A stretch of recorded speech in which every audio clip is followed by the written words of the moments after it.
elections of chairperson and vice chairperson of which fall vacant as a result of Brenda. Aya, so tumeshamaliza, tusha test.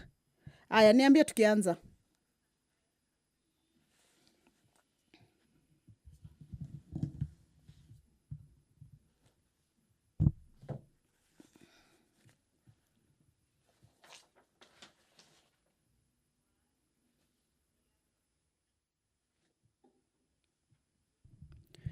Just about 5 minutes to 2:30.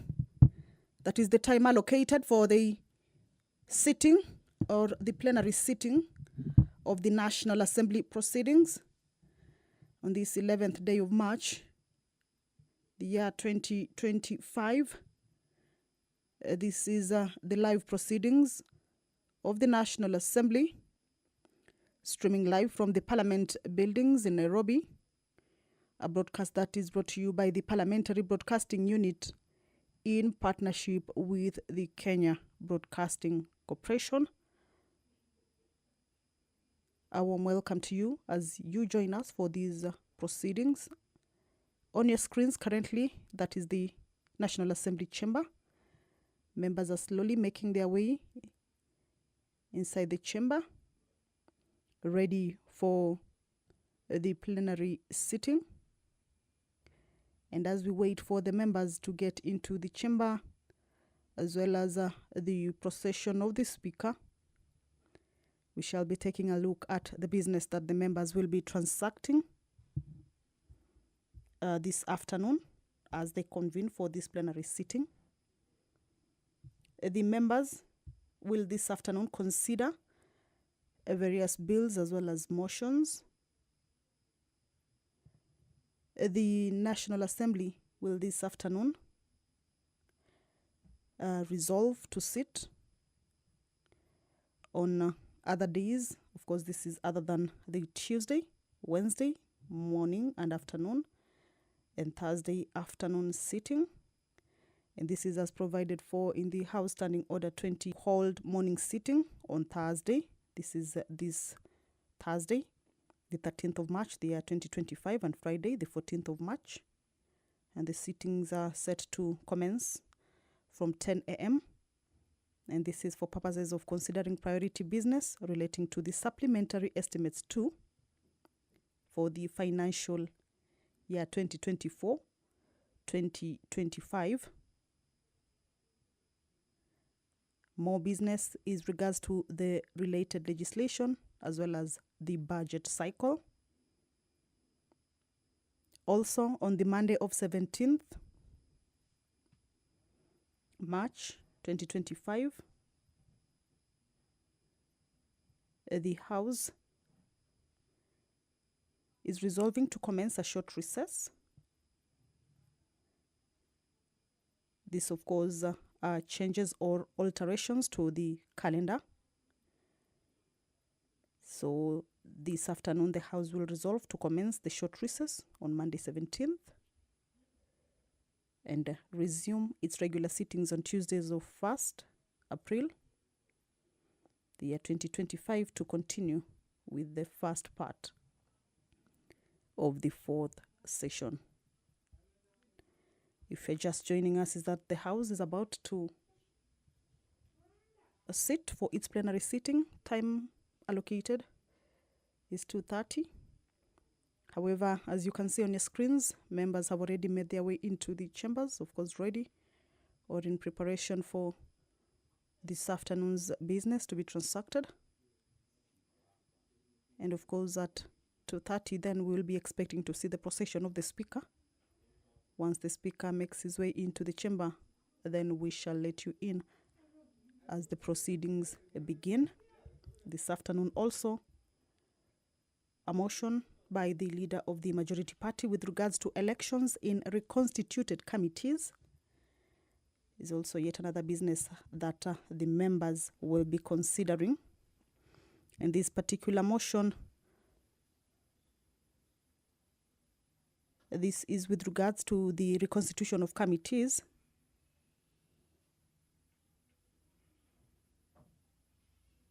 And you will recall that on the 5th and 6th of March, the year 2025, this particular business was addressed before the floor of the House.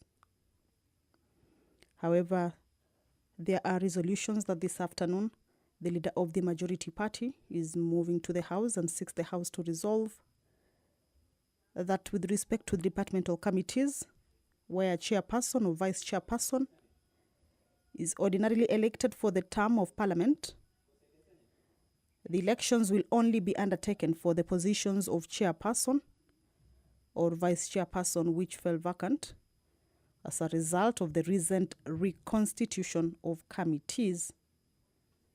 This includes chairpersons for departmental committees on energy, environment, forestry and mining, health, labor, and trade, industry and cooperatives, and vice chairpersons for the departmental committees on education, lands, regional development, and tourism and wildlife. Well, as you can see, that is the Speaker of the National Assembly, Honorable Dr. Moses Wetangula, already in the chambers to preside over this afternoon's sitting. I will now hand these proceedings over to you to follow. My name is Kamchemenza. Good afternoon. Mheshimiwa, tuombe. Ewe Mwenyezi Mungu, ambaye kwa hekima na wema wako umeteua nyadhifa za viongozi na mabunge kwa ustawi wa jamii na utawala wa haki wa wanadamu. Tukusihi utazame kwa neema nyingi sisi watumishi wako ambao wameridhika kutuita ili tutekeleze shughuli muhimu za jamhuri yetu. Tunakuomba tuteremshie baraka zako sisi tuliokutanika hapa na utujalie tuyatende na kufikiria mambo yote yatakayofikishwa mbele yetu kwa njia ya haki na uaminifu, ili utukufu na sifa zako ziendelezwe na ili kustawisha amani, ufanisi na heri ya nchi yetu na wale ambao haja zao umezikabidhi mikononi mwetu. Amen.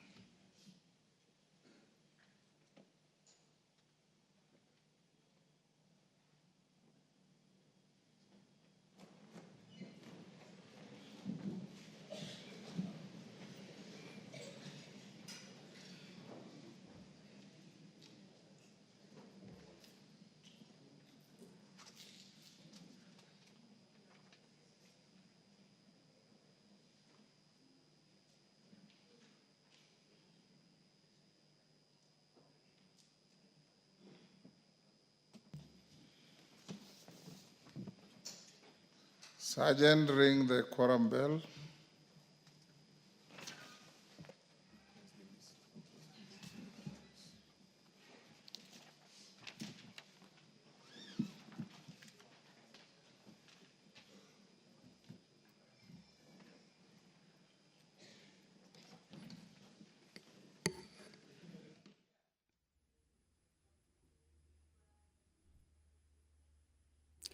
Well, the prayer has been said and the chair has been taken.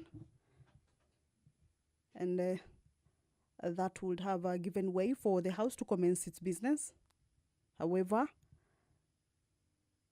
as indicated by the Speaker, the House has not quorated for it to be able to commence its business, for it to be deemed to have attained its quorum.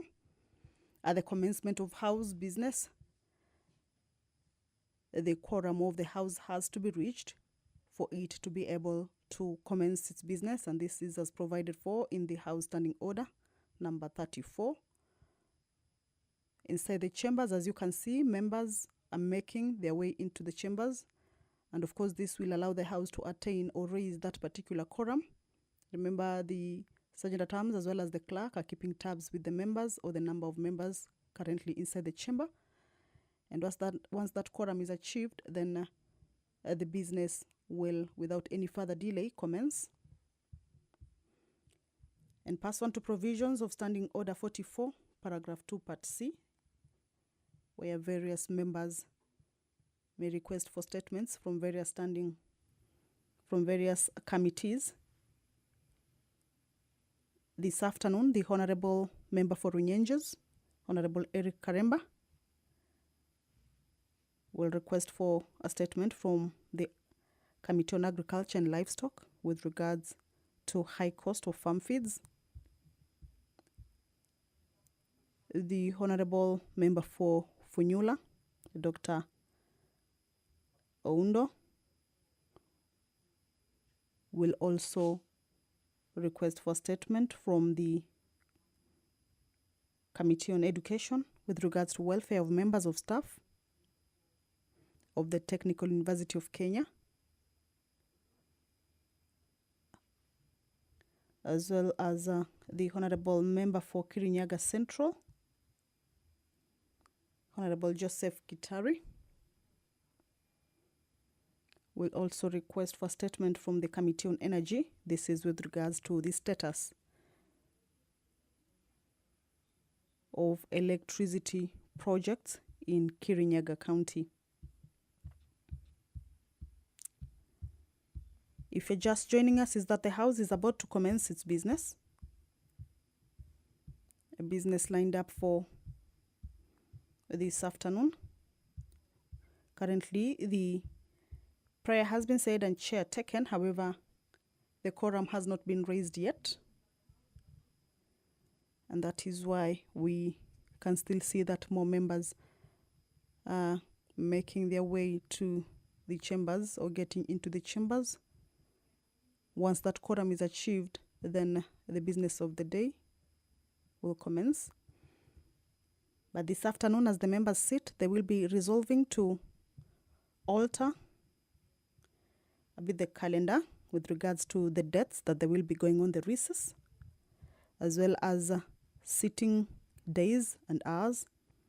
This afternoon, the House will be resolving to hold morning sittings on Thursday, 13th March 2025, as well as Friday, 14th March 2025, sittings that will commence from 10 a.m. Main agenda will be considering priority business relating to the supplementary estimates too for the financial year 2024 and 2025. More business to be considered is related legislation on that, as well as the budget cycle. The members will also resolve to commence a short recess on Monday 17th. However, allow me to hand you over to the live proceedings as the quorum. Order number 2, communication from the chair. Order number 3, messages. Order number 4, petitions. Order number 5, papers. Majority Leader.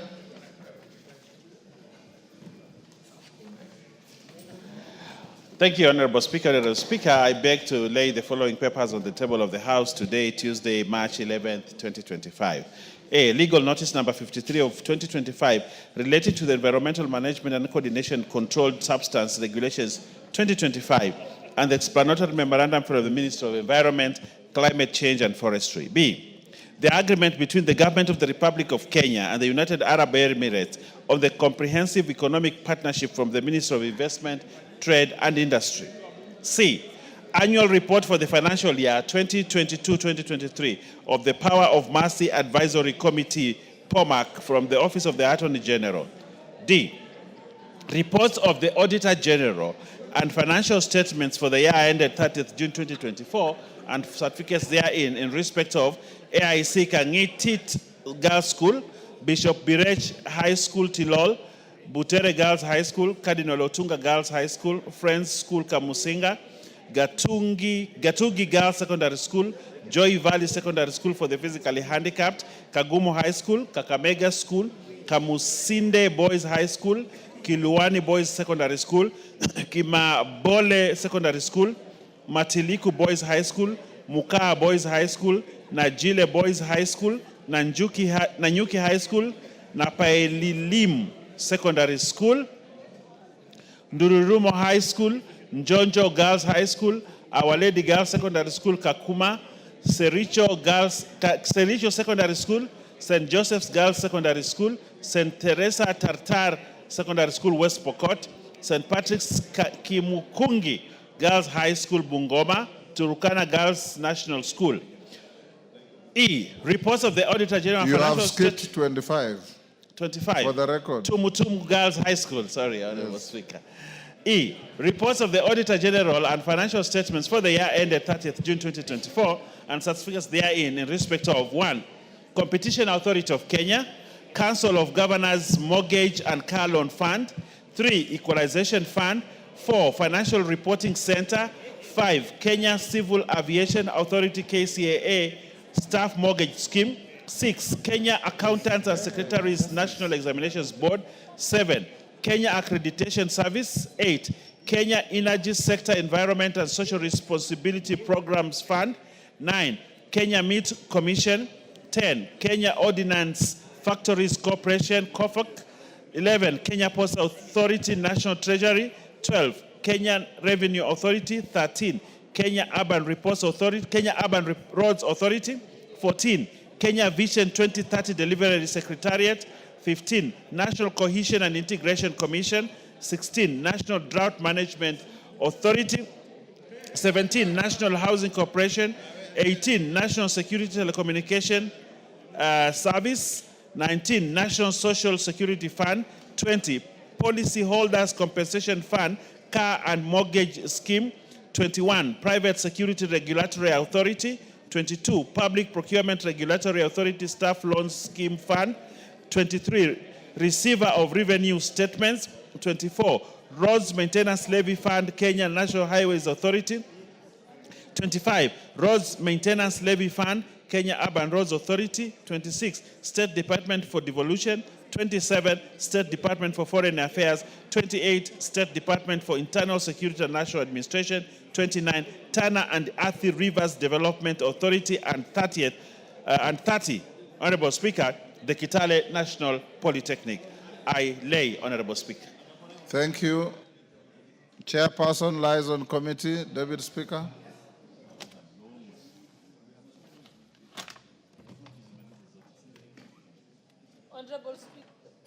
Honorable Speaker, I beg to lay the following paper on the table of the House today, Tuesday, 11th March 2025. Report of the Liaison Committee on the Budget Policy Statement for the financial year 2025-2026 and the medium term, together with a compendium of departmental committee reports on the 2025 Budget Policy Statement. Thank you, Honorable Speaker. Thank you. Next order. Order number 6, notices of motion. Deputy Speaker.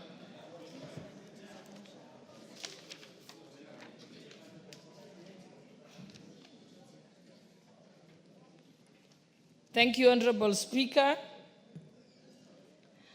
Honorable Speaker, I wish to give a notice of motion for consideration of the budget policy statement for the financial year 2025-2026 and the medium term.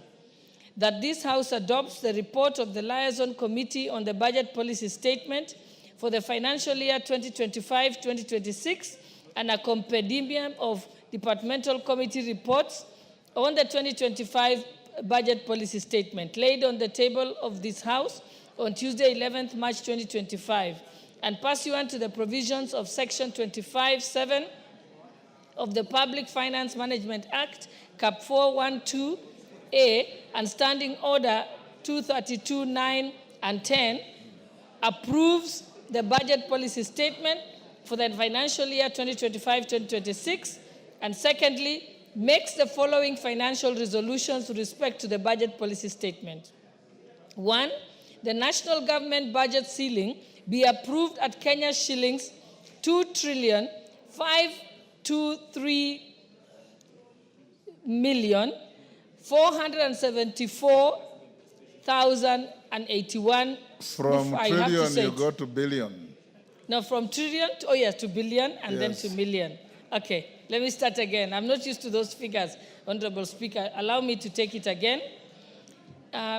1, the national government budget ceiling be approved at Kenya shillings 2,523,404,081,480, of which the executive, and I think you'll allow me to say the numbers, executive will have Kenya shillings 2.447 trillion, 236 billion and 081,480 million, and of which the Office of the Auditor General will have Kenya shillings 8 billion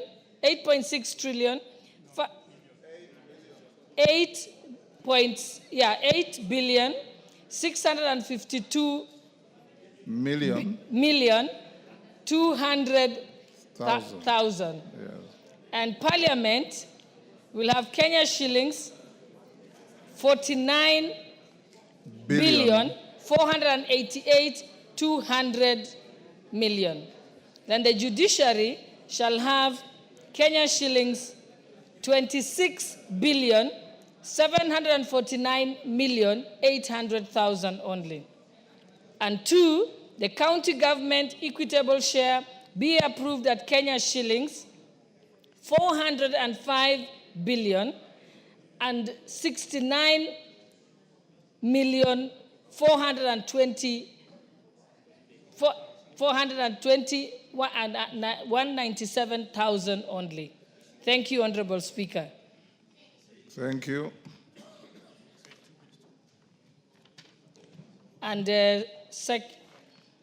that's 3, I've gone to 2. 3, consistent with the latest audited and approved revenue for the financial year 2020-2021, amounting to Kenya shillings 1 trillion 570 billion 562 million 945 and 14,000 only. The allocation to the equalization fund to be set at Kenya shillings 7 billion 852 million 814 and 725,000 only. And 4, the arrears to the equalization fund to be set at Kenya shillings 2 billion 747 million 186,275. And 5, the county government additional allocations be approved at Kenya shillings 69 billion 802 million 409 million 1,623 as per the 3rd schedule, which shall be from the basis of the County Government Additional Allocation Bill 2025. And 6, the allocation for the public participation initiatives be approved at 3 billion. And 7, the first and second schedule forms the basis for the ceilings for the financial year 2025-2026 budget estimates. And 7, once approved, the recommendations shall form the basis for the financial year 2025-2026 budget estimates. And C, makes the policy resolutions contained in the report. I thank you, Honorable Speaker. Thank you, Deputy Speaker. Next. Order number 7, questions and statements. Before questions and statements, honorable members, allow me to acknowledge in the Speaker's gallery students, I believe with teachers from Moi Forces Academy, Kamukunji in Nairobi. In the public gallery, Muthambi Girls School from Mara in Tharaka-Nithi, Makongeni Secondary School from Makadara, Nairobi, Kongotik Girls High School from Bomet, East Bomet, Technical University of Kenya Students and Union from Starehe, Nairobi, Kimuru Secondary School from Kipipiri in Nyandarua. The member for Kipipiri asked me to give her 1 minute to welcome a school from her constituency. You can do so for the rest of the institutions on our behalf. Thank you, Honorable Speaker. I take this opportunity to welcome all the schools visiting National Assembly today. And to all students, I tell them to work hard, to read hard, because education is one avenue to make their lives better. In a special way, I recognize Kemuru Secondary School from Kipipiri, Wajohi Sub-County. And Honorable Speaker, I wish to let you know on the floor that Kemuru Secondary School is one of the most disciplined schools in Kipipiri, most clean, and they did very well in 2024 examination.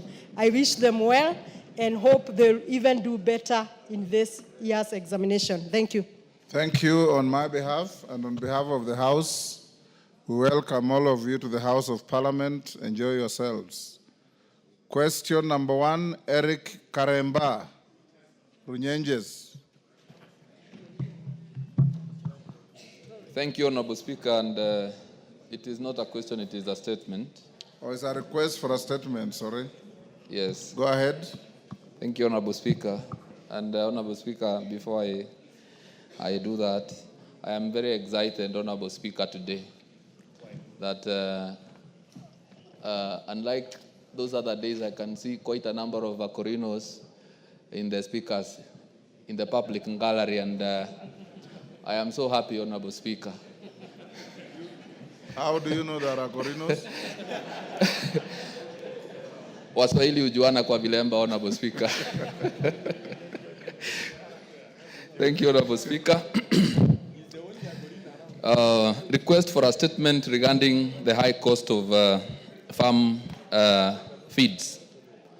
Honorable Speaker, pursuant to the provisions of Standing Order 44-2C, I rise to request for a statement from the chairperson of the Departmental Committee on Agriculture and Livestock regarding the high cost of animal feeds.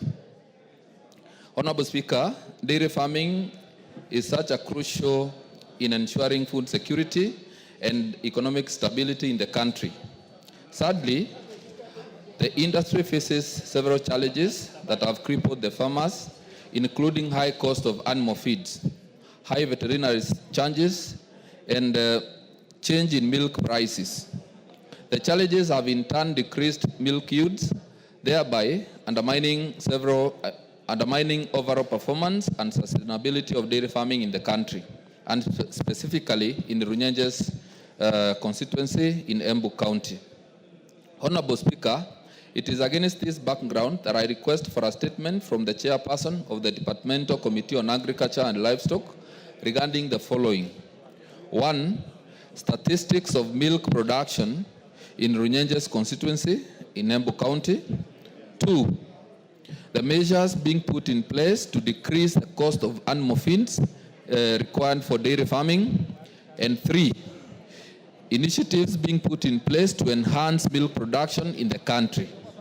I thank you, Honorable Speaker. Thank you, Karemba. Chair, Agriculture and Livestock. DK, are you a member? Bring a response. We can bring it when we come from recess on 17th. First day of resumption after recess, that is in 3 weeks. Okay. Honorable Dr. Ojambo Oundo Funyula. Thank you, Honorable Speaker. Honorable Speaker, pursuant to the provision of Standing Order 44-2C, I rise to request for a statement from the chairperson of the Departmental Committee on Education regarding the welfare of members of staff of the Technical University of Kenya. Honorable Speaker, the Technical University of Kenya, TUK, was awarded a charter on 15th January 2013. The institution took over from the now defunct Kenya Polytechnic, which was a leading institution for education and training at the tertiary level in Kenya. However, over the past few years, the audit reports by the Auditor General have cited TUK as being among the 23 out of 40 universities facing severe financial instability due to significant debts. More distressingly, on 3rd January 2025, the university was indefinitely closed following protests by lecturers demanding improved working conditions and the disbursement of the salaries overdue since December 2024. Honorable Speaker, the Labor Relations Act and the Employment Act guarantees the fundamental rights of employees including rights against servitude, conducive working conditions, and timely payment of remuneration. Despite the legal requirements, the management of TUK has repeatedly failed to honor obligations to pay salaries. Additionally, the institution has failed to remit payee, resulting to a debt of 5 billion, Kenya shilling 5 billion, as of June 2024. The university had pending bills of approximately 11 billion. As a result, more than 1,500 employees are facing a bleak future in retirement after it emerged that the institution had lost nearly all their pension savings. On 15 July 2024, the High Court held that the staff retirement benefit scheme was to be wound up. Therefore, the situation is becoming dire in the institution, which was once a beacon of academic excellence. Honorable Speaker, it's against this background that I request for a statement from the chairperson, the Departmental Committee on Education, on the following. Number one, the plans put in place by the Ministry of Education to address the financial constraints faced by Technical University of Kenya, including timely payment of salaries to the staff and remittance of deductions. Two, the measures taken by the University Council and Vice Chancellor to address the issues of retirement benefits or to staff and the staff retirement benefit scheme and remittance of statutory and third-party obligations. Three, action being undertaken to compensate staff members affected in winding up the retirement scheme and measures in place to prevent a recurrence of such financial mismanagement in the future. And finally, steps being taken to reopen the institution, specifying the timelines in order to safeguard students from further interruption of the academic program. I thank you, Honorable Speaker. Thank you, Oundo. Chair Education. Chair Education. That is a request for statement on the welfare of members of staff of the Technical University of Kenya. Bring the response in 3 weeks. Thank you, sir. Upon a resumption from recess. Thank you. Honorable Joseph Gitari, Kirinyaga Central.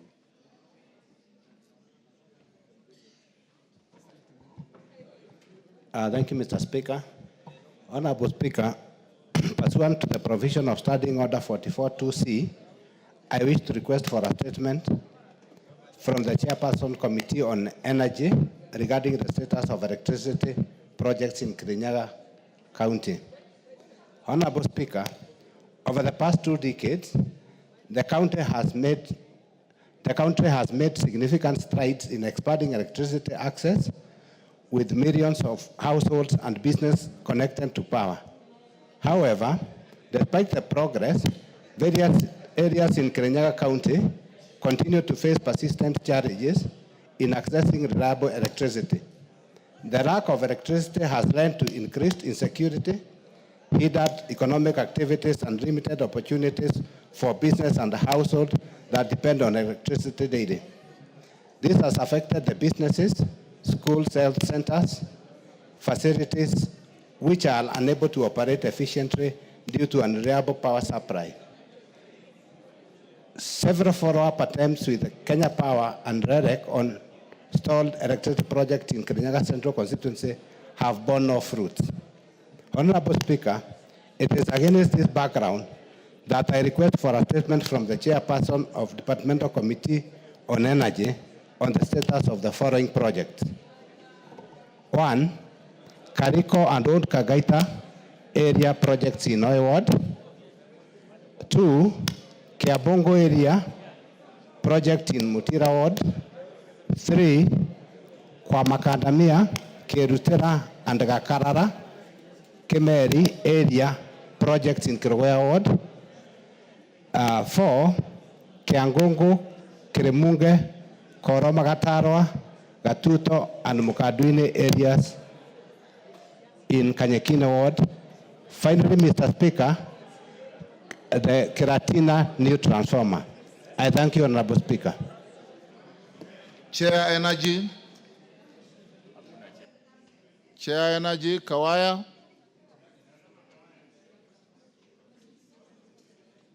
Are you still in Energy?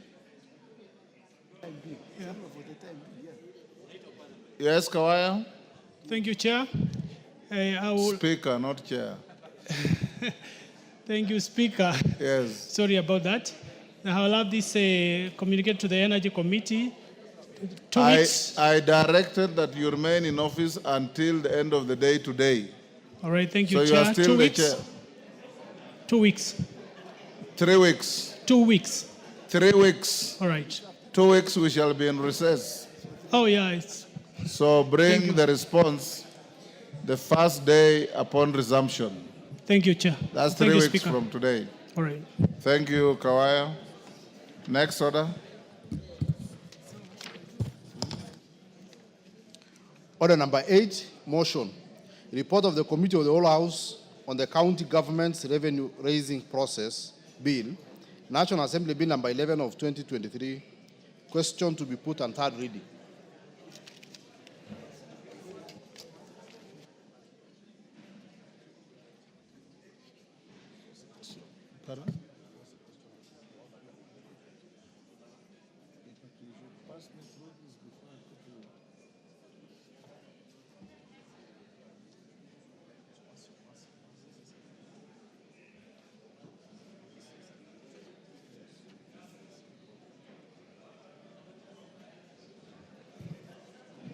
Order, honorable members.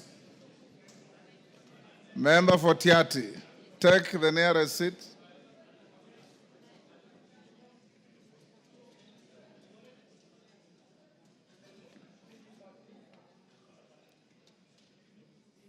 Kiborek, take your seat. Umulher, take your seat. Member for Mwea.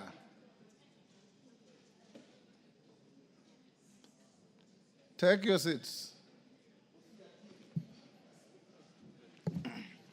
Honorable members, I now propose the question at order number 8, which is that the county government's revenue raising process bill, National Assembly Bill number 11 of 2023 be now read a third time.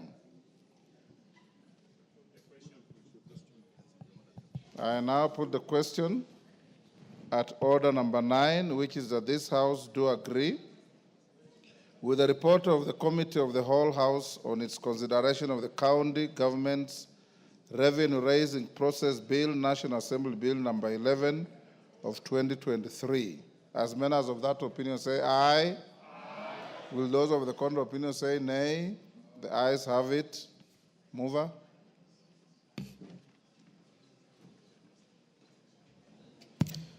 Honorable Speaker, I beg to move that the County Government's Revenue Raising Process Bill, National Assembly Bill number 11 of 2023, be now read a third time, and I also request the Honorable David Ochieng to second. Honorable Speaker, I hereby second. Thank you. Thank you.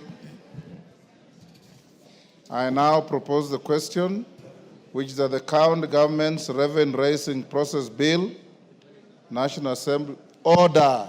Honorable Mchomba, take your seats. Take the nearest seat. Order, member in the walkway, take the nearest seat. Honorable members, I want to repeat to you, it's just etiquette. When the speaker is on his or her feet, everybody must be seated. If you are standing, you freeze.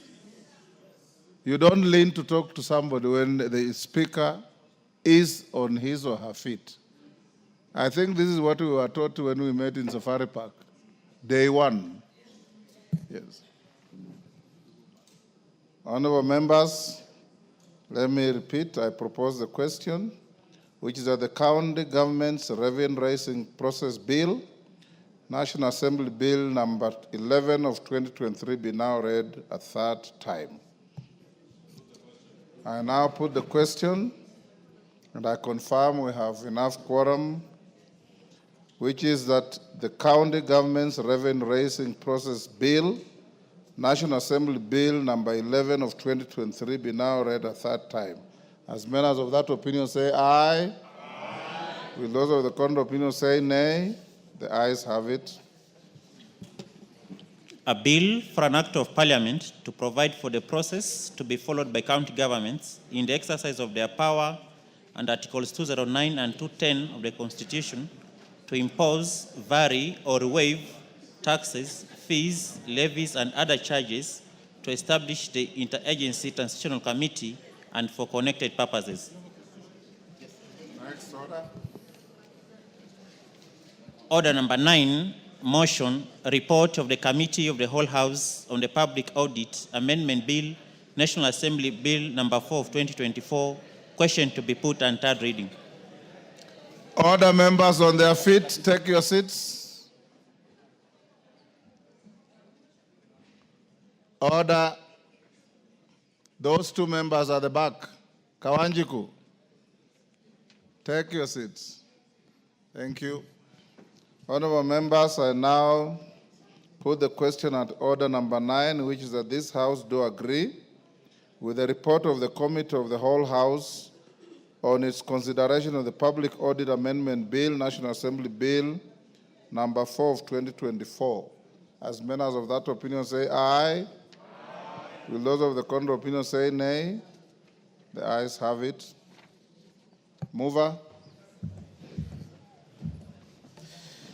Honorable Speaker, I beg to move that the Public Audit Amendment Bill, National Assembly Bill number 4 of 2024 be now read a third time. I also request the Honorable Irene Mayaka to second. Thank you, Honorable Speaker. I second. Order. Order, members. Oundo, you better go back to where you normally sit.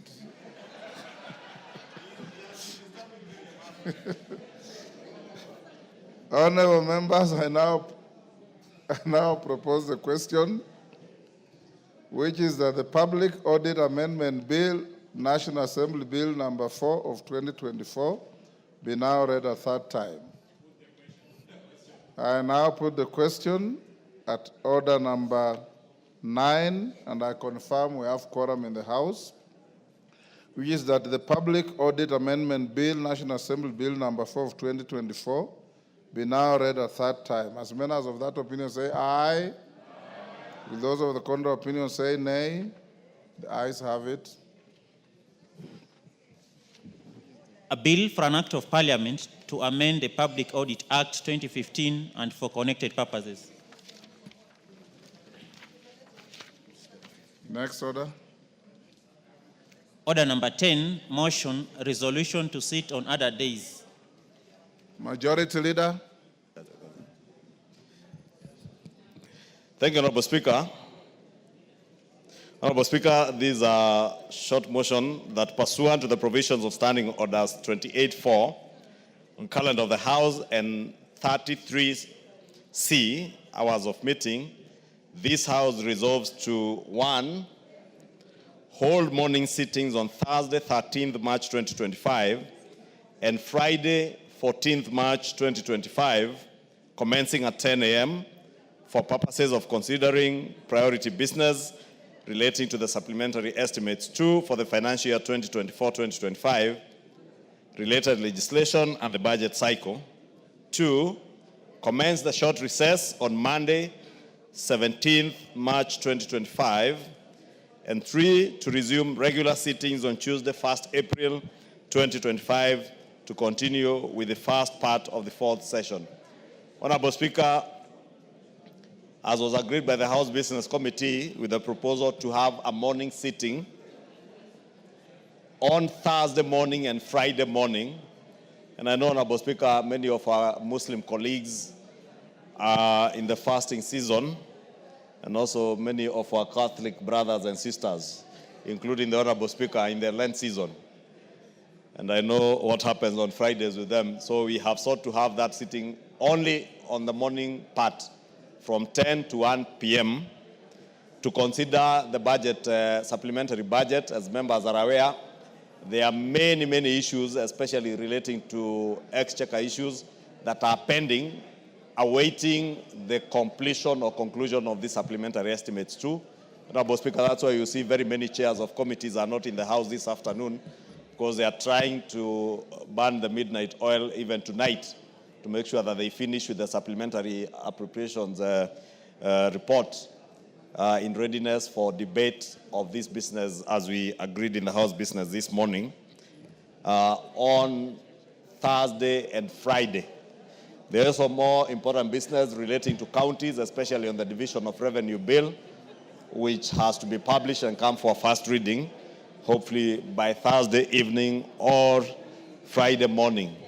Honorable Speaker, we would have extended the sitting, as I said, on Thursday probably up to the close of business, up to midnight, but we have the iftar dinner, Honorable Speaker, which you are hosting, and have invited all of us to join our Muslim brothers and sisters for the iftar dinner on Thursday. So Thursday evening, we have a very short afternoon, probably just about 2 hours before we adjourn for the iftar dinner hosted by the Speaker, and therefore it will be important to have that extra sitting on Thursday morning and Friday morning. And because the Honorable Wamashukuru and Honorable Wamushomba and Jane Kagiri are making a lot of noise behind me, I do hope that they've heard there will be a sitting on Thursday morning and Friday morning. And therefore, I beg to move and request the Honorable Jack Wamboka to second this motion in agreement on behalf of the Leader of Minority. The acting Leader of Minority, and in that capacity, Honorable Speaker, I second the motion by my counterpart on the other side. Order, members. Order. Members on their feet, take your seats.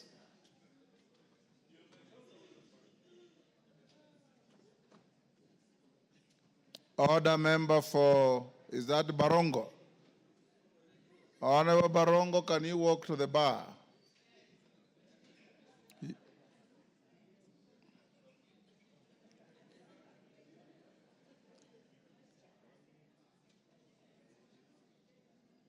Now take the nearest seat.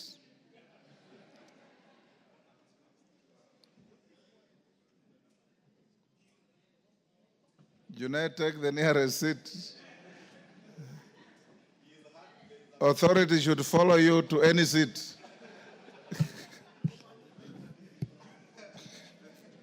Honorable members, I now propose the question at order number 10, which is that pursuant to the provisions of Standing Orders 28(4), calendar of the House, and 33C hours of meeting, this House resolves to 1, hold morning sittings on Thursday, 13th March 2025, and Friday, 14th March 2025, commencing 10 a.m., for purposes of considering priority business relating to the supplementary estimates 2 for the financial year 2024-2025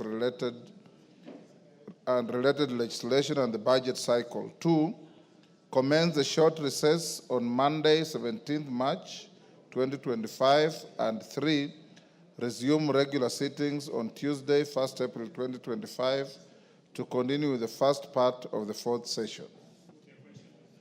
I put the question. Honorable members, I now put the question at order number 10, which is that pursuant to the provisions of Standing Orders 28(4), calendar of the House, and 33C hours of sitting, this House resolves to 1, hold morning sittings on Thursday, 13th March 2025, and Friday, 14th March 2025, commencing at 10 a.m. for purposes of considering priority business relating to supplementary estimates 2 for the financial year 2024-25, related legislation and the budget cycle. 2, commence a short recess on Monday, 17th March 2025, and 3, resume regular sittings on Tuesday, 1st April 2025, to continue with the first part of the fourth session. As members of that opinion say aye. Aye. Will those of the contrary opinion say nay? The ayes have it. Yes, Honorable Omboko Milemba. Thank you, Honorable Speaker. I rise on a point of order that touches on also a matter that relates to the Constitution on the budget-making process. Honorable Speaker, the practice of this House has been that usually every budget processing time, there was monies that was allocated through public participation to different counties. Honorable Speaker, this chance around was a chance for Vihiga County and other five Honorable counties. Melemba, I've been requested by the majority leader that I stand you down. We clear the short motion at order 11, then I give you the opportunity, if you don't mind. Call order number 11. Just hold your horses. Order number 11, motion, elections in reconstituted committees. Majority Leader. Thank you, Honorable Speaker. Honorable Speaker, I beg to move that further to the resolutions of the House of 5th and 6th March 2025 regarding the reconstitution of committees, this House resolves as follows. One, that with respect to departmental committees, where a chairperson or vice chairperson is ordinarily elected for the term of Parliament, the elections will only be undertaken for the positions of chairperson or vice chairperson, which fell vacant as a result of the recent reconstitution of committees, being the following. A, chairpersons for the departmental committees on energy, environment and forestry and mining, health, labor, and trade, industry and cooperatives, and B, the vice chairpersons for the departmental committees on education, lands, regional development, and tourism and wildlife. And two, that with respect to all other select committees which were reconstituted pursuant to the standing orders and whose leadership also lapsed at the commencement of this session, elections for all chairpersons and vice chairpersons will be undertaken for the respective vacant positions as per the schedule circulated by the clerk on the 6th of March 2025.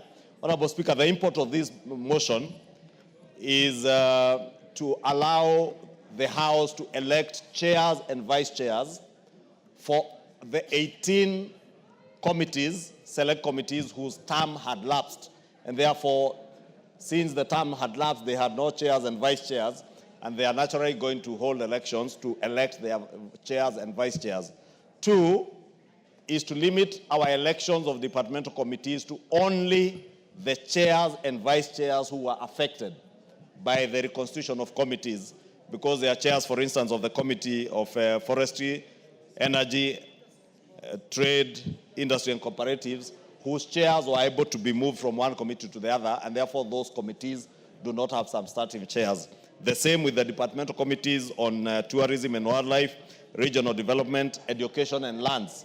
The vice chairs again were moved, and therefore they will be expected to hold elections for those vice chairs. And the import of that for all the other chairs is that, and vice chairs, is that we shall not have elections for all the other chairs and vice chairs. Honorable Speaker, I heard you asking the Honorable Oudo to go back to his usual seat. And it is only Honorable Oudo and members of the Public Accounts Committee who would understand why the Honorable Oudo had to move from one point to the other, because I have seen his form somewhere. And there's a lot of lobbying, jostling for these positions.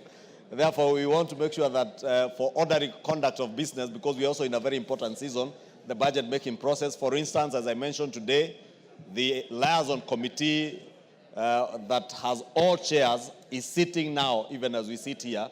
And therefore, we do not want to disrupt them with elections, and they have a lot of work ongoing, Honorable Speaker. And therefore, beg to move, as we agreed in the House Business Committee, to this motion that we move. I beg to move and request the Leader of Minority, the Honorable Junet Mohammed, to second in agreement. Honorable Junet, disband that Kamkunji and... I know the Honorable Katan. I was asking the Leader of Minority to second, and the Honorable Katana is distracting him. And you know, before the Honorable Junet walked in, and I know he was in a meeting in his office with members of his coalition, the Honorable Amboka was seated where he seated.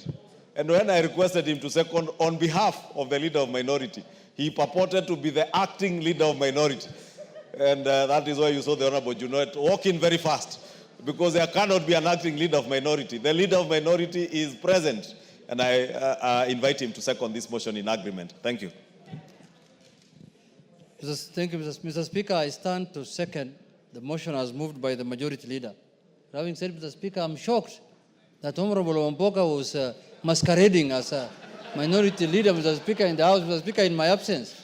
Mr. Speaker, that is very dangerous and bad manners, Mr. Speaker. It's treasonous, Mr. Speaker, because this is the man who has just come to Parliament the other day. I was showing him where washrooms are, where, food is taken. Mr. Speaker, I've taken him around everywhere, but now he's masquerading. Mr. Speaker, I'm really shocked, but I will deal with him in accordance with the standing orders. Mr. Speaker. Mr. Speaker, I start to second, and what the majority leader has moved is that, there are committees that their term has lapsed. The select committees, budget committee, PIC, PAC, and other things. But there are committees also, Mr. Speaker, whose terms have not lapsed. So there was a kind of agitation in the House that people want to contest for all committees when they are chairs who are chairmen or chairpersons who are in office legally. Mr. Speaker, what we are having now is just a mini election. The general election is coming ahead of us. So hold your horse. This is just a small election or a mini election and mid-term elections. But the real election is ahead of us. So those committees, the standing order is very clear. There are committees that were supposed to serve for 2 years.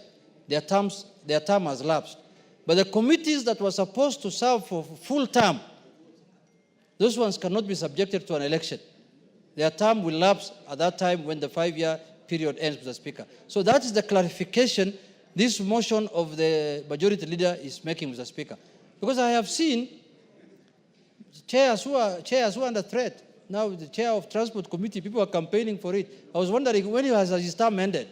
The man even looked malnourished today. If you look at him, Mr. Speaker, he's really worried, Mr. Speaker. So this motion is going to protect him. This motion is going to defend him. So with those few remarks, Mr. Speaker, I second. Honourable members, I now propose the question at order number 11, which is that further, the resolutions of the House of 5th and 6th March 2025 regarding the reconstitution of committees, this House resolves as follows. 1, that with respect to departmental committees where a chairperson or vice chairperson is ordinarily elected for the term of Parliament, the elections will only be undertaken for the positions of chairperson or vice chairperson which fell vacant as a result of the recent reconstitution of committees, being the following. A, chairpersons for the departmental committees on energy, environment, forestry and mining, health, labor, trade, industry and cooperatives, and B, vice chairpersons for the departmental committees on education, lands, regional development, and tourism and wildlife. 2, that with respect to all other select committees which were reconstituted pursuant to the standing orders and whose leadership also lapsed at the commencement of this session, elections for all chairpersons and vice chairpersons will be undertaken for the respective vacant positions as per the schedule circulated by the clerk on 6th March 2025. I put the question. Honourable members, I now put the question and order number 11, which is that further the resolutions of the House of 5th and 6th March 2025 regarding the reconstitution of committees, this House resolves as follows. 1, that with respect to departmental committees where a chairperson or vice chairperson is ordinarily elected for the term of Parliament, the elections will only be undertaken for the positions of chairperson or vice chairperson which fell vacant as a result of the recent reconstitution of committees, being the following. A, chairpersons for the departmental committees on energy, environment, forestry and mining, health, labor, trade, industry and cooperatives, and B, vice chairpersons for the departmental committees on education, lands, regional development, tourism and wildlife, and 2, that with respect to all other select committees which were reconstituted pursuant to the standing orders, and whose leadership also lapsed at the commencement of this session, elections for all chairpersons and vice chairpersons will be undertaken for the respective vacant positions as per the schedule circulated by the clerk on 6th March 2025. As many as of that opinion say aye. Aye. Will those of the contrary opinion say nay? The ayes have it. Next. Now, Milemba. Honorable Speaker. You can start afresh. I will come in a different style now, Honorable Speaker. Matters related to budget making are expressly documented in the Constitution. And in particular, matters relating to public participation are equally touched in the Constitution in Section 221, Section 5 of 221, which indicates that in discussing and reviewing the estimates, the committee shall seek representations from the public, and the recommendations shall be taken into account when the committee makes its recommendations to the National Assembly. Honorable Speaker, that has been the practice of this House, that in every budget-making process, usually the budget committee will move around in 5 or so counties and pick public participation. And usually they are allocated about 2 billion to every county or 5 counties where the public participation has been done. Honorable Speaker, during this session of Parliament, that has happened, and about 21 counties have benefited. But in the last year's public participation, Vihiga, among other counties, had their chance for public participation. It was insinuated that this public participation would continue and all the counties would benefit. But following what happened in the budget committee, and possibly that's why we have changed, or you are changing the leadership of the budget committee, which misused the clause of public participation and actually abused it by increasing that figure from 2 billion to over hundreds of billions. A guillotine, Honorable Speaker, was placed on public participation, and which has disadvantaged Vihiga as a county plus other counties, which if they are here, they should speak on this. And the monies that otherwise were put in public participation genuinely, not these other monies that is an addition that is not known where it's going to, where you will find that one constituency is having monies up to 1 billion for public participation. No, Honorable Speaker, that was not part of the real public participation that was instrumented in the Constitution. And therefore, our county, Vihiga, has lost all the roads, all the schools, all the monies that were otherwise allocated to that particular county because of public participation. I want you, Honorable Speaker, please, to beseech the committee that is now looking at the budget afresh in the supplementary one, so that they may bring back the monies that are genuinely placed for public participation, and which is not the extras that was put there by those who were in power that particular time and ended up misusing that clause so as for the constituencies and the counties that were supposed to get these monies genuinely to lose the money. And finally, this should be a caution to those who are coming into these committees, that a very good thing and practice by this House can be rendered useless if it is abused by those who are put in positions as chairmen of committees. Thank you, Honorable Speaker. Yes, Maungu. Maungu. 2 minutes. Thank you, Speaker. Allow me to ride on what my neighbor and brother Omboko Milemba has just raised with regard to funds initially allocated to public participation, Mr. Speaker. Mr. Speaker, for a long time, counties have benefited significantly as a result of funds set aside through public participation kitty. And for the first time, Vihiga was catered for in this financial year, Mr. Speaker. And Speaker, during the public hearings, I did participate in one of those meetings, and it was important that we bring projects that we felt as a people were important to our respective constituencies of the county.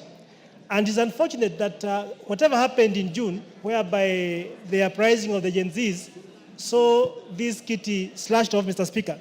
But the challenge came where the fund, where the money that had been allocated was increased to a level whereby it was actually felt that some counties are going to benefit more than other counties, Mr. Speaker.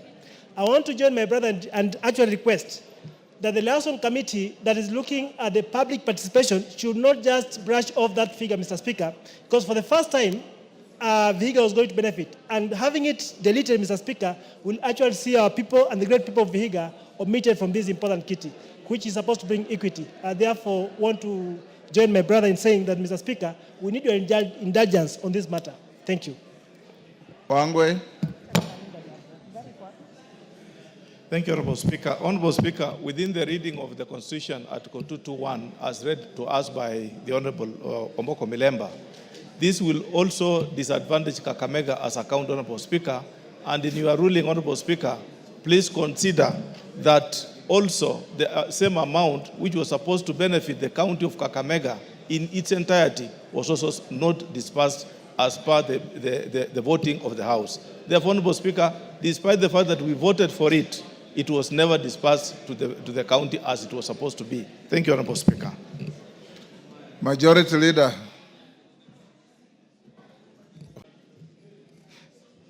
Try and maintain order in the House. This is your own House. You don't have to be called upon by the Speaker to maintain order. And I want to repeat, those who want to have conversations, we have a beautiful lounge out there near the reception. I have also allowed you to use the Speaker's recess room behind the chair for you to have conversations as you wish.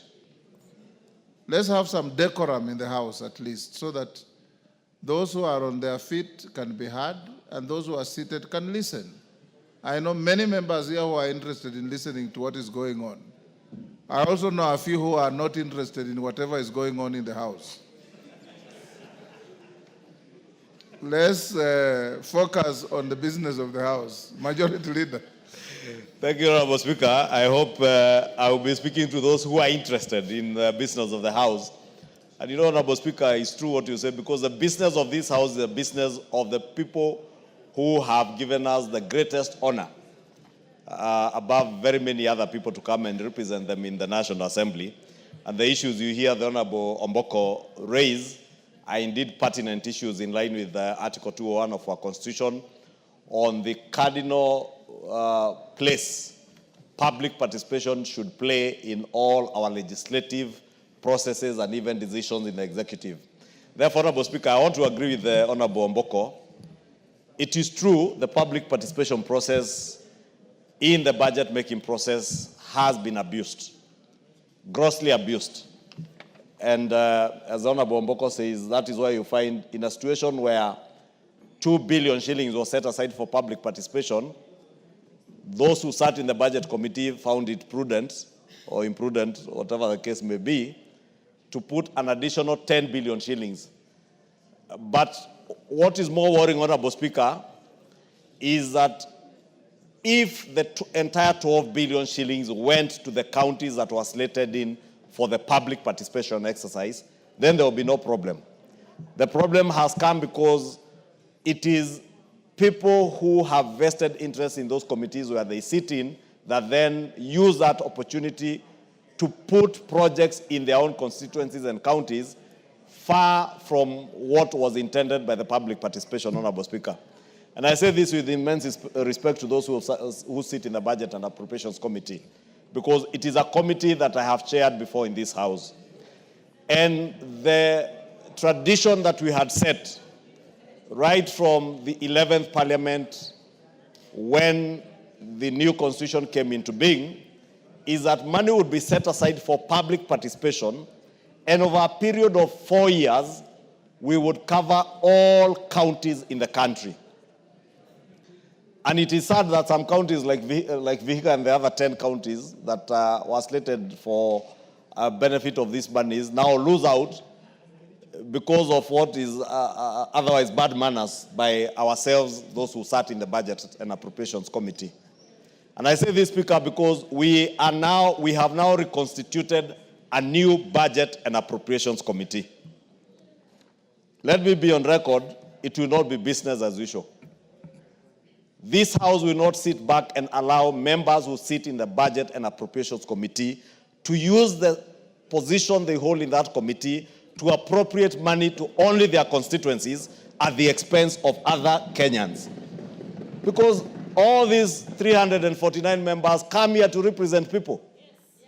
They come here to seek and lobby for resources to go back to their people. That is why the people of Vihiga are crying today. It is sad that you would find in a county that was to benefit from public participation, a national polytechnic in a county that was slated to benefit for public participation, getting a meager 10 million shillings, whereas in another county where a member in the Budget and Appropriations Committee sits in, a national polytechnic gets 250 million shillings. It is immoral. It is unethical and very unprofessional of us who sit in those committees. And I say it will not be business as usual because we have agreed as the House leadership, both in the majority and the minority party, that those who get the opportunity to sit in whichever committee you sit in that committee to ensure that there is equitable allocation and share of resources across the country. And we will make sure that that happens. I therefore wanted to urge the Honorable Omboko and the other members who are affected.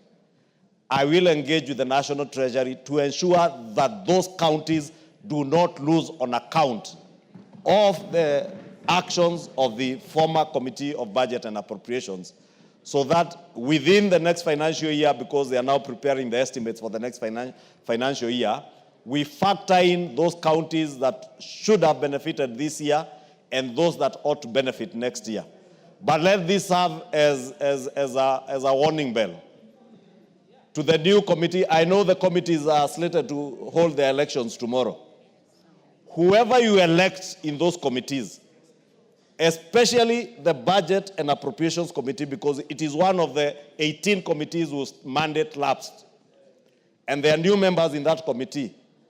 An opportunity to serve in the Budget and Appropriations Committee of this House is not an opportunity to enrich yourself.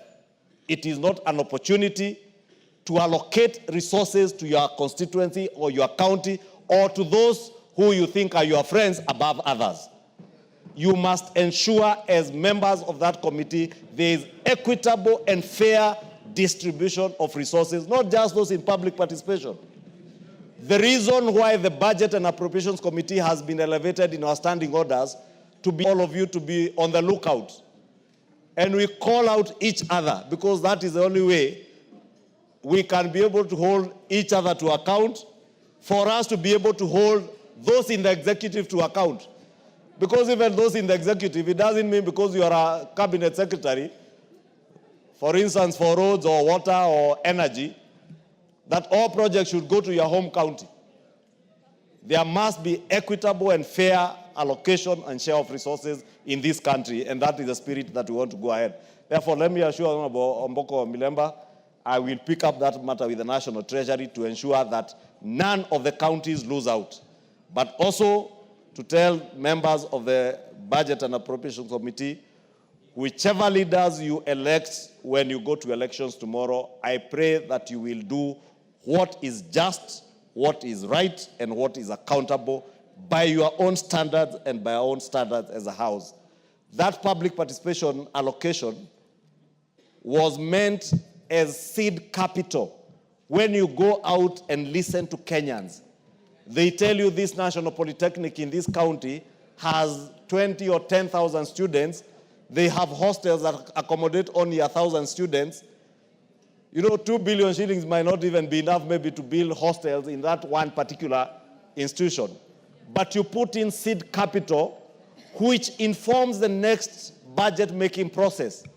Therefore, if, for instance, the Honorable Omboko's constituency in Vihiga, they had a road that was identified as a critical link between his constituency and the county of Kisumu or another neighboring county, and the members of the Budget and Appropriations feel that that road is such a critical link, then they put maybe 50 million shillings or 20 million shillings as seed capital so that they get a budget line that will be added onto in the subsequent financial year's budget. Now, this year they should have benefited to add, but public participation should not be an end by itself.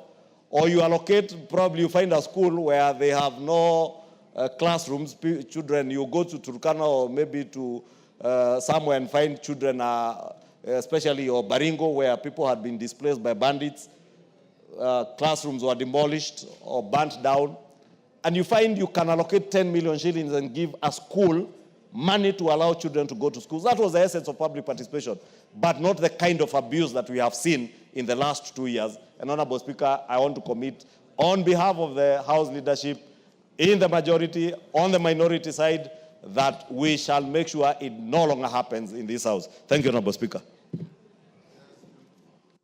Junet. Speaker, I don't have much to add to what the majority leader said, but suffice to say, Mr. Speaker, that the matter that has been raised by Honorable Milema Milema, Mr. Speaker, you remember this House never used to have the powers to look into the budget of the country.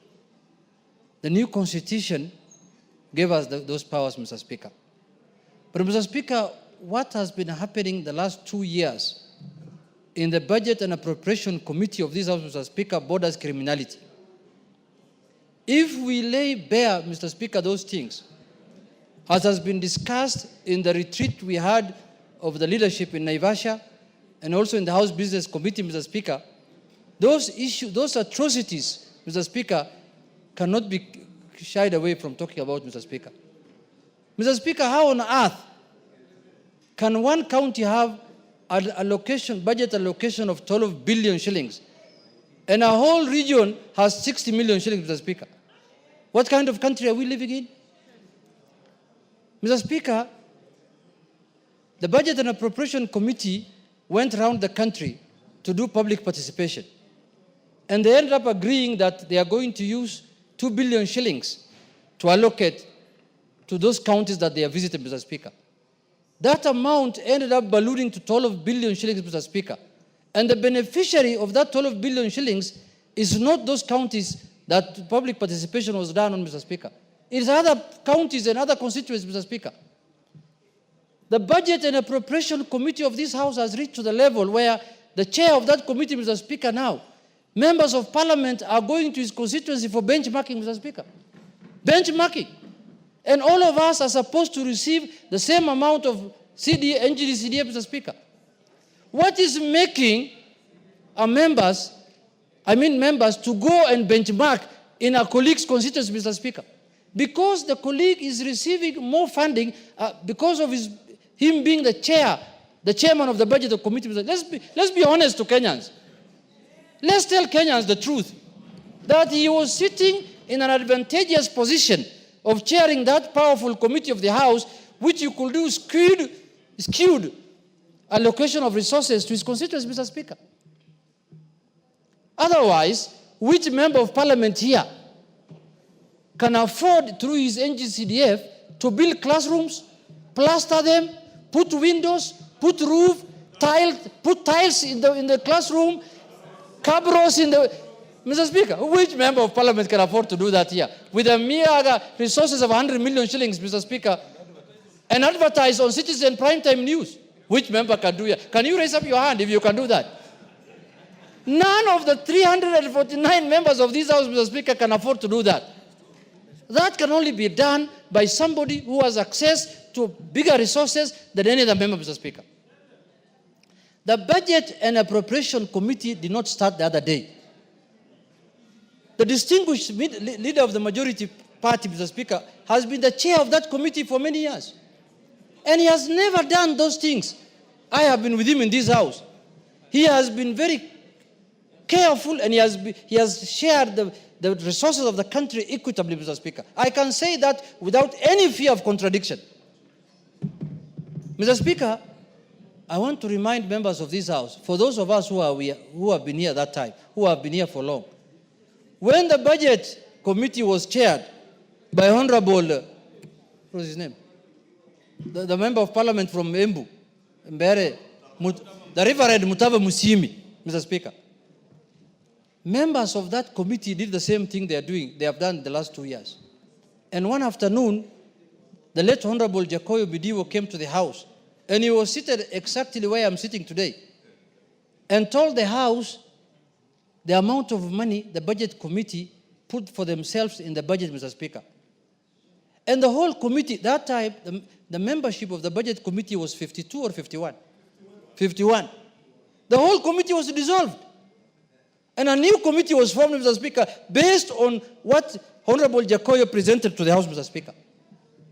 Mr. Speaker, if the Budget Committee does its business the way that the defunct committee has done, Mr. Speaker, the only option, the only solution, Mr. Speaker, that's available for this House is to convert the 349 members of this House into a Budget Committee. The whole House becomes a committee of the budget, Mr. Speaker. But as leadership and as parties, we have given responsibility and priorities to certain members. And especially on our side, and I'm sure even on Kenya Kwanza's side, we have picked one member per county from different regions and different counties, so that they can represent the interest of those regions and those counties and those constituencies. But Mr. Speaker, it looks like the committee now sits down and agrees on how to share the resources among themselves, forgetting that they are representing Kenyans and they are representing the whole House, Mr. Speaker, in that committee. As the majority leader has said, we will not desist, we will not hesitate to remove any member who behaves like the defunct committee, Mr. Speaker. I know there are remnants who have remained in that committee from the previous committee. I don't want to mention their names. We are giving them a warning that if you are not going to share the resources of the country equitably, Mr. Speaker, we will de-whip them. And we will discharge them from the committee, Mr. Speaker. Mr. Speaker, in conclusion, I saw, I don't want to mention names, an old man who has started a polytechnic which has 10,000 people. And he talked about his polytechnic very passionately. And he said he's requesting the executive to give resources to that polytechnic. And the polytechnic has 10,000 students. Mr. Speaker, in their wisdom of lack of it, through the chair of the committee and the committee, gave that polytechnic in Bungoma 25 million shillings and gave another one in another place 250 million, which has only 2,000 students. Was it 10 million? Yeah. They gave only 10 million there, and the other one they gave 250 million shillings, Mr. Speaker. We are going to name them. Mr. Speaker, we will not allow, because this is the House that takes care of the interest of the people, of what is concerned to the people, is discussed here, Mr. Speaker. And this matter of skewed distribution of resources, Mr. Speaker, look at what's happening in the road sector, Mr. Speaker. It's shameful. In the road sector, Mr. Speaker, there are counties that have not seen any cent to tarmac any road, Mr. Speaker. And there are counties that have been having money every year, every month to tarmac certain roads. In fact, very soon, if we continue like this in the next 5 years, there are counties that will donate tarmac roads to others. They will say, take this tarmac and put it somewhere in your county. You can return it back after 2 years. Just use it for 2 years. Because they don't know where to put it, actually. Mr. Speaker, I support the majority leader. This country can only prosper. This country can only go far if, as the representatives of the people, we become equitable in sharing our resources, Mr. Speaker. And that is why the Constitution gave us a mandate to look. Otherwise, the Treasury should bring a budget here and we just approve it as they have done. Because the previous Treasury, the previous Ministry of Finance under the previous regimes used to do very dangerous things in terms of sharing of resources of the country. That is why the new Constitution and the framers of this Constitution felt it fit to bring that mandate to the House. And now we want to allow that mandate to be abused in the House, Mr. Speaker. That will not happen. It will not happen over our dead body. With those few remarks, Mr. Speaker, I tell Honorable Melemba, we will stand with you and we will make sure the people of Vihiga get their rightful share of the budget. Thank you, Mr. Speaker. Thank you, members. Your leaders have spoken. I just want to advise the House that the Holy Book says, for everything you do to others, expect it to be done to you. For everything you do to others, expect it to be done to you. If you feel it's happy and fair, then it is good. And this constitution, like Ichungwa said without referring to it, the centrality of this new constitution is equity, fairness, and justice. And for all of you who have been given the privilege to serve in committees, you are public trustees. You don't represent yourselves. You represent the country. Because if members of a committee of privilege only work for themselves, how will a member who serves on the library committee ever do anything for their constituencies? So I want to encourage you, and majority and minority leader, please exercise your duties, your responsibilities to ensure that this democratically elected House discharges its duties and responsibilities to the satisfaction of every Kenyan in every part of the country. That a person in Mandera, a person in Vanga, a person in Lokitang, a person in Malaba does not sit in this House to get fairness, because we all have a duty to discharge fairly. So Mboko Milemba, thank you for bringing that point. And majority minority leader, as you have assured the House, move and correct that anomaly so that we have fairness. Those serving in the Finance Committee, I sit in my office and almost everybody wants to serve on that committee. Now I understand why. The Budget Committee, sorry. Everybody wants to serve on the Budget Committee. Now I fully understand why. Budget Committee. Not Finance, Budget. So those who serve in the Budget Committee, you are the trustees of public good. So as everybody else. Whether it's transport, whether it's energy. I get a lot of information. I just encourage you. Many of you are doing your second term, first term, a few doing third term. If you have to live longer, be fair.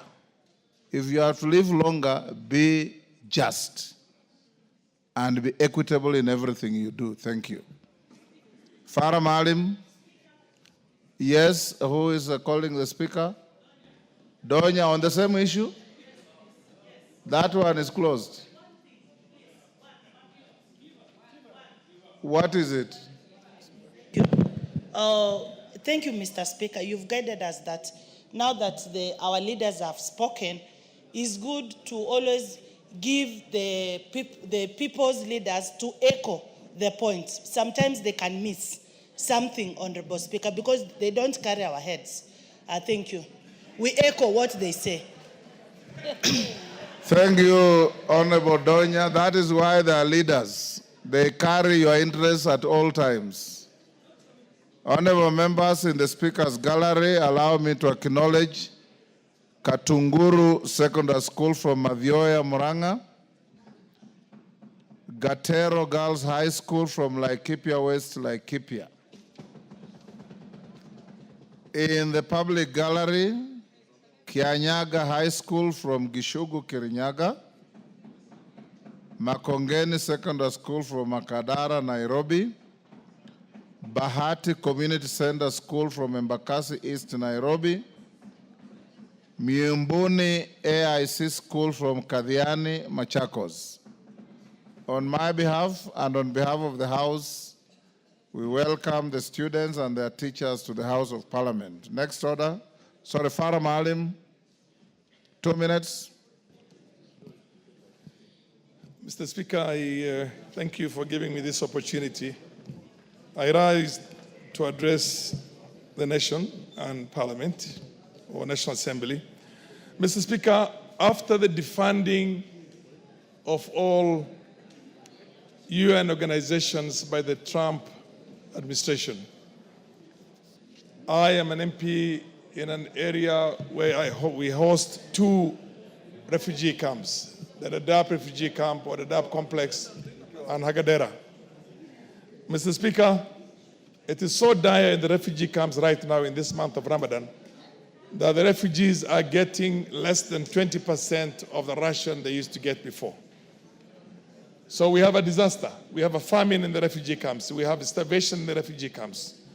I'm calling on the government, our own government, good government, and all other well-wishers in this case, businessmen and individuals, to help the refugees who are in our country today so that they are able to get a balanced diet in this month of Ramadan.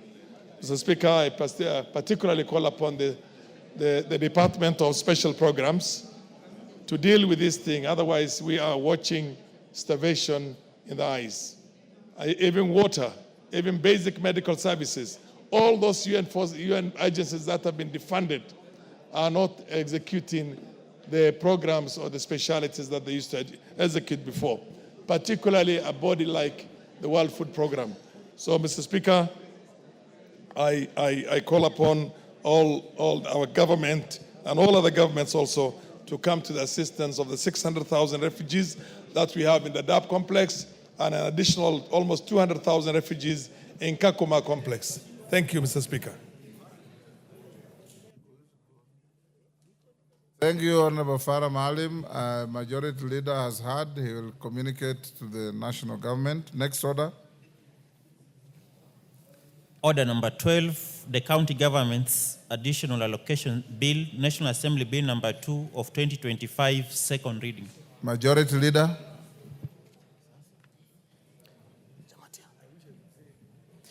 Thank you, Honorable Speaker. Honorable Speaker, I beg to move that the County Government Additional Allocations Bill, National Assembly Bill number 2 of 2025, be now read a second time.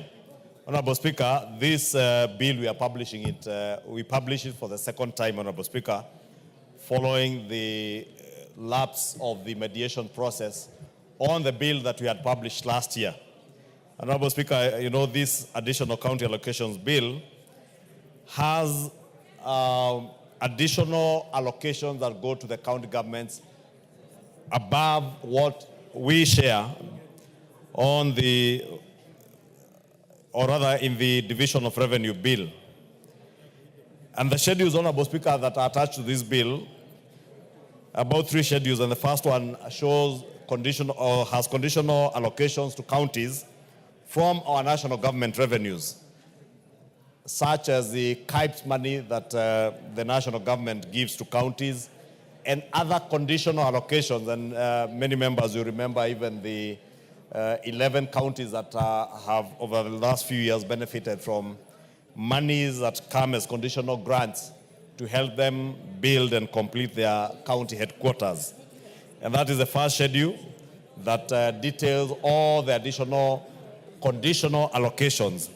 Then there is a second schedule, Honorable Speaker, that has unconditional allocations to counties from especially monies that come from court fines collected by the judiciary, from contraventions of the county government's legislations. Because, Honorable Speaker, many people are taken to court and levied fines and penalties for having contravened county government legislative proposals or legislations or bylaws in our towns and elsewhere, Honorable Speaker.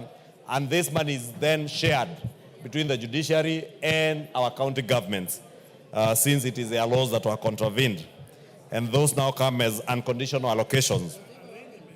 The third schedule contains conditional allocations from proceeds of loans and grants from development partners. Honorable Speaker, many of these loans and grants touch on very sensitive areas of our national resources management. And if you look at the schedule, Honorable Speaker, you see money from IDA on water and sanitation that touch on healthcare. You see money that goes to the Kenya Urban Support Program on urban development grants, grants that have transformed in a great manner many of our towns, including my own town in Kikuyu. Kikuyu town was transformed through allocations by the World Bank program under the Kenya Urban Support Program. There is a KISIP, the Kenya Informal Settlement Improvement Project, that has benefited many people, especially those in urban areas where there are informal settlements. And they have benefited immensely from these allocations, Honorable Speaker. And therefore, sad, Honorable Speaker, that last year we lost the opportunity to pass this bill because when we published this bill and it went to the other house, they included the road maintenance levy fund an amount of about 10 billion shillings in this bill and amended. And when we disagreed with them, Honorable Speaker, we went into a mediation process that then lapsed at the end of the last financial year. The import of that lapse, Honorable Speaker, is that our counties continue to lose. And when our county governments are losing, Honorable Speaker, our constituents are losing. It is our own constituents who can benefit from this water for sanitation. And either the IDA projects or monies that are going to finance locally led climate action programs that are also coming from IDA, food system resilience programs. There is a National Agricultural Value Chain Development Project that has an amount of almost 5 billion shillings that should be going to our counties, Honorable Speaker. And I gave the case example last week of a county where they are saying they are losing money under these IDA projects. Order, members. Leader, 1 minute. Order, members, honorable members. Order. Order, Honorable Soro and team. Please. Order there. Honorable Wangwe. Please, let's consult in low tone because the matter being moved by the leader is an important matter that affects our counties. You may proceed. Honorable Speaker, I was giving the case example of a county that I don't want to name, where we are being told because of the impasse on the RMLF and this bill that came out of the RMLF and moved on to this additional county allocations bill.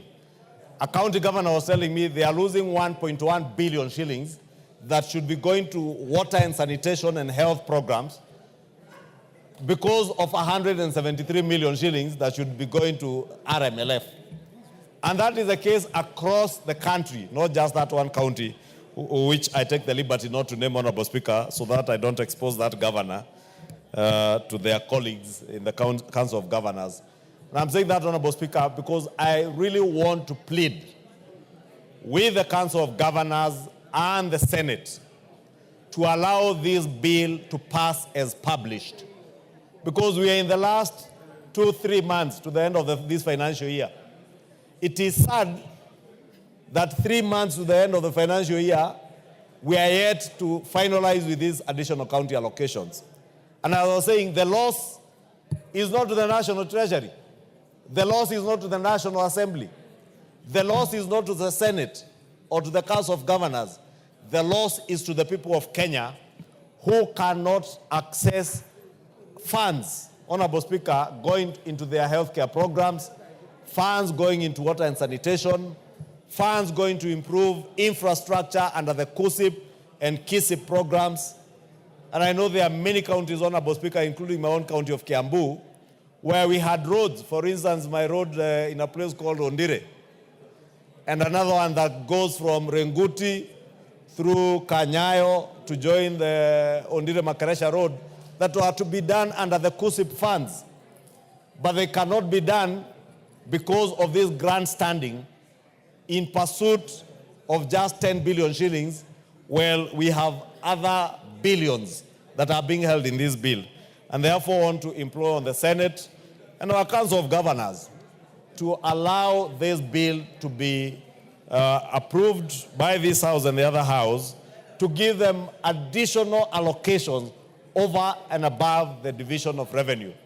We'll be publishing before the end of this week the division of revenue bill for the financial year 2025-2026.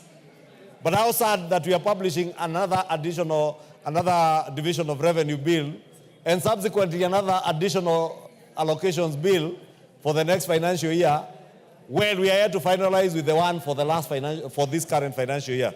Therefore, I want to urge members to support and plead with the other House not to wait for this bill to go to them and they amend to bring in again the RMLF funds, because they know the challenge that is the RMLF or the fuel levy funds.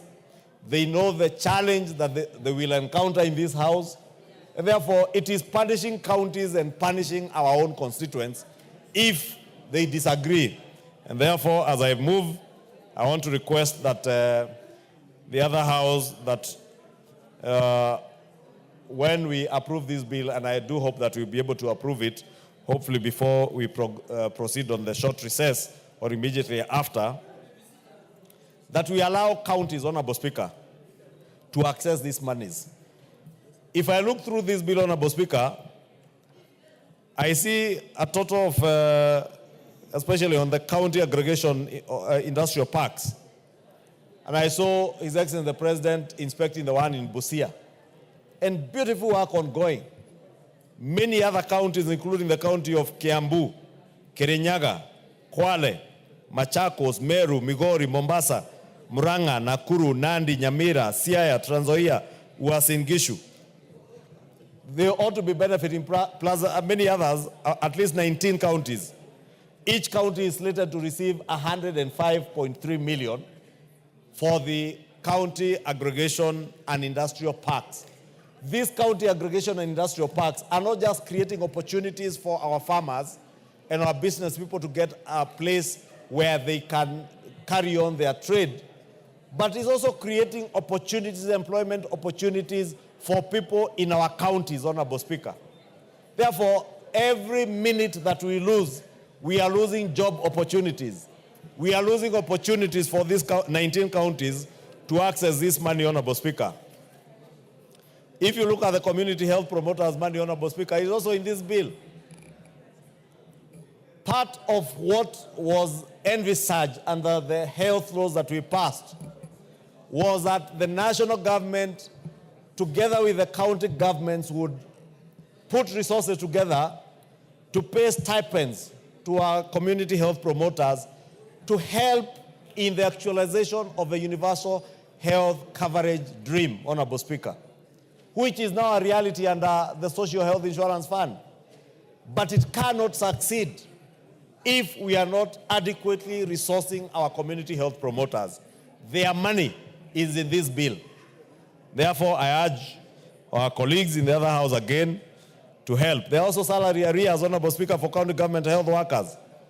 Following the return of the return to work formula that was agreed on between the Health Workers Association and the governments, the national government committed to provide the first phase of the bargain in the 2024-2025 financial year, amounting to 1.759 billion. And the bill contains a similar provision towards settlement of the salary arrears of the health workers in the counties as per the number of doctors in a county. Therefore, Honorable Speaker, you've seen our health workers threatening to go on strike because of these arrears from the collective bargaining agreements, and this money is in this bill.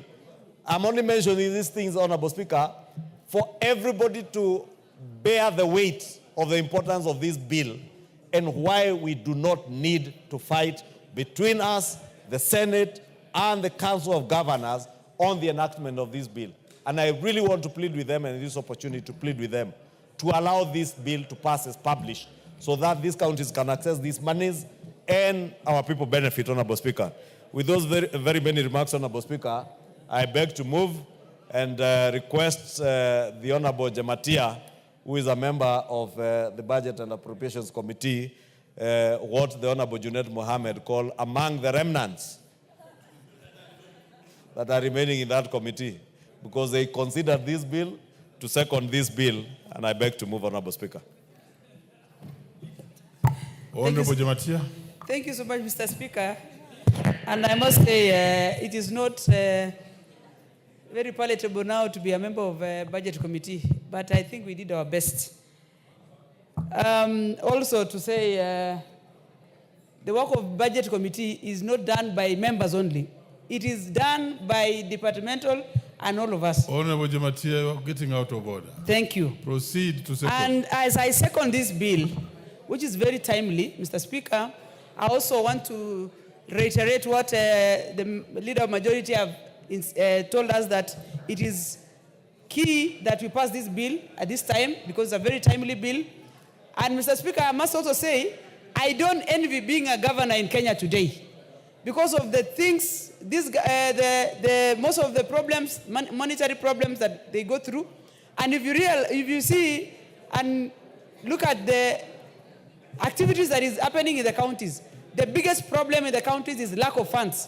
And this bill is going to enable governors dispatch and do their work comfortably, and specifically on matters grants, on matters universal health coverage, and even the aggregation of industrial parks that has been launched several times by the head of state and the wishes of the people of these counties. Mr. Speaker, this additional funds is going to take this country through the counties in a very positive way. And I only hope that the governors are going to be better managers and make sure these monies are not lost along the way through corruption, embezzlement, and privileges, so that we are able to build this country and embrace our other level of governance, that is the counties, and devolution, and enable Kenyans to get better services through this money. Thank you, Mr. Speaker. And you beg to give her the mic? And I beg to support. Thank you. 2 seconds, sorry. 2 seconds. Thank you, honorable members. Honorable members, order.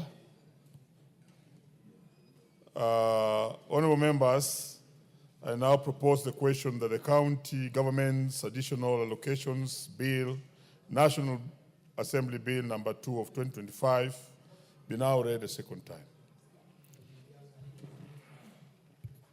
We have on my screen here, number 1, Joshua Mwalio.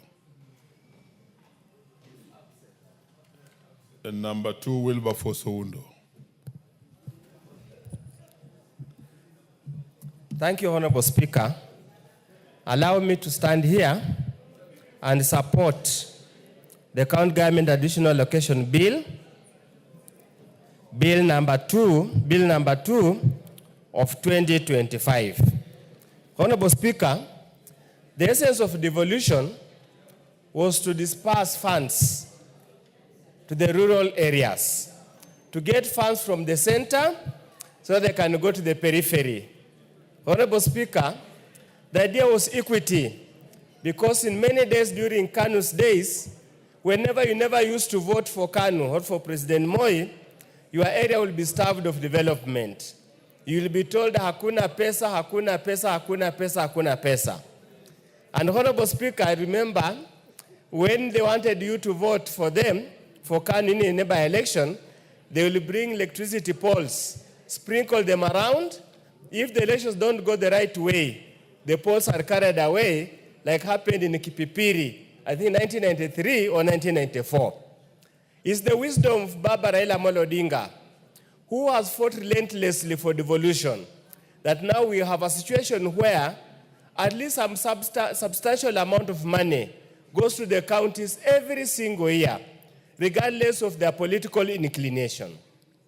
And for this, all Kenyans will be forever be grateful to the magnanimity, resiliency, and the ability to struggle for the common people of Kenya in the name of Raila Amolo Odinga. Honorable Speaker, when we undertook the new constitution of 2010, it obviously became at every budgeting point there are residual funds that remain in the national government.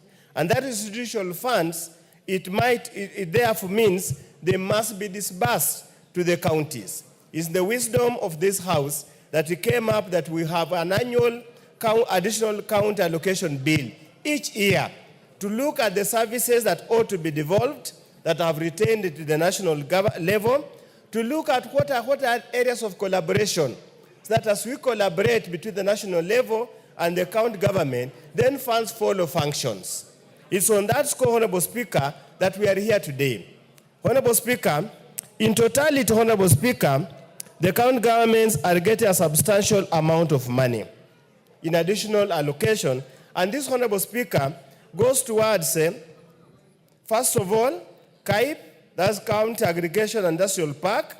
There's go to community health promoters, We go to basic salary arrears for county health workers. Honorable Speaker, we go to the issue of court fines that are also being given to the counties.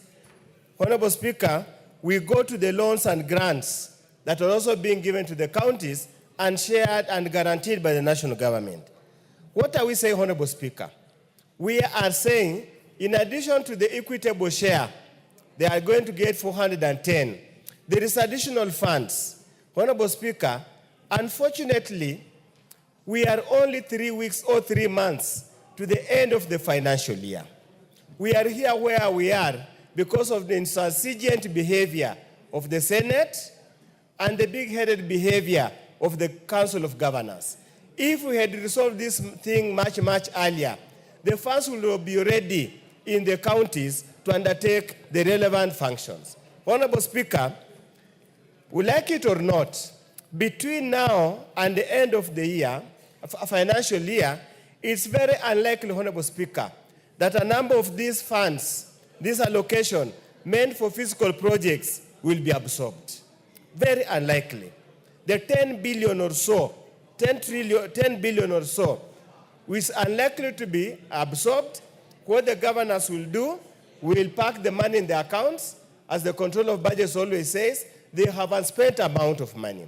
So, Honorable Speaker, we do expect by the end of, once the disbursement has gone through, once Senate has passed as it is, and the disbursement have gone through, Honorable Speaker, we expect our health workers, the community health promoters, ought to be paid their salary arrears that some have been running for several months, because that's the anchor of universal health care. Without health promoters, then we have really nothing on it. Honorable Speaker, we also want to bring to the attention to the counties that the loans and the grants that we are being shared to the counties, this is public debt.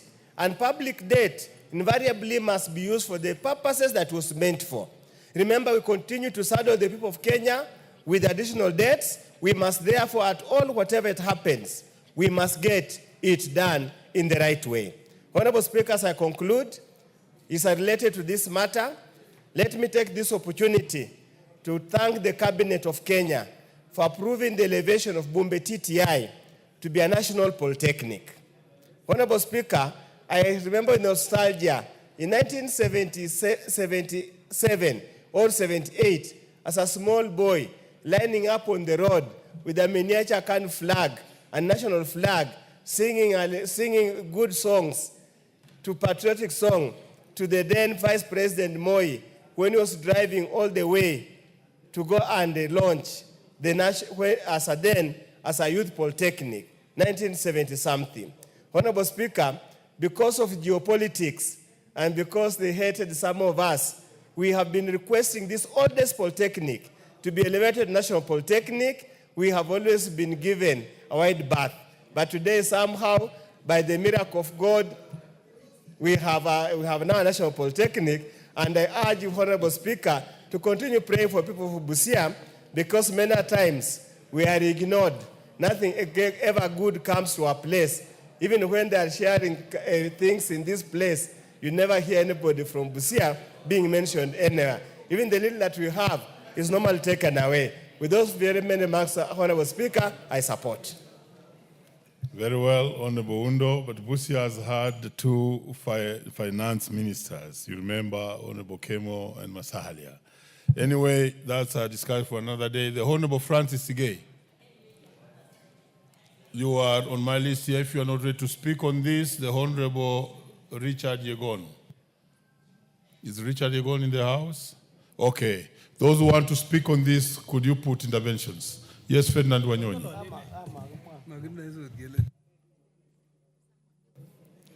Thank you, Speaker, for giving me this chance to support wholeheartedly this additional fund. I think, the Speaker, this is very, very important additional fund because one, I want this, as mentioned by the Speaker, by the Majority Leader, to be passed as soon as possible because out there, I am coming from Trans Nzoia, and Trans Nzoia is actually mentioned in this particular bill. And I want it to be passed as soon as possible because quite a number of things are outstanding. And they actually, it can't move. One is that it has been very difficult for the counties to account for some of the money that actually were given. But more so, Mr. Speaker, I've also realized that in my county, there are projects, very serious projects, that are standstill because there's no additional money. One is, I think, the market. We have a market that actually still not, nothing's moving, but I think this additional money will be able to assist the market to actually be completed. And of course, as mentioned by the mover of this particular bill, one is that we'll be creating jobs, both for Mama Mboga and other people that to be able to access this marketplace so that it can be able to create jobs, both for our mothers out here, our sisters out there, and of course the youth. And as it said in Kiswahili, mjakwa chembe si mkulima. So we are hoping and praying that this again is going to help our people to be able to be more creative in actually expanding their abilities and their resources, and particularly the farmers. Because one is that if this market, for example, in Trans Nzoia, is completed on time, of course there'll be people who will be not be coming to me for handouts and what have you. That would be just be able to assist them in whatever they need. But I think this is a very important, and I want this to be passed as soon as possible for the benefit of our counties. I know for sure, it's also mentioned, and I quite agree with the move of this motion, there are people who are not being paid. I had a case where 3 boys last weekend, after attending some serious funeral, they came to my residence and were saying, we have not been paid for the last 6 months. I couldn't believe. But it's true because, of course, the county government is not able to expand. It's not going to be able to create more jobs and get the revenue for whatever they are. So it's important that actually we pass this bill very fast so they can be able to assist the county government to be able to meet their obligations in terms of paying the salaries and other obligations. And of course, as mentioned by the previous speaker, even the county hospitals. And again, I can also refer to my own county. Doctors and even nurses and the workers are threatening to go on strike. Not for anything else, but because that the source of their incomes have not been very, very good, have not been improved. So I think as we actually give additional money, allocation, as we are going to do, I think this particular one will be able to assist I hope the governors are serious. I'm not pointing to any particular person, but let's be serious so they can use this opportunity, these funds, to be able to create more opportunities and be able to have more incomes at least so they can be able to pay for some of these nurses and workers of the hospitals, referral hospitals that actually are threatening to go on strike. More so, of course, the outstanding bills. I know water, for example, in my place, the county government has not been able to pay the bills that actually, like water bills. You know, they get the water from elsewhere, and they are not able to pay the water bills just because, of course, there's no creation, there's no expansion of their activities in the county. I want to thank this, let's pass this as soon as possible so that can be able to meet the obligation out there. But again, my request, and I think our colleagues as governors and even the MCS, please let them be able to do without actually getting corruption in this particular activity. And therefore, this, I think this bill should be passed yesterday so can be able to meet some of the obligation in the county. I support the Speaker. The Honorable Owen Bayer. Thank you, Honorable Speaker, for giving me this opportunity to contribute to the County Government's Additional Allocation Bill of the National Assembly Bill to 2nd of 2025. Honorable Speaker, this is a very important piece of legislation because we must, as a parliament and as a country, enable counties to operate.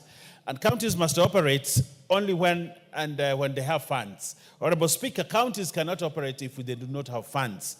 And the functions that have been devolved to the counties must have funds for them to be operational. Honorable Speaker, the Constitution is very clear that functions follow funds, or funds follow functions. That's a very important maxim, Honorable Speaker, to ensure the success of counties. And that's why, Honorable Speaker, Parliament as a tradition must table the additional allocation fund. Honorable Speaker, you realize that in this budget, in this county government additional allocations bill 2025, we are talking about 6.99 billion shillings. Quite some money that must go to ensure that certain projects are done. Honorable Speaker, from the outset, this government initiated the county aggregation industrial parks, the KIPES, which are very important to ensure that we bring manufacturing to the counties, that every county must have a county aggregation or industrial park, a park that will ensure industrialization of the counties such that the produce that comes from the farms of these counties are processed in these industrial parks. Honorable Speaker, 250 million was set per county. And this amount of money needed to be utilized to ensure that we have built this county aggregation that are going to ensure a takeoff, Honorable Speaker. And this bill now allocates that additional funds, the 250 KIPE. Honorable Speaker, the counties benefiting from this initiative include the county of Bungoma, the county of Busia, where my friend Professor Oundo comes from, and he'll be a beneficiary of the KIPE's money. And I can see, and the Honorable Women Rep of Busia, the gallant lady, the fighter, Omanyo, definitely you have to support this bill because you are getting 250 million shillings to set up KIPE. And tell the governor there, we are sending him money, let him ensure the KIPE is done so that the people of Busia can have an industrial park that they can be proud of and that they have money to ensure that is done. Honorable Speaker, other counties, notable counties, Honorable Speaker, apart from Busia, include Homa Bay, Garissa, Embu, Kiambu, Kirinyaga, Kwale. Yes. Honorable Undo, who do you want to inform? And is he willing to be informed? Yes, he's my... Proceed, Honorable Undo. I can always be informed by a professor. My good friend, Honorable Speaker, just to put into perspective clearly on my issue of KIPE, because I sit in the Committee of Trade, Industry and Cooperative, where it's domiciled, each county was to receive 250 million from the national government. They were supposed to put in around 250 million plus the land. So initially, the idea was to do the entire 47 counties, but because of the slow absorption and identification of the right sites, we have only managed to fund 18 of them. And out of those 18, for some of them, what is contained here is the second tranche. We had already given them one something, so this is literally the second tranche, so that the national government would have discharged its obligation, so that the county government now can take over and complete. Some at a different stage of completion, and we thank the Almighty God that Busia is one of them. Thank you. Thank you. Thank you for the information, Professor. You know, when you're informed by a professor, you get more enlightened. Actually, Honorable Speaker, the counties were selected based on the progress made towards project completion. And Honorable Speaker, this brings me to the very important point. Some counties have this KIPE money, but they have not done anything yet. And you can see, Honorable Speaker, just a few counties have. Many counties have not done anything. Based on this document, Honorable Speaker, priority is being given to those that already have started. And there are counties that have not started. This is a very important program. And I want to urge counties that have not started to facilitate or to put money in KIPES to do so. I do not know whether the county of my friend Elisha has actually started this work, Honorable Speaker. But of course, it's important that the county. Honorable Speaker, again, these additional funds will go to the CHPs. When you go, Honorable Speaker, to the ground, I was in the ground yesterday. I spent a lot of my time in my constituency, all the 7 wards of my constituency. And one of the things that these CHPs, the community health promoters, are crying is that national government has given them their money, but county governments have not paid CHPs. CHPs are important link for the success of SHA and SHIF. They're very important links. But if we do not pay the CHPs, Honorable Speaker, we're going to have a problem. Therefore, I urge us to support this bill. It passes and it goes out there so that the CHPs in our counties that are operating all over the counties, the community health promoters, very important people.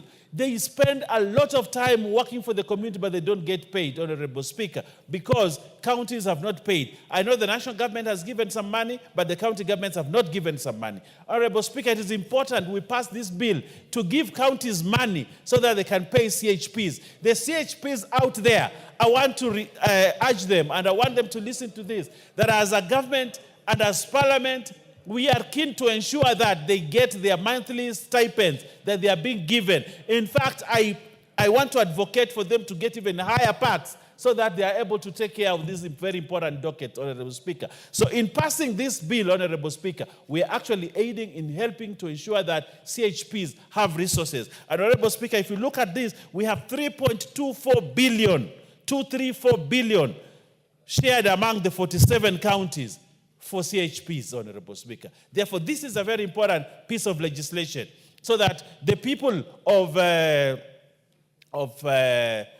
Homa Bay County, the CHPs in Homa Bay County, have money. They should not just be working and walking in the sun and the mud and not giving them any money. Honorable Speaker, CHPs are very important and we must support them by ensuring that they have money to ensure that they do the work properly. Honorable Speaker, another important thing that we must support in this additional allocation is the unconditional additional allocation for court fines. Honorable Speaker. Honorable Speaker, you realize this, the CJ said, the Chief Justice said the other day, that within a very short time, when the small claims court was set up, a lot of money was collected, and people, there's a lot of activity, the small claims court. I can't remember the figure actually, what the CJ said, but a lot of money actually, and a lot of claims were settled. And therefore it is very important that, Honorable Speaker, that this bill's second schedule allocates Kenya shillings 116 million for court fines from county legislation violations, benefiting counties including Murang'a, which has collected 70.74 million, Machakos, which has collected 16.05 million, Mombasa, which has collected 13.42 million, Kiambu has collected 10.78 million, among others. But this money, Honorable Speaker, cannot be transferred from the courts to now the counties, to the accounts of the counties, Honorable Speaker.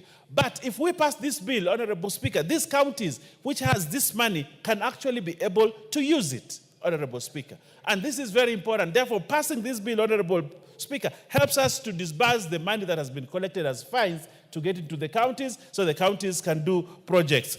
The transfer of court fines to the respective county government has faced challenges, Honorable Speaker, due to the lack of a framework for the collection and transfer of the same.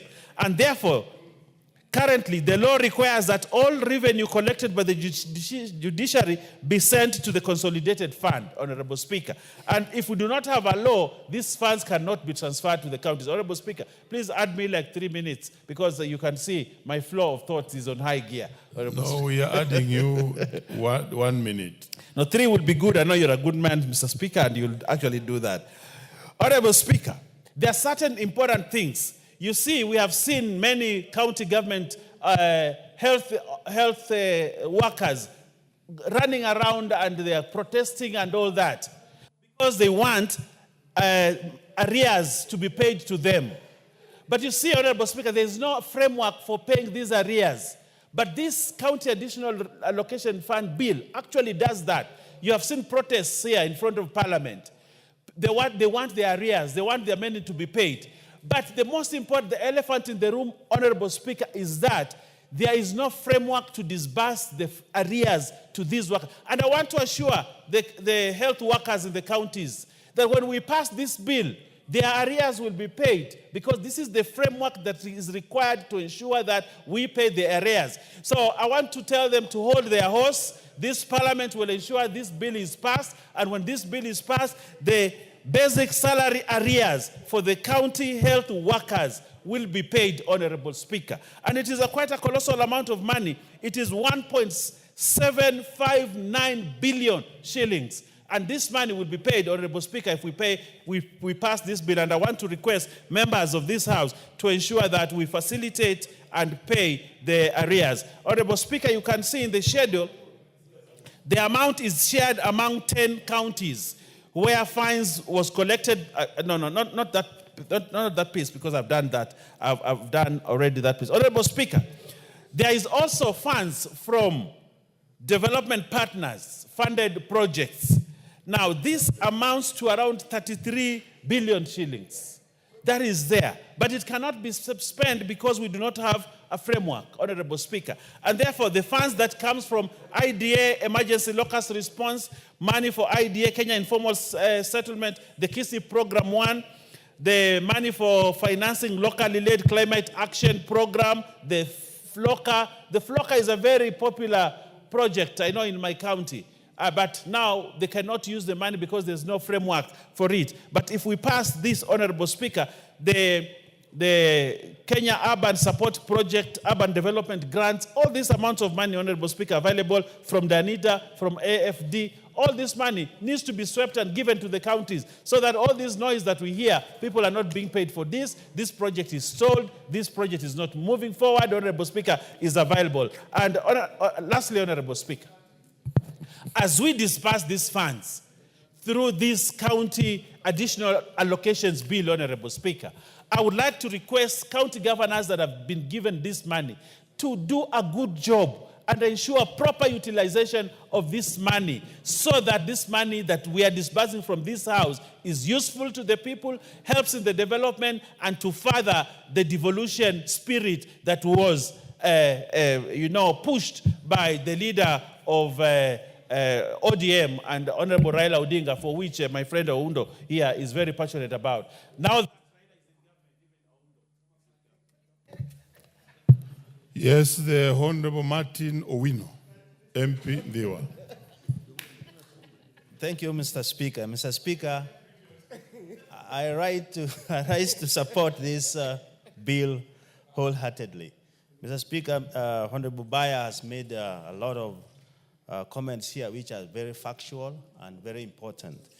But it really makes us unhappy if we have the money, even from development partners, in billions, in fact 33 billion, he says is correct, and cannot just be dispersed to rural folks to use because of lack of infrastructure. And I was asking Dr. Nyikal here, we used to have these monies from SIDA, DANIDA, all those taken to the counties. Why do we have a delay on this? And the effect is enormous. For example, Mr. Speaker, if you look at the community health workers, which I champion for, and I know why. Because of early detection of diseases so that they can be cured, they be treated well, on time, without paralyzing the system in the villages. Early detection diseases are done by community health promoters, and that has been proven. That is much cheaper than dealing with progressed and full-blown diseases in tertiary care. And these are arrears, and their allowances held here. Mr. Speaker, there's no one who can do work without compensation. These people pay for school fees, they pay for the upkeep of their families and all that. But more intriguing, Mr. Speaker, is that when these funds are held here, there are so many things that's happening. One, they are not just grants and shares from the national government. Some of these are loans, meaning we are paying for loans which are held here and are not doing the work at the rural settings. Some of these monies which are held here, Mr. Speaker, are also salary arrears for health workers. So it appears to me, members, that we are shooting ourselves in the foot. At one point, we are giving the hospitals, especially level 6 and 5, the budget to deal with the conditions which we ought to have even prevented at the primary health care. Money from Danida and all that category are supposed to improve primary health care. Now we are having them here. So as a result, we will have progressed conditions which unnecessarily should have been allowed to do that. Some of the monies are also for climate resilience, agriculture, food systems resilience, which can make also the rural economy become more vibrant. They are held here. As a result, when this is not acted quickly, Mr. Speaker, and I urge members to do so, what will happen is that we are killing the rural economies, we are interfering with the health of our people, and also we are interfering with businesses, because some of these development partners are supporting small business scale. Mr. Speaker, we are also interfering with equity and equality, which is distancing itself as the time goes. There are so many people who are sinking into poverty, and a few who are opulently living are at the top of the helm. So, Mr. Speaker, as a House, I think it was wrong for the other institutions like the Senate and the COG to demand that this bill be that their 10 billion bill be added into this in order to pass. That does not make sense to me. It appears that they are also shooting themselves in the foot. Why don't we just pass this bill, release the money, and fight other fights, not with the money that is holding the lives of people? So I urge members, because I feel the necessity and the urgency of this money to be released, to pass this as soon as possible.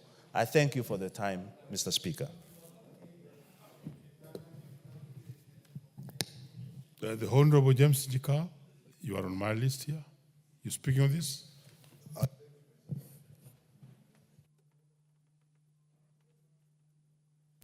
Can I have them? Thank you, Mr. Speaker. I arise to support this bill. And Mr. Speaker, what bothers me is that this is a bill actually for the 2024-25. It's the funds that should have long been used, and we are still discussing them.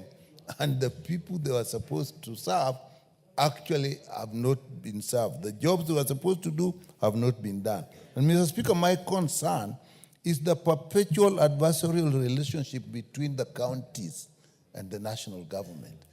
When devolution came, Mr. Speaker, I don't think the idea was to actually build territories. The idea was actually to get monies to flow to the counties. It's a good idea because it has made equity much easier. And it really does not matter to the people that are being served where the resources come from. And I think as leaders we should realize this.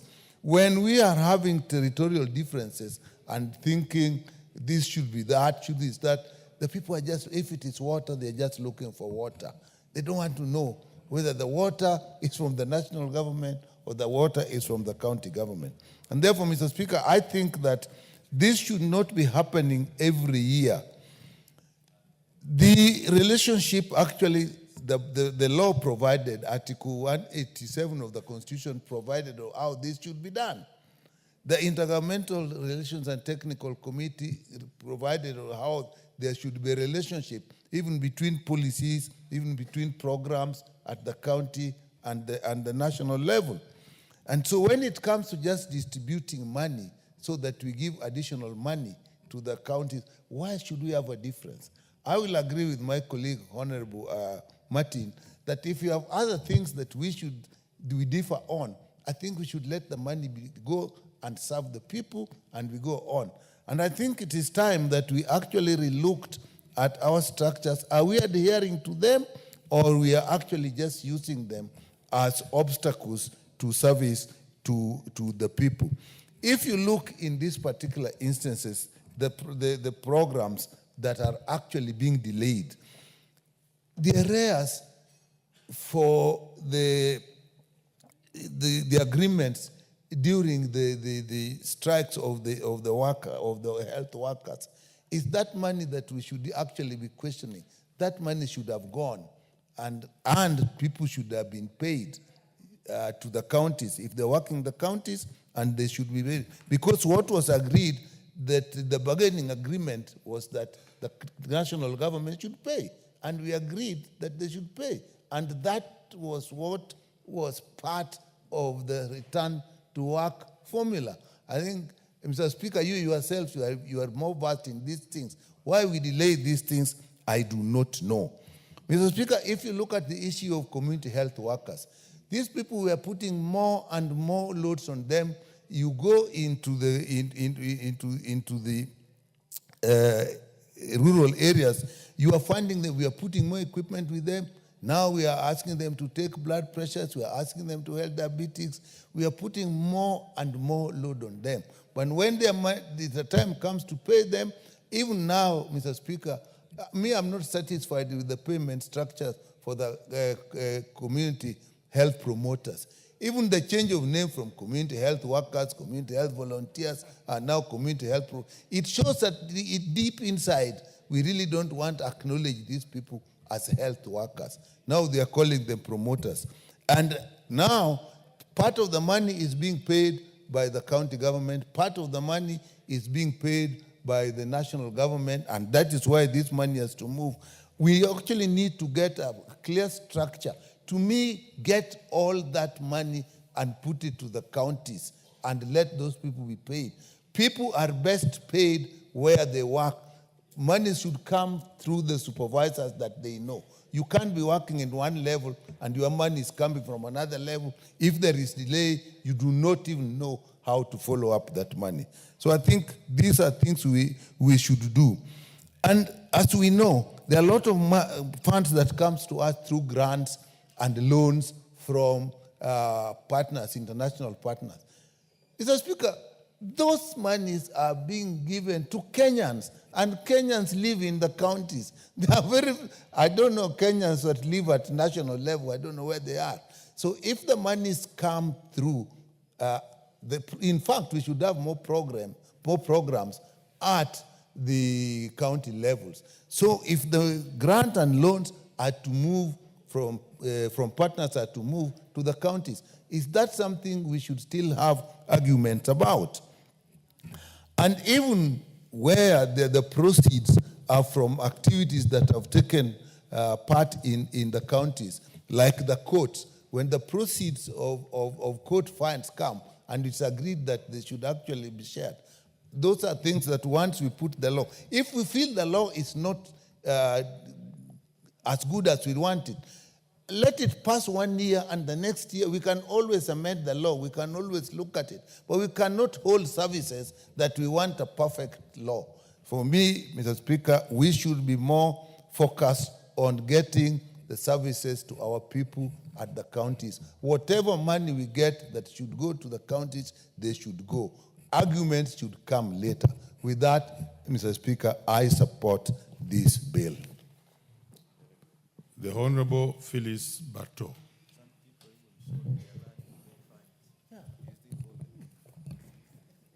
Thank you, Mr. Speaker, for giving me this opportunity to put my voice and support this county government additional allocation bill, National Assembly number 2, 2025. Mr. Speaker, we started devolution and we cannot strangle it so that it is not able to serve the people. Mr. Speaker, county governments play a very important role in our economy and to the people of Kenya. And when the county governments are not well resourced, it is the same people we are serving who become disadvantaged. Mr. Speaker, a case in point is my county, the county of Uasin Gishu. And I empathize and sympathize with my governor, Jonathan B. or Elias Kotimoja. Because, Mr. Speaker, because of the scarcity of resources in the county government, the governor has been reduced to playing very minor roles in the county, which I don't want to mention, because he is not resourced, he doesn't have money to run the activities of the county. Mr. Speaker, case in point is the road infrastructure, which, in fact, at this time of the year in Uasin Gishu, it is raining. And the county roads are in very bad condition. The machines which have been purchased are just idle because there is no fuel. The county cannot fuel those machines so that the roads are improved. The road network is improved. So, Mr. Speaker, this bill is very important and it should be dealt with the urgency it deserves so that our counties can continue being operational. Mr. Speaker, a case in point is also the promoters, the health promoters. They are supposed to be given a small figure of 5,000, very little amount of money, which is not even enough. And yet they are not getting it because there is no money in our counties. And Mr. Speaker, we are giving them a lot of additional work. For instance, they are supposed to be registering SHA. They are supposed to be sensitizing communities in a matter SHA. Yet they do it. They do it very diligently. But at the end of the day, Mr. Speaker, they don't have anything to take home. Mr. Speaker, if we are supposed to make this SHA functional, this money should be released to the county so that they can run. Our hospitals, Mr. Speaker, there is no medication. In fact, as I was coming to Parliament a few minutes ago, I met a group of health workers demonstrating in the streets. This is a clear indication that our county governments are not working. They are not operating because they don't have resources. And at the same time, in fact, the little resources which they have are to use it to support other services because they are not enough. Mr. Speaker, the issue of fertilizer, which is very key at the moment, especially during the planting season, was devolved to counties. They are supposed to do the last mile, where they distribute the fertilizer from the National Cereals Board to the different cooperative societies which are in the counties or in the wards. But unfortunately, the county government is not able to do that. If you go to Uasin Gishu now to the National Cereals Board stores, you will find farmers struggling, haggling for the fertilizer because the county is not able to transport it from the centers, from the cereal boards to the cooperative societies in the regions because they don't have resources. Mr. Speaker, if this devolution was supposed to make life easy for our citizens, then we had better disperse this money so that the common mwananchi can at least feel that something called devolution was done. Mr. Speaker, if there is any problem, if there is an obstacle in the disbursement of this money, then it should be eased out so that the members of our communities can benefit. If Senate is the problem, for instance, if Senate wants anything, any funding through this bill, they had better wait so that this one is dispensed with quickly, because at the end of the day, Mr. Speaker, we all serve the same mwananchi. The mwananchi who elected the senator is the same mwananchi who elected the governor, is the same mwananchi who elected the member of parliament, is the same mwananchi who elected the member of county assembly. So let us put our differences aside and look at what benefits the Mwananchi directly. Let us sort other issues elsewhere or independently, and don't put obstacles that make the lives of our citizens difficult. Because, for example, the county industrial parks, what are referred to as KIPes, Mr. Speaker, in my county, the county of Uasin Gishu, specifically even in my own constituency, Muiben constituency, we launched one, or we did the groundbreaking of one, and we were so excited that it was going to bring a lot of value to the lives of the farmers, to the lives of Mwamamboga, to the lives of everybody who was in Muiben when we were groundbreaking that day. But Mr. Speaker, this is 2 years down the line. The building is just a sorry state of itself because there is no work going on, because there is no money. So how I wish these resources are fast-tracked so that we have the completion rate of all these projects which have been commissioned can be achieved. Because once they are not completed on time, there is also the cost element, there is the legal aspect, because a contractor will not just sit and wait for a decision to be done so that they are paid. People work on timelines, and when they are not paid, they will go to court.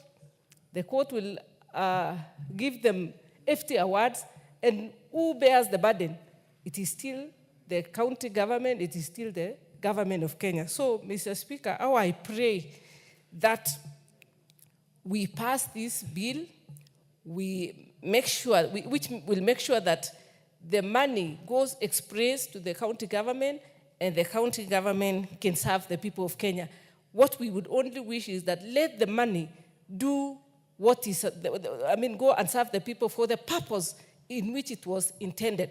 Let us not have a scenario where the allocations are dispersed and then the resources are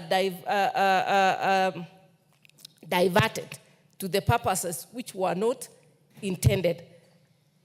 Up to there, Mr. Speaker, I support this bill wholeheartedly, and I hope and I wish that it is fast-tracked so that very soon, our county governments, the governors will be up running in serving the people of Kenya. Thank you, Mr. Speaker. The Honorable John Waluke. Thank you. Thank you, Honorable Speaker, for giving me a chance also to speak on this important bill. Honorable Speaker, I am different from many or few of us. Honorable Speaker, unless we put the structure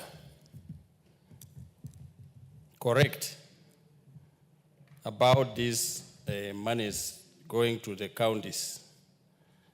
Honorable Speaker, some of the counties are doing well, and some of the counties are just swindling the money. So, Honorable Speaker, if we are all supporting that the money should go to the county governments, that there's no work going on in the counties, it is because we have not put the structure properly, like CDF monies. The structure is there. The money goes to the constituencies, and then it is seen working, Honorable Speaker. But not like this one. Honorable Speaker, I invite you to my constituency one time. Since devolution, there is nothing, even a bottle of water like this, in my constituency from the county government. And I always wonder, and we get almost 13 billion annually, Honorable Speaker, and there's nothing that has, you cannot talk of anything from the county government. Honorable Speaker, about the Agriculture and Industrial Pact, it is only Busia County which I visited, and maybe Honorable Speaker, you are also there. I saw that, and I'm impressed with the Busia County, Honorable Speaker, with the work Busia County is doing. Even the president was amused when we all saw the structures of the industrial park, what is going on in Busia, and it was given the same amount the same day with my county, Bungoma County. And Bungoma, there is nothing. And even the PS, Dr. Mwana was wondering that I gave the money the same day, and here the work is seen.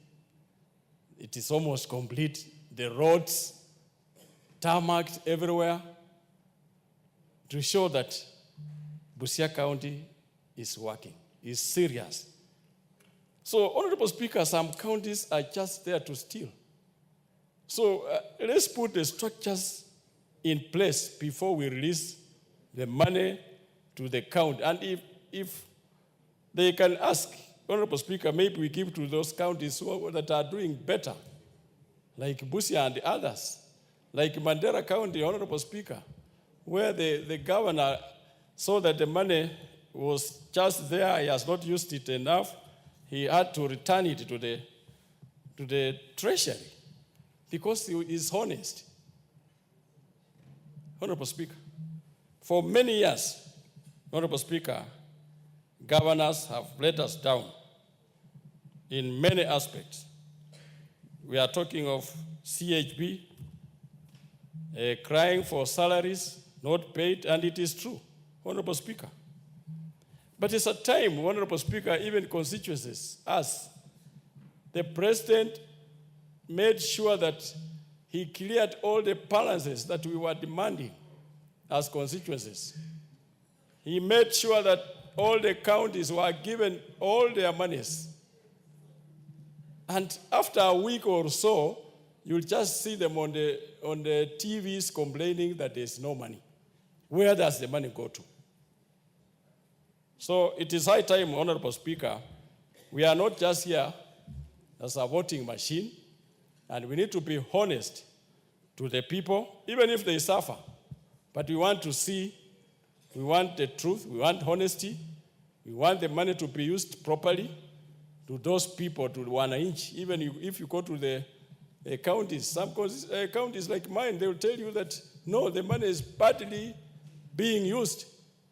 So let's be open, let's be candid, let's be bold to say, to speak what is wrong. We must say that it is wrong. Honorable Speaker, thank you. The Honorable Japheth Nekundi, Member of Parliament, Kitutu.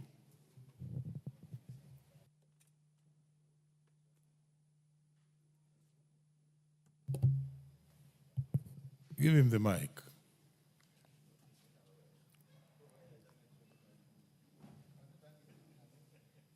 Any mic around? Yes, you can use that one. Thank you, Honorable Speaker, for giving me this opportunity to also put my word on the county government additional allocation bill, which I believe is a very, very important bill to the people of Kenya and more especially to the county governments, because our county governments play a very crucial and critical role in making sure that our people back at home get the services that they require. When this constitution was passed in 2010 to bring up the county governments, these county governments were brought up to ensure that they get services to our people. This bill, therefore, is important, Mr. Speaker, sir, because there is some money lying somewhere, and there are people back at home who are to receive this money to get services, but they are not getting them because the money is lying here. Mr. Speaker, what has touched me so much about this bill is money that is meant for the CHPs is in this bill. In December, I had a meeting with CHPs from my constituency, and to some point, they were very happy with the national government because the national government tends to release the money for the CHPs in time, but at that particular time, there was a backlog of the money that was meant for CHPs of about 8 months from the county government. So this bill is important because I believe these CHPs need this money because they play a critical role, more especially at this particular time, because of the registration that they are doing for SHA and SHIF, which now we call it Taifa Care, which is very critical for the people of Kenya. And this is one of the 5 pillars of President William Ruto, which is very critical. Since time immemorial, there is no such huge thing like the Taifa Care that is ongoing that has ever been passed. This is the first time, and it has come through during this period of President William Ruto, and I believe it will be able to succeed despite having some teething problems. It is normal to have teething problems, but I believe this SHA and SHIF is good for our people. And by paying the CHPs, it is important because these CHPs are the ones who are the roadmap towards making sure that the Taifa Care is a story to tell in future or it succeeds. Number 2, we have seen there is a lot of money that the donors have given out, but on our side of Bakain, this donor money needs to be matched up with some money from the national government. And a lot of money is here lying, like money from KISIP, which is the Kenya Informal Improvement Project, money from Kenya Urban Support Project, money for Water Sanitation and Development Project, which, as we know, water is a devolved function. Like the other day in my brother, Honorable Silvano Osoro, there was a problem. People were infected because of drinking contaminated water. Therefore, I ask the county governments, when you receive this money, make sure that you use this money in a good and proper manner. Because if we had good, clean water in South Mogirango, right now, we couldn't be having the issues that we are having there. Many people were infected, many people, the water contaminated and made sure that affected so many people. It was a sad incident. It was one of the incidents that we've never seen in Kisii for the first time.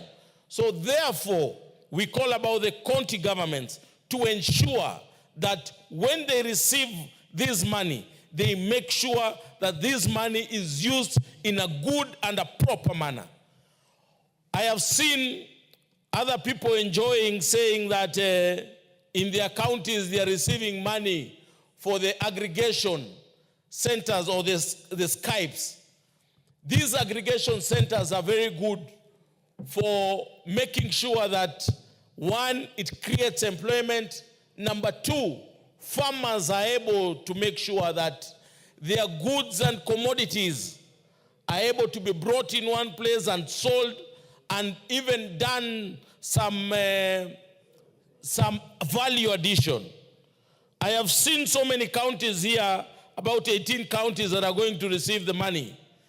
But I am devastated because the county where I come from is not going to receive the money because the contractor or the county government has not made sure that the project is ongoing. The project is stalled, and that is why they have not been given the money, or they are not receiving the money.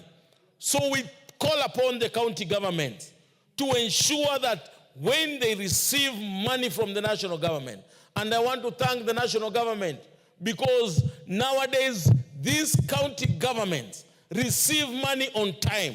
The problem is that we have some governors who are very incompetent, who are not making sure that the money we receive is not used in a good and proper manner.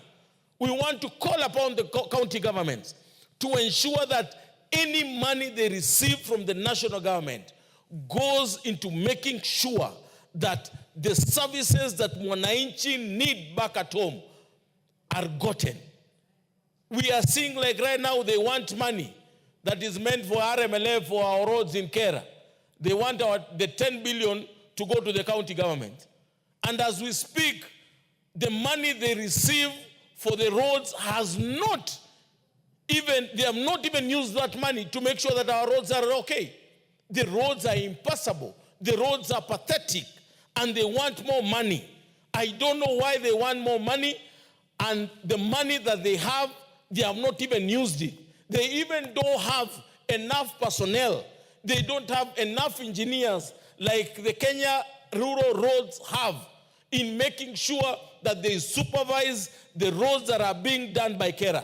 And if you go back at home right now, you can clearly identify a road that is done by Kera because their roads are done in a good and a proper manner compared to the county roads, which engineers who are doing them are very incompetent. The people who are doing them are very incompetent. And even some of these roads, we cannot see them.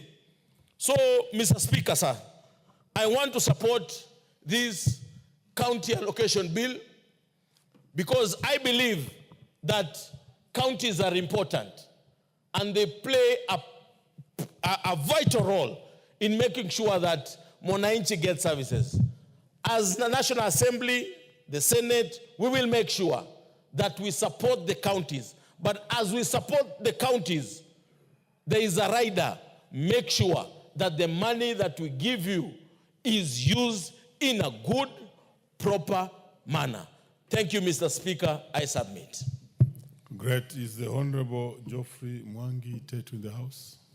Proceed. Thank you, Mr. Speaker, for the opportunity to also lend my voice to this debate. And Mr. Speaker, to start, I fully support this bill, the 2025 County Government Additional Allocations Bill. But Mr. Speaker, I would like to first point out that this is the House that is going to protect devolution. This House and the House of Senate. And it is our primary mandate to protect devolution. This week, Mr. Speaker, we saw an MOU being signed that purported to protect devolution, yet that is the responsibility of this House. But be it that as it may be, there is need to ensure, Mr. Speaker, that first of all, we devolve all the functions that was put in the schedule of devolution in our Constitution, and this includes health, which, Mr. Speaker, up to today we know the bulk of the money for health still sits at Afya House, at the north with our county governments who are in charge of healthcare. The money for agriculture still sits at Kilimo House. The government is still in the business of fertilizer, an item that should be going to the county government. The government has recently engaged in the business of housing, which again, it is clearly a devolved function. So, Mr. Speaker, I urge this House first and foremost to ensure that we protect devolution from the excesses of the executive that we have continued seeing from time to time. Mr. Speaker, our healthcare workers are on strike, and it is very important that then we release this money very, very quickly. It is also sad that our health, community health promoters have literally two employers. Some money comes from the national government, some money comes from the county government. And I think when you have two employers, and there may not be any synchronization as to when the salaries come, you find they have been paid some half of the money, the other half is being waited. How can we ensure that this money is put maybe at the beginning of the year for community health workers and synchronized and paid at the same time? So we urge Treasury to ensure that these funds are released in time. However, Mr. Speaker, our governors and our county governments cannot escape blame. I think despite us being proponents and disciples of devolution, they have at times made devolution look like it was a sham or like it was a myth because of some of the things that we keep seeing in our counties, Mr. Speaker. The biggest item being corruption and wastage and plunder of public resources within our counties. Mr. Speaker, this is something that Senate and this House, we have to keep looking for additional measures. And we also want to urge the Auditor General and also ask the various government arms of government that are concerned with fighting corruption to refocus, or to put very sharp focus on our counties, which have now become, the headquarters of corruption. Actually, the joke in this country is that the only thing we successfully did was to devolve corruption. So, Mr. Speaker, that is something we must address. Also, our county government seem to lack the capacity to absorb the money that they have been given. A recent report showed that a lot of them have not even absorbed their capital expenditure or have been deviating their capital expenditure. And a big problem, Mr. Speaker, that we have in our counties is a bloated workforce. Every governor comes and adds his 200, 300 new employees. In 5 years, those ones cannot be fired because they are on permanent and pensionable. A new governor comes, adds his 500. So a lot of our counties, Mr. Speaker, we need a staff audit. And maybe it is time that we put them under the Public Service Commission, if they are not already there, so that the establishment is clearly approved by both the Public Service Commission and also the salaries are determined correctly by the Salaries and Remuneration Commission. Mr. Speaker, counties have also become the people who are holding a lot of pending bills. And sadly, these also come from very small business people. Although this is not only a problem of county government, it's also in the national government. Mr. Speaker, it is sad that in this country, the third largest source of revenue after taxes and domestic borrowing is what I would call SME finance.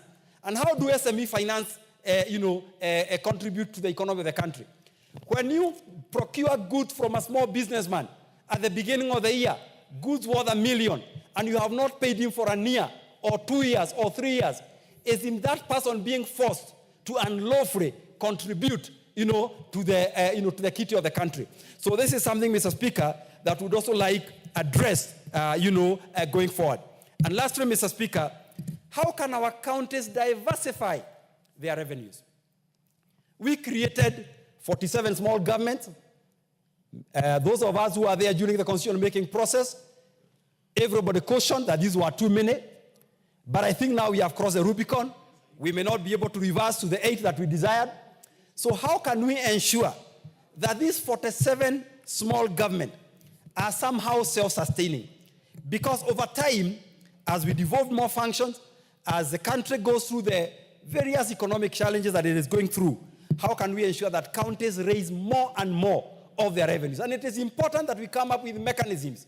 And I know there are some mechanisms, but they need to be strengthened to ensure that counties get money based on how much they collect. There are some governors who are doing very little, or they sit in their headquarters, wait for the big check from Treasury, and sit with their colleagues and cronies and figure out how to divide it. But Mr. Speaker, as I finish, I would like to point out about my own county of Nyeri. Because when I look at this schedule, and I remember going to a meeting about 2 years ago, just after we were elected, and Nyeri was supposed to be one of the first beneficiaries of the county aggregation and industrial parks. But when I look at the county of Nyeri, I can see it has 0 allocation. I don't know whether it's because it got an allocation last year or whether the governor has not contributed his matching funds. But Mr. Speaker, I would like it to be on record that the county government of Nyeri has not received any monies this year or with regards to the county aggregation and industrial parks. And we have a lot of things that we would like to do. It is an agricultural county, and we would like to be able. Mr. Speaker, what's your point of order? What's your point of order? No, just to inform my friend, that guy is my friend, he's a good member of parliament, that, Nyeri may not have an allocation here because either they have not used the money that they have adequately, or secondly, that there was no contribution from the county government, or that they have not found the land to put up the KIPE. And therefore, probably as an MP and as a friend of the governor, you need to go out there and ask the governor what has happened, because we have seen those that have been allocated on the basis of good progress on their KIPEs, and that they also have land, and the county governments has also made allocation. So I know the good governor, Dr. Kahiga, is your friend. He should help the people of Nyeri to get a KIPE before he departs, and it will be part of his legacy, and that the only legacy he should not leave for the people is that they were Munyoro trained. He needs to leave a KIPE, a proper You've made KIPE. your point. Thank you. You've made your point. The Honorable Gideon Mr. Ochanda. Speaker, I had not concluded because I was interrupted by a point of order. So, at one point, you gave me an impression. yeah, that you had because but concluded. I thought you'd allow me to finish, but you stopped me to allow the deputy leader of majority to make some remarks against Wamunyoro, which are quite unpalatable in this house. Honorable member. I'm a fairly seasoned moderator.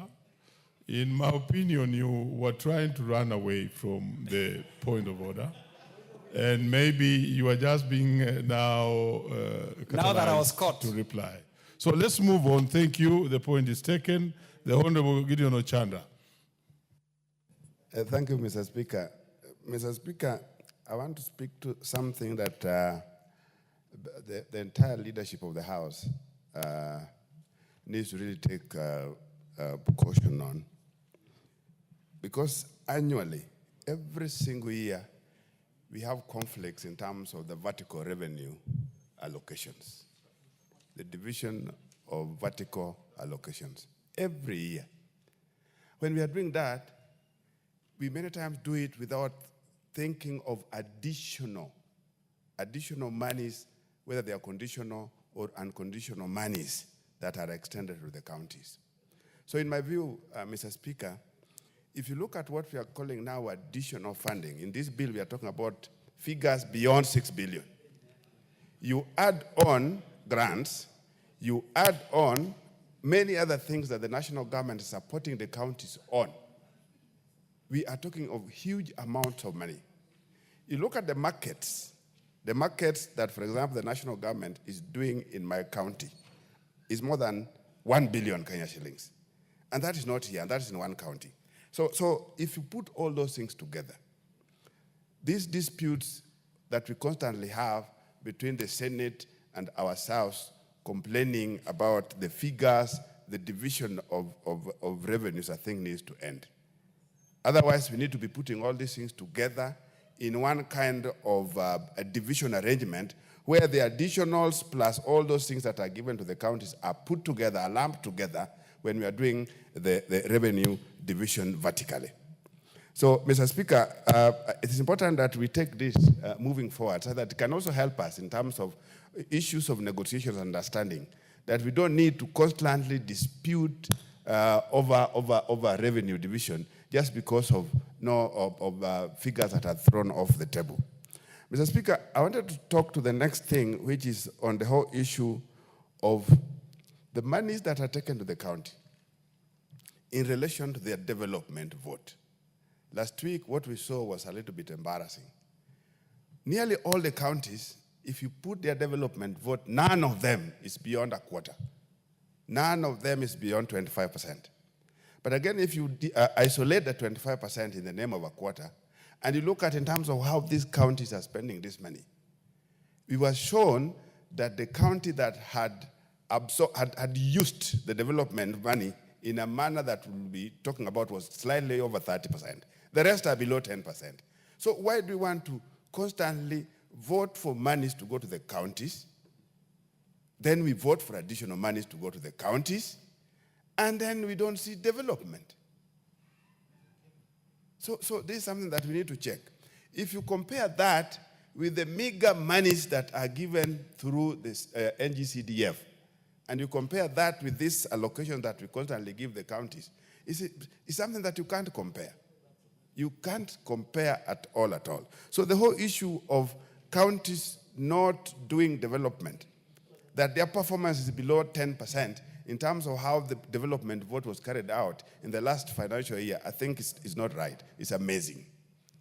The other thing that is here, Mr. Speaker, that I think is important to note is the whole issue of how court fines have been sent out to counties. We used to have what were called municipal courts before. These municipal courts were virtually in every county, in every town council, in every municipality, and in every county. And they were handling issues of the municipal bylaws. Some of these bylaws are in existence.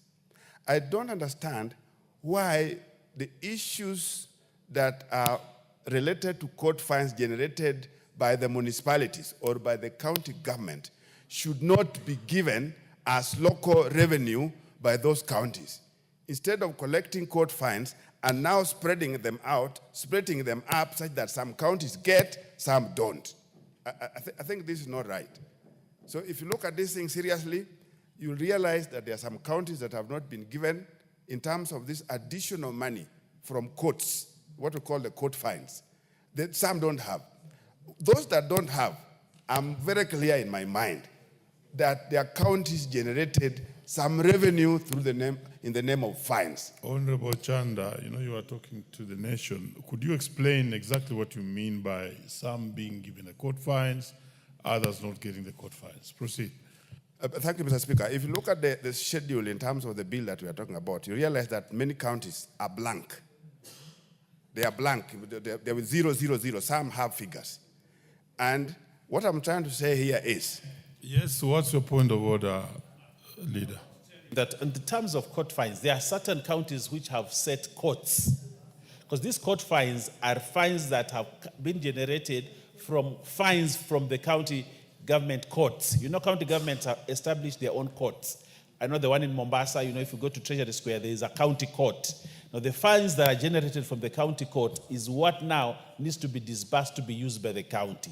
My county of Kilifi just set the court the other day, so they cannot get money because they have not generated any court fines. So these are the court fines. You see other counties have, others do not, because it is actually money that belongs to the counties that have been generated through court fines that is now being given a framework for disbursement to the county so the county can use the money. So if your county does not have a court, tell your governor to start a court and then ensure that many borders and many traders go there, they are fined and they get money. I think we are together, my leader. We are together, my leader. That's exactly what I was talking about. That before the advent of what we're calling devolutions here, there were what were called municipal courts, and they were all over. These courts that were all over is exactly what I'm saying needs to be all over again, such that they help generate court fines for those particular counties that may not be having them now. Because... Order, leader. That's not how the House runs. So, Mr. Speaker, that's exactly the explanation that you had wanted, that I'm trying to bring out. We are together with Bayer in this. It's only that there are certain counties where the issue of court fines have not been factored because some of these municipal courts that were there previously are no longer functional. And if they are functional, all of them are under the central judiciary that we know. And if that happened, it means that they are denied a source of revenue for purposes of their own fines that needed to be part of their local revenue, Mr. Speaker. That's exactly what I was talking about. And if you looked at it like that, there is no county that should go blank. There's no county that can have zero. Because if you looked at the initial municipal courts, they're all over in all the towns, and all those towns are clearly now under county governments. So, Mr. Speaker, those are some of the things that I wanted to bring, that we really need to see that this issue of additional grants really absolves us from this annual disputes in terms of vertical revenue allocation, Mr. Speaker. With that, I thank you and I support the additional allocation. Ridikiri Mugambi. Thank you, Mr. Speaker. I've looked at this bill. I have noticed that it has met the threshold of what is required for laws to be presented to this House for deliberations. Mr. Speaker, I join the other members in supporting this bill, but to note of concern is the utilization of resources that are either with the national government or with the county government. Mr. Speaker, allocation or giving more money to national government or the county government does not mean that they are going to utilize it properly to implement the intended purpose. Mr. Speaker, it is good that the national government and the county government work together, particularly on some critical times, particularly during drought, when we have health crisis, when we have floods, etc., etc. Mr. Speaker, Article 190 gives us the leeway to allocate more funds to the counties because they need development. So I've looked at this bill and I've realized it is addressing key and pertinent issues, which I'll summarize as follows. Mr. Speaker, I have noticed that there is the county aggregation industrial park, which is a very important component of the government agenda.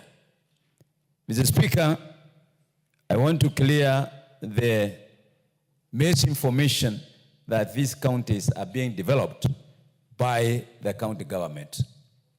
We, the national government and the county government, are in partnership. And the importance of these aggregation centers, Mr. Speaker, is to create areas that will enhance value addition.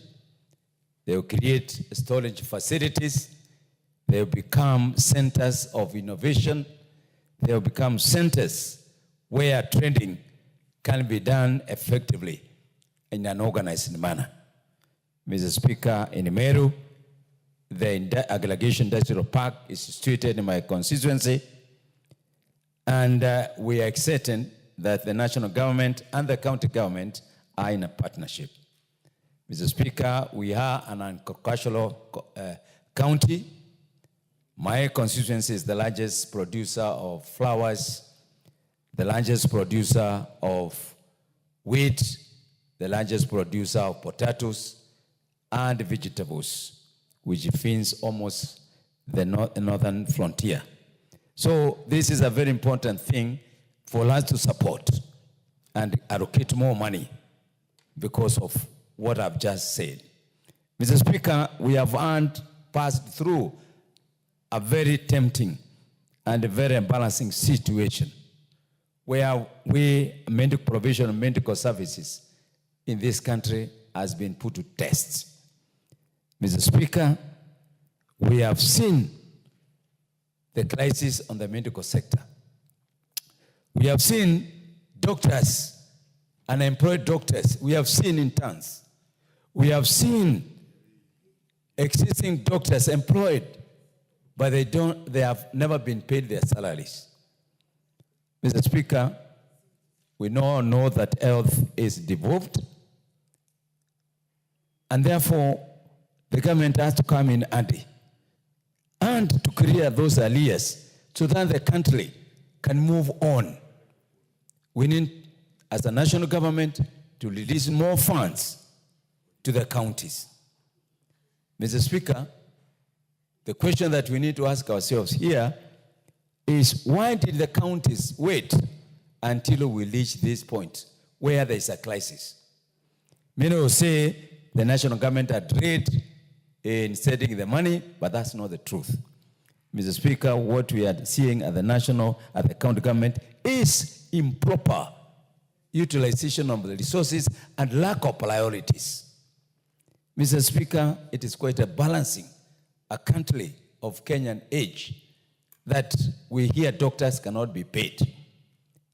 And we all know that health is a very important factor in this country. Mr. Speaker, I have seen money in support of health promoters, yes.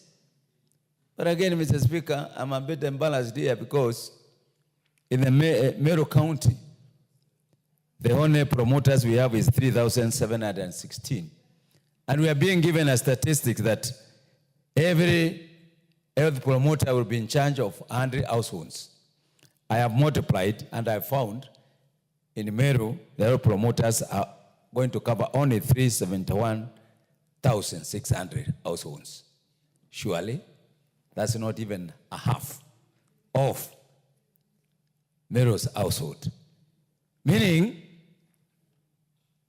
we are far from meeting the expectations in the health sector in terms of provision for health care, Mr. Speaker. We would like to put more resources on this sector and this area.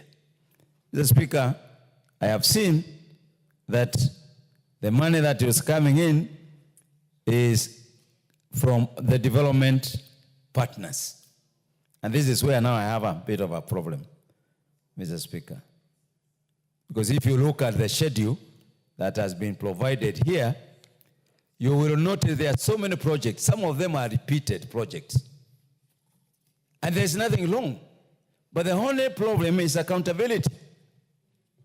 Mr. Speaker, here in and here out, we are sending money from the development partners to counties.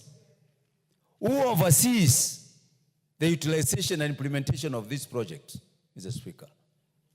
And I want to join my colleague Oshanda when we are saying every year in, we are giving a lot of unconditional revenue to counties. And I'll give an example.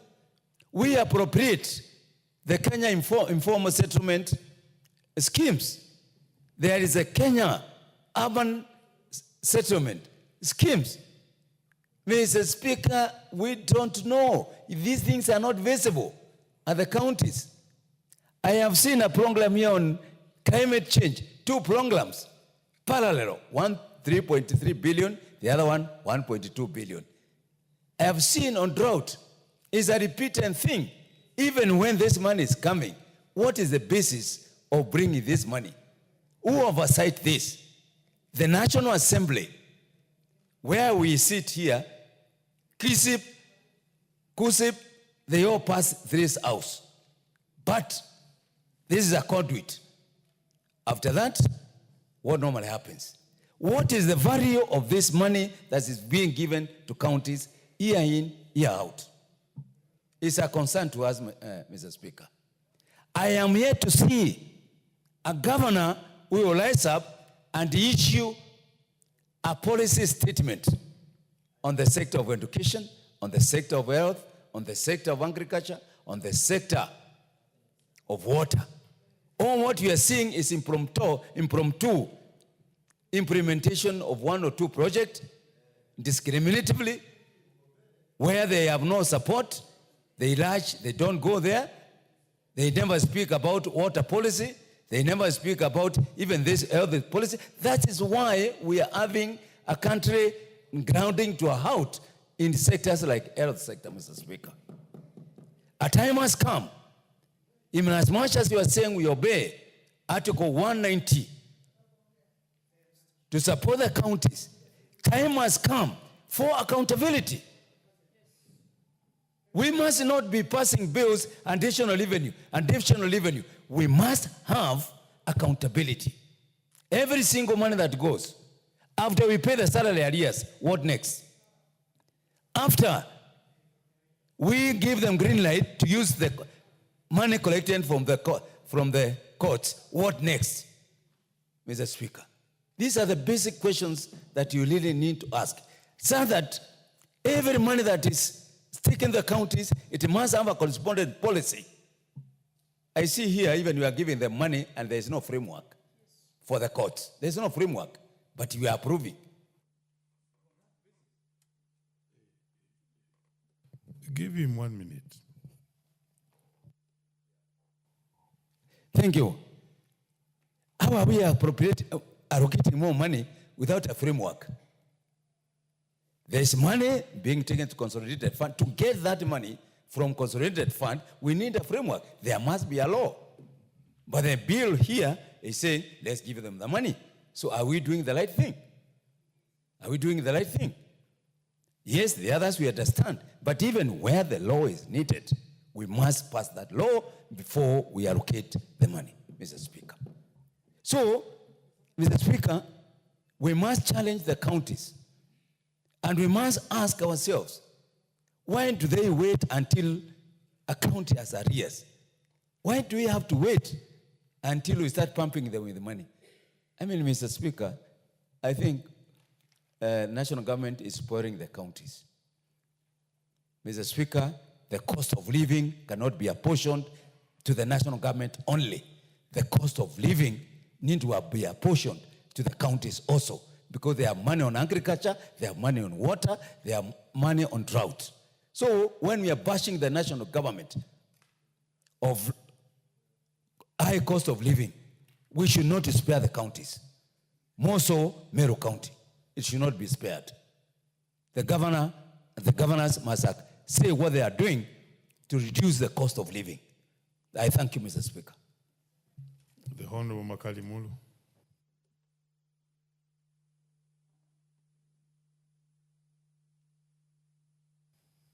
Yeah, thank you so much, Honorable Speaker, for this opportunity. Honorable Speaker, I want to add my voice to this important debate on the county allocation of additional resources. Honorable Speaker, it is important from the onset we realize that we are not discussing the equitable share. We are discussing additional resources which are supposed to go to the counties. And these resources are actually conditional resources which come from either the government or the development partners, Honorable Speaker. And Honorable Speaker, this bill has been presented to this House the second time.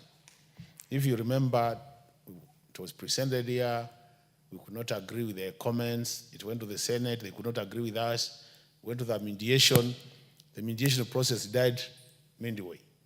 And that's why the bill now has been brought here. But I want us to be more objective in terms of how we look at this bill.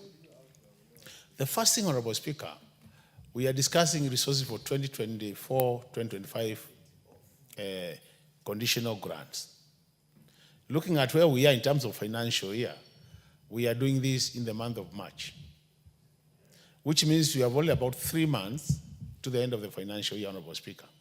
If you look at the history of this bill, the county government additional resources, Honorable Speaker, this House has always been passing this bill very late in the day. And then because of that, Honorable Speaker, you find there isn't much implementation time.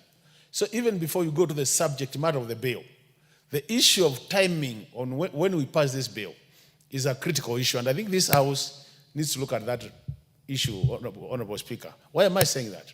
Honorable Speaker, we have our development partners who have committed resources to help our development in our counties. And by doing that, so long as this bill remains a bill and not an act of parliament, those resources cannot be passed to the counties, which means automatically we are denying our own people the chance to benefit from these resources, Honorable Speaker. And looking at what is happening, Honorable Speaker, the last report of the control of budget, you saw majority of the counties are only spending about 17% of their budget on development, as opposed to the targeted 35%, which means, Honorable Speaker, this additional resources from our development partners are the resources we should be complementing our own resources so that we experience development in the rural setting. So the issue of timing is critical. The other issue which is critical, Honorable Speaker, is the issue of, and I agree with my colleagues, when these conditional grants at the end of the day find themselves in the counties, Honorable Speaker, there is a huge gap in terms of accountability framework. You find once they go to the county, the resources now implemented at the county, but in terms of budgeting and appropriation, they are somewhere at the headquarters. So how do you account for these resources? You find that the county governments cannot the county assemblies might not be able to do the oversight at that time. And the national government, because they have resisted resources, there's also that element. So there's a gap. And I think the whole issue of monitoring and evaluation of these resources need to be discussed thoroughly and a way forward agreed. Otherwise, you still leave that room where this resource might be misdirected or misapplied or even through corruption, Honorable Speaker, that the money doesn't get to the root where it's expected. So on that basis, Honorable Speaker, it is important that even as we think about this additional resource to the counties, a clear monitoring framework, monitoring evaluation framework, and a clear accountability framework is put in place. The other important matter, Honorable Speaker, is the issue of, if you look at the bill, it talks about community health promoters, where the county government is supposed to pay some money and the national government is supposed to pay some money. Honorable Speaker, imagine a situation where the national government releases the money for the community promoters, but the counties don't have the money. So it means instead of getting 5,000, Honorable Speaker, a community health promoter will get 2,500 from the national government, and then the component of the county assembly, the county government might have to wait for 1 or 2, 3 months, Honorable Speaker, because most counties we live in them, they are in arrears in terms of payment of salaries. So this is another critical matter, Honorable Speaker. And I think really the government needs to think around this problem, Honorable Speaker, that if we say we are going to give the money 50%, 50%, then at the start of the year, Honorable Speaker, can we have a mechanism where 100% of those resources are either transferred to the county so that they're able to pay the salaries without any delay? Because salaries are a sensitive matter, Honorable Speaker. The other matter, Honorable Speaker, which is critical, is the issue of support to the county headquarters, Honorable Speaker. Honorable Speaker, I've been a member of the Budget Committee since I joined this Parliament. And every year, Honorable Speaker, we have been pushing this money to the counties for construction of county headquarters for about 5 counties, which didn't have any county headquarters when we started, Honorable Speaker. But the problem has always been, Honorable Speaker, that despite the money being in the budget every year, Honorable Speaker, there has been minimal implementation. We are now in almost the 10th year budgeting for these resources. And these 5 counties have never had their county headquarters completed, Honorable Speaker. So the question is, what challenges are we facing? In terms of the resources are there, can we really come up with a way, Honorable Speaker, that we get this matter behind us so that the resources are released and the counties are able to construct their headquarters? In that case, Honorable Speaker, then we will be able with the counties. Otherwise, in a situation where we budget for money, it never gets to the counties. Honorable Makali, what has been the impediment? You began by saying you have been in the budget committee since you came to the House. That's about 2013. Proceed. Basically, Honorable Speaker, the problem has been, anytime you talk to them, they say they are not able to agree with the public works. You know, public works procedure will be the people to design the projects and implement them. So they always claim there has been that delay, Honorable Speaker. But I suspect, Honorable Speaker, the other element has also been exchequer releases, Honorable Speaker. Because, you know, the government is used to this idea of you put money in the budget, but when it comes to exchequer release so that you have the cash in the bank to implement, Honorable Speaker, the money never reaches the counties. So even as we blame the counties, Honorable Speaker, I think the national government must also play their role, Honorable Speaker, and more so in a timely manner so that we don't delay implementation of the projects. So the other bit I was talking about, Honorable Speaker, these county headquarters, I think we need to make a decision, Honorable Speaker, that if we want to complete them, then let's have a time frame in terms of implementation. As a country, we can agree, we don't allow this for 2 years or 1 year, and by the end of that, Honorable Speaker, then we list the money and we conclude the headquarters. The other important bit, Honorable Speaker, and this has been mentioned by many of my colleagues, just as we are experiencing the problem of accountability at the county level, Honorable Speaker, I think generally as a country, colleagues, we really seriously need to think about prudent use of public resources. We have seen situations where, Honorable Speaker, all said and done, comparing where we are as a country, comparing the challenges we are going in terms of our economy, in terms of economic growth, comparing the challenges in terms of revenue collection, Honorable Speaker, I think at times we need to come up with a very clear priority list of what we should do as a country and what we should not do.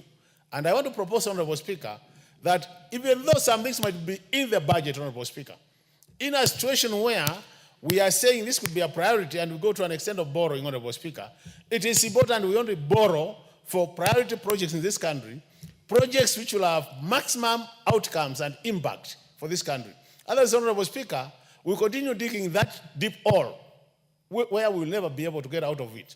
The other thing, Honorable Speaker, because the counties are with us, Honorable Speaker, and these Kenyans have said that the best thing to happen to them was devolution. So, Honorable Speaker, I want to support anybody who says, can we support devolution? And I think we have a very clear legal framework, institutional framework, resource mobilization framework, and even financial framework, Honorable Speaker, that we need to support devolution, Honorable Speaker, by allocating more resources. And when the resources are allocated, Honorable Speaker, we ensure that there is prudent use of those resources. Even though that is a kind, Honorable Speaker, within a short time we'll be getting ourselves out of this deep hole we have dug for ourselves in terms of budget deficit. And if we go that way, Honorable Speaker, we'll be helping this country. But the county government must also come up, Honorable Speaker, and ensure that they use the resources and apply those resources to the areas which are supporting the Kenyans who are at the lowest level of the income pyramid, Honorable Speaker. In that case, Honorable Speaker, I want to support this bill on the additional government allocations, Honorable Speaker. But, Honorable Speaker, as a House, I want to plead with my colleagues and plead with the Senate that we fast-track this bill so that it becomes an act of Parliament and open the doors for utilization of these resources. I submit, Honorable Speaker, and thank you so much. Wakali Mulu, the Honorable Bernard Kitur. Thank you very much, Mr. Speaker, for the opportunity to contribute on this County Government Additional Allocations Bill 2025. In the upshot, Mr. Speaker, I want to say that we support indeed the county governments and their functions so that they are able to, as we support the devolution, they are able to provide services for the Kenyan people in which they are desperately in need. Secondly, Mr. Speaker, I think it is important also to encourage the House that both Senate and National Assembly, that some of these bills, when they come, we fast-track them so that we don't deny Kenyans their opportunity and the county governments to be able to utilize these resources. Mr. Speaker, I am cognizant of the also international politics that are happening, and even as we pass some of this bill that will unlock about 42 billion shillings as conditional additional allocations, I think it is important for us also to find ways and means that we can be able to spur our economy, and we are able sometimes to raise some of these resources on our own, that we do not need to depend entirely or mainly on donors to be able to support some of our very critical aspects of works that needs to be done for our people. Mr. Speaker, it is critical indeed for us to support this bill because it's going to unlock one of the things that I noticed, support systems that is coming to the primary health care in the devolved context. And this also goes much more, Mr. Speaker, in supporting the CHPs, or the community health promoters, whom, in my view, play a very critical role in the social health, or making sure that we are able to get the data of all Kenyans right down to the villages to know how they are doing, or regarding their health, and supporting them, advising them. And so this conditional allocation that would go to the CHPs, to me, part of why I'm supporting this is to be able to facilitate the CHP promoters and as such promote the health of Kenyans. Secondly, Mr. Speaker, is some of the functions of what the county aggregation and industrial parks were supposed to do in spurring the economic development of regions. I'm also cognizant from the county that I come from. I do know that the county aggregation, the KIPE that has been built, somewhat has stalled. And if these funds will go down there to unlock the works, I think this needs to have been done like yesterday. And therefore, I support this. Among several other counties that I've seen that needs to have these county aggregation industrial parks that will support the young people and the communities, especially who are very strong in various aspects, and this would promote the industrial parks within the counties. Thirdly, and I think this should have gone as well when I was talking about the CHPs, is that these funds would go as well in paying the salaries arrears of the healthcare workers. As I indicated before, I think we need to relook at this so that we do not have to entirely rely on donors to support us in even payment of healthcare workers. I am also cognizant when I look at the various support systems that donors are going to, when we are unlocking the sum of these 42 billion shillings, is what would go to the Kenya Informal Settlement Improvement Projects. Because to me, when I look at some of the works that the county governments now are doing, literally, you don't seem to see, unless some of these projects that are supported by donors. And indeed, I am still calling upon the county governments, even as we pass these resources, that we find a way that we can be able to have these funds utilized in a transparent manner. The KISIP programs, I see there's one that has been supported by AFD and World Bank. Yes, indeed, has improved the informal settlement. Even in my own constituency, we have an informal settlement that I think for the first time we are getting this support coming through, and this would go a long way in improving the lives of the many people who are there.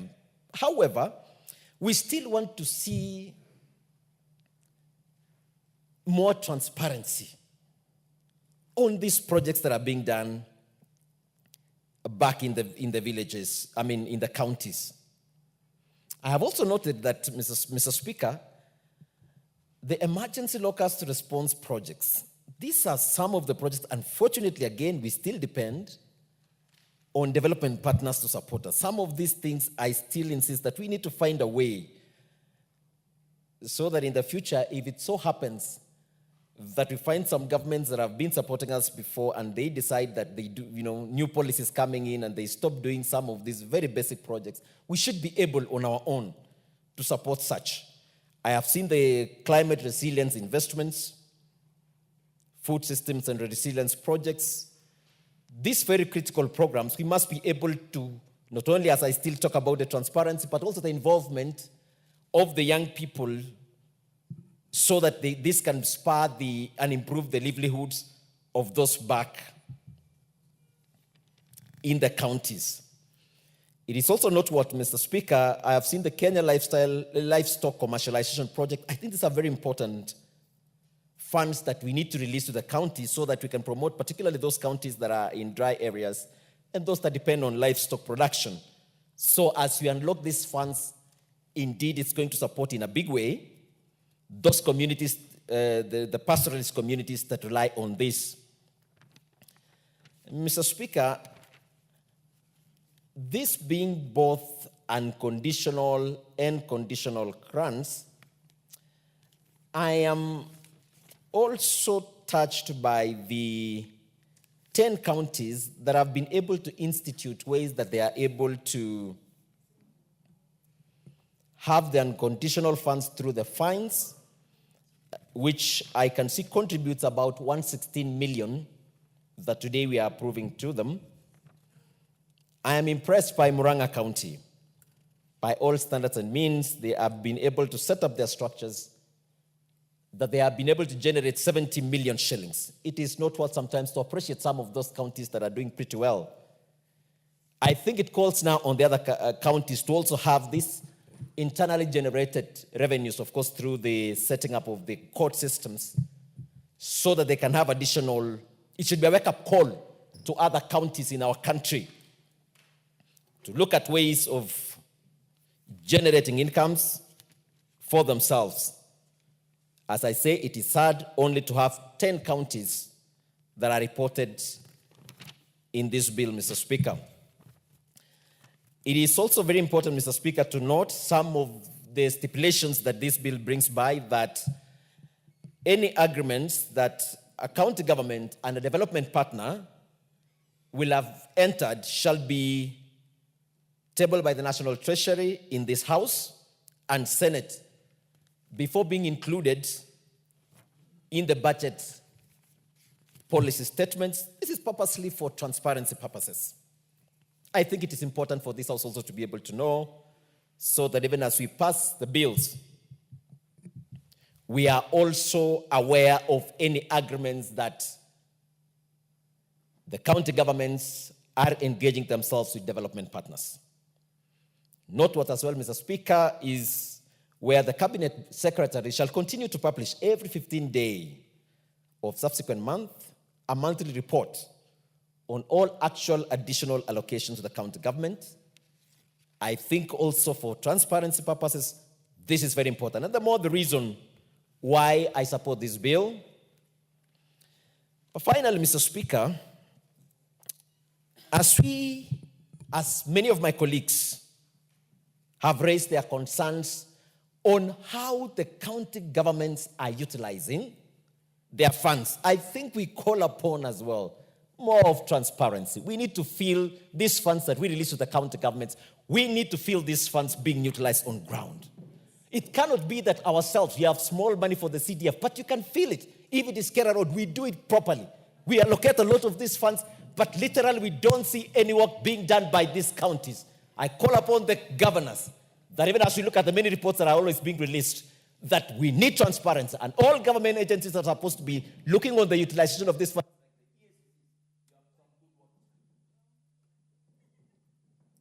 I thought you were going to request for more time. You are just beginning to contribute. Okay. The Honorable Dan Moshako, MP for Undanyi. Thank you so much, Honorable Speaker, for this opportunity to stand to support the county government additional allocation bill.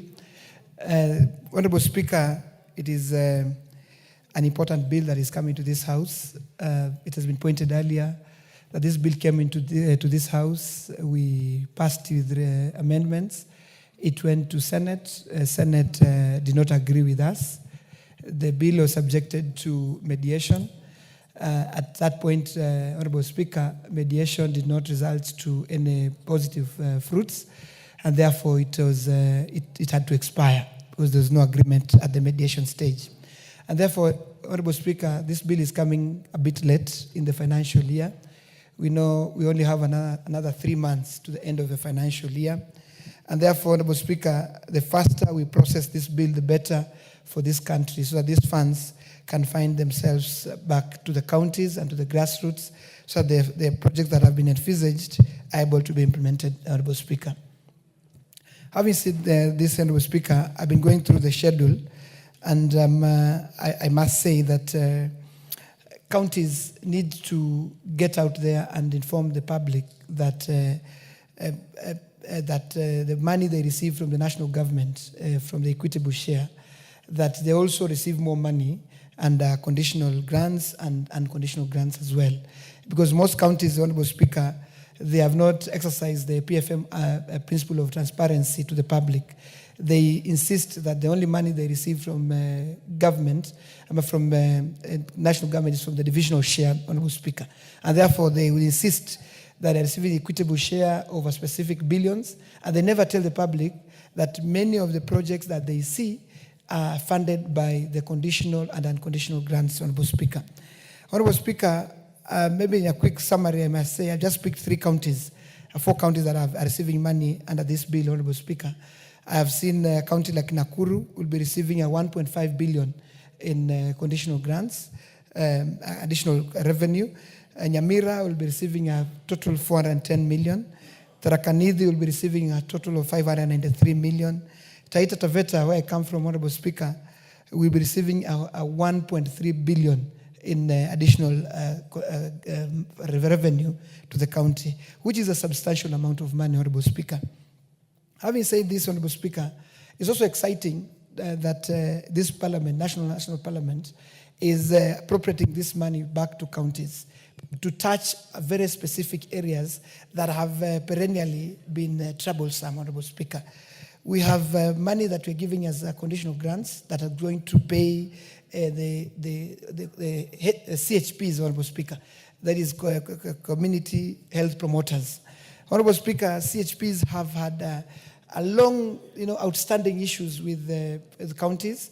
We know that national government has been trying very hard to pay their part of the bargain, the 2,500 per CHP, but many county governments have not been paying their part.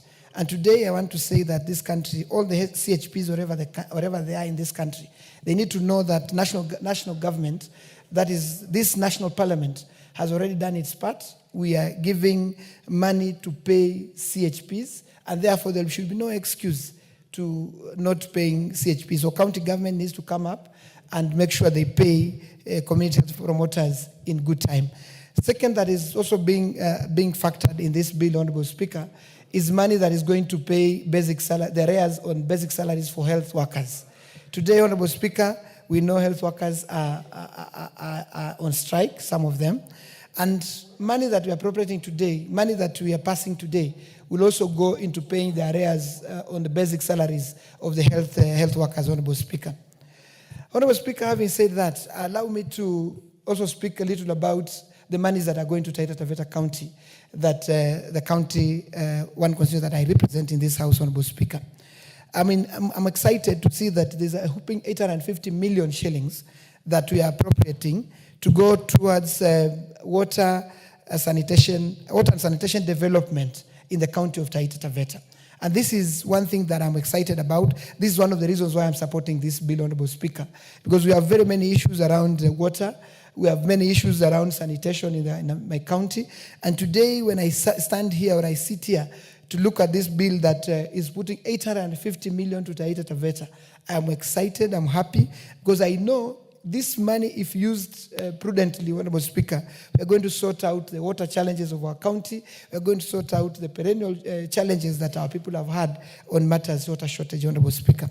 In addition to that, Honorable Speaker, there's a new program that is funded by the World Bank that we are appropriating today. The program is called NAV-CDP, National Agricultural Development Value Chain. Honorable Speaker, a program. This project is so critical to counties that are agricultural based. It's so critical to see that our people are supported in their, in their subsistence kind of farming, Honorable Speaker. And therefore, Honorable Speaker, I'm seeing in Taita Taveta we are appropriating 151 million shillings to go into this NAV-CDP program. Honorable Speaker, counties have been running up and down trying to get money to do programs that are not devolved, Honorable Speaker. But today I want to say that the money we are giving to counties, this bill that we're passing today, all these programs that we're financing are programs that are devolved, programs that counties need to prioritize, even with their equitable share, Honorable Speaker. And that's why I wonder, Honorable Speaker, you realize counties have been fighting this National Assembly when it comes to matters, money of RMLF, that is fuel levy, Honorable Speaker. You wonder, instead of them putting the best foot forward to making sure that there is value for the monies that we are giving them, they are struggling to fight for fuel levy, that they're going to get very little money. And like a county where I come from, we'll get about 150 million. And realize counties are fighting, MPs are fighting national government to get money that is so little compared to even the money that we are giving as conditional grants, Honorable Speaker. If a county is receiving $1 billion on conditional grants, a county is receiving 7, 8, 9, 10 billion shillings on equitable share. Why are they so sticky when it comes to a little money like fuel levy? Yet it is a small fraction when compared to the monies they receive, Honorable Speaker. Honorable Speaker, it's a pity that all this money the National Assembly is appropriating to counties, much of it gets either misappropriated, gets either wasted, or even stolen, Honorable Speaker. I'll tell you, Honorable Speaker, if we're able to deal with graft in our counties, if we're able to deal with mismanagement of our funds in the counties, if we're able to make sure that those who pilferage public finances are taken to court and charged, Honorable Speaker, we will see this country develop. The 5% GDP growth that we always, proud about as a country, can easily get to 2-digit of economic growth, Honorable Speaker, if we're able to reduce the theft, the mismanagement, and the pilferage of resources in our counties, Honorable Speaker. And therefore, as we support this bill, we want to call upon our governors across the country, they must exercise prudence use of resources. They must call their staff who are stealing, and I want to believe that the governors are not stealing. And if they are, Honorable Speaker, then their days are numbered, because we must call them to order. But I can tell you, Honorable Speaker, these governors are surrounded by people around them who are stealing more than governors. These guys are building mansions, are buying apartments, are doing so much across the country. You know, people who steal, and sometimes we wonder whether governors have eyes or they're part and parcel of that kind of, theft of public resources. And therefore, Honorable Speaker, it is important that even as we do all this, as we oversight national government, the Senate must do their work. You know, many times senators wake up and start bashing members of parliament on very flimsy, reasons. But I can tell you, the pilferage that is going on in counties, Honorable Speaker, if Senate does not wake up and call and do their work and do their oversight into a manner that this country will find value for having Senate, Honorable Speaker, will have a problem. And I want to say, Honorable Speaker, they call themselves an upper house. There is no way. They are only oversighting 480 billion shillings. Or if you talk about the division of revenue, maybe 400 billion, Honorable Speaker. And yet they're not able to oversight that money. Much of that money is getting lost. This National Assembly is oversighting 2-point-something trillion. So if you look at which should be the upper house, if you're oversighting 400 billion, and this house is oversighting over 2.5 trillion shillings, then of course the National Assembly should be an upper house, Honorable Speaker. But I don't want to get to that debate. What I'm saying is Senate must do their job. They should stop doing the National Assembly job of inviting CSS to, so that they're doing a PR function.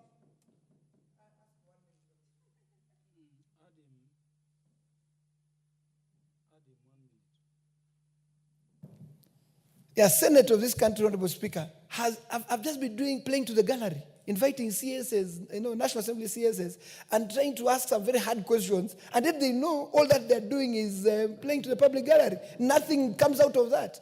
And yet, county governments, governors need to be, their work is to deal with governors. Their work is to deal with county governments. They should do their job well, so that then wananchi in every corner of this country can see the fruits of devolution, Honorable Speaker. And because of time is not on my side, I want to end it here, Honorable Speaker, by saying that us as National Assembly will do our part, but again I want to call upon Senate to do their job of oversighting governors, oversighting county government, so that we can find value. Thank you, Honorable Speaker.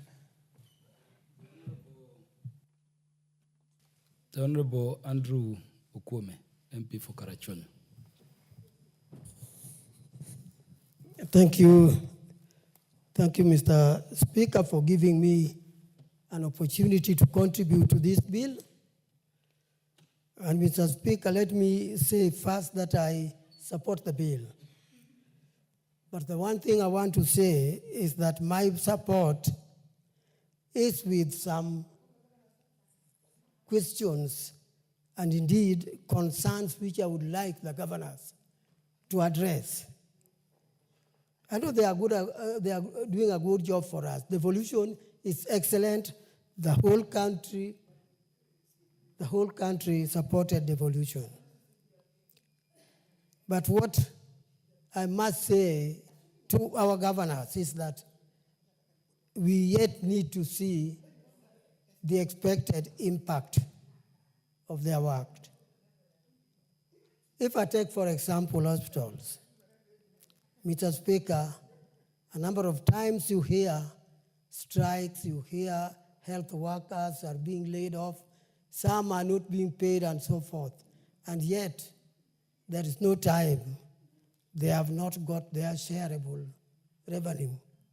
They get that all the time. So something is really amiss with their management. Kenya is an agricultural country, and this has been so for ages. It was my hope that with devolution, we would see this in reality. But Mr. Speaker, I still say we are not seeing that. The counties are not doing the expectation we have on agriculture. Mr. Speaker, if the governors were doing their job as expected, I don't think any one of us, or even outside there, the people of Kenya, there is nobody that would criticize them. But they are causing the criticism we hear now and again. They have major sources of revenue, the shareable one, and own self-revenue. I know that they have some grants, let me not go to those. But what we hear all the time is that we have huge and growing pending bills. I would have liked an analysis to tell us that the amount of revenue collected, their own revenue, compared to what the old county councils were collecting, which one is higher? Because if what they are collecting is less, and I'm told it is less, then we remain with a very strong question that the county governors must answer. Because now they are a government. That was just a council. And they cannot compare themselves to a council. Mr. Speaker, that also leaves a big question. Something must be wrong. Perhaps the money is collected, but it doesn't reach the county treasuries. Or it may be that they reach the county treasuries, but they don't perform the duties they are collected for. Mr. Speaker, let me just say that the counties have two types of expenditures, the development expenditure and also recurrent. And when you look at the records, the recurrent expenditure is extremely high, though it is supposed to be not more than 70%. The recurrent expenditure is quite high relative to the development expenditure. The development expenditure should be in the region of 30%. But from what we have been seeing, a number of counties reach nothing near that 30%. But it is the development expenditure that leaves the trail of what the country gains. A country spending more on development expenditure is a country that is gaining in development. But if you are heavy on recurrent expenditure, you are like somebody who gets salary and eats it all. In the end, he has nothing to remind him that he had some money or he earned some income, because there is nothing that income did. Recurrent expenditure doesn't leave trail. Mr. Speaker, what I'm saying is that there are a lot of inadequacies right down there at the county level. They need to pull up.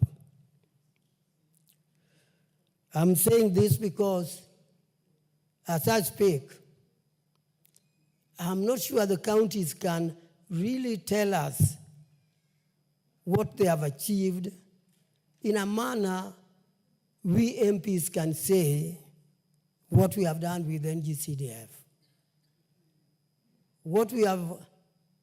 The money we have got for NGCDF are used in such a manner that you all the time, even without you as a member of parliament being there, whatever you do is conspicuous.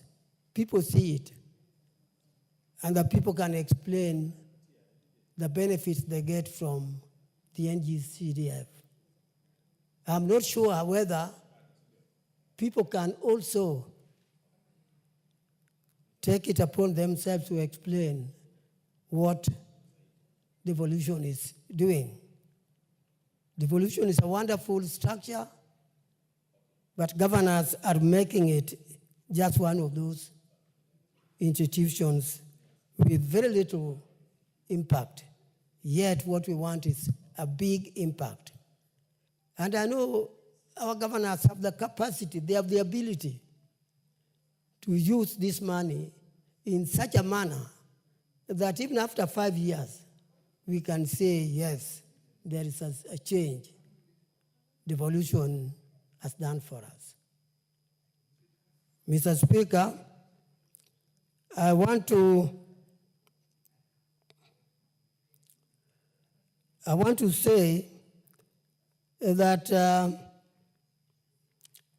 we are giving a good example, like I've just said, on the impact of what we do as MPs with what is given to us.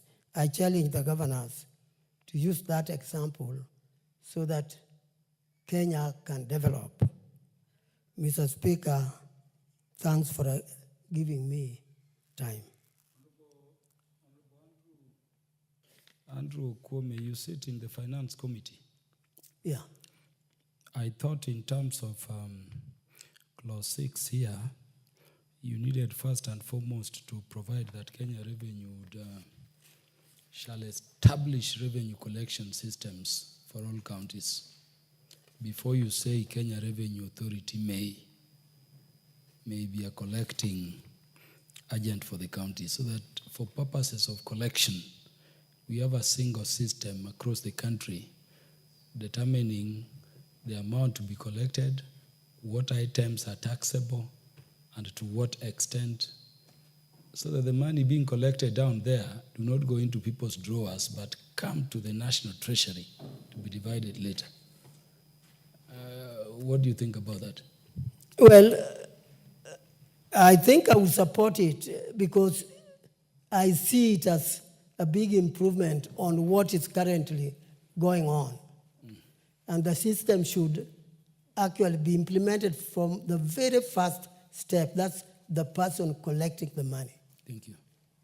Then it is picked up for onward transactions. Thank you. Thank the Honorable Canon Naomi Wako.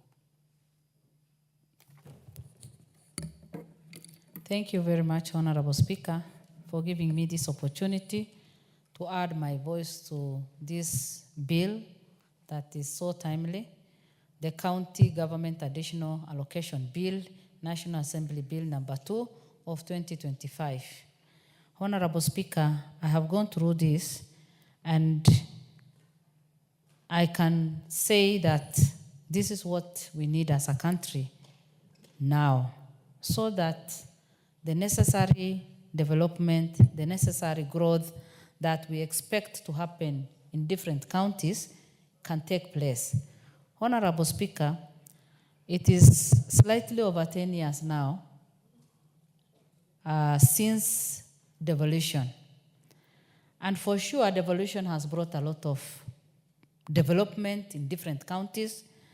And if it were not for devolution, a county like mine, which is Marsabit County in one of the remotest parts of this country, wouldn't have been where we are today.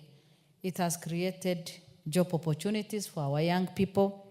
It has brought development in terms of infrastructure, and also education has improved.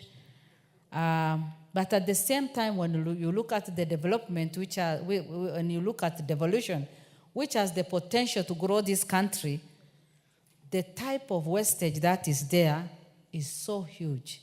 There is no accountability. Corruption in many counties is so high. Leave about the governors and the executive. Even the other people down there, they want to practice corruption, And there are so many things that are happening that are not that good.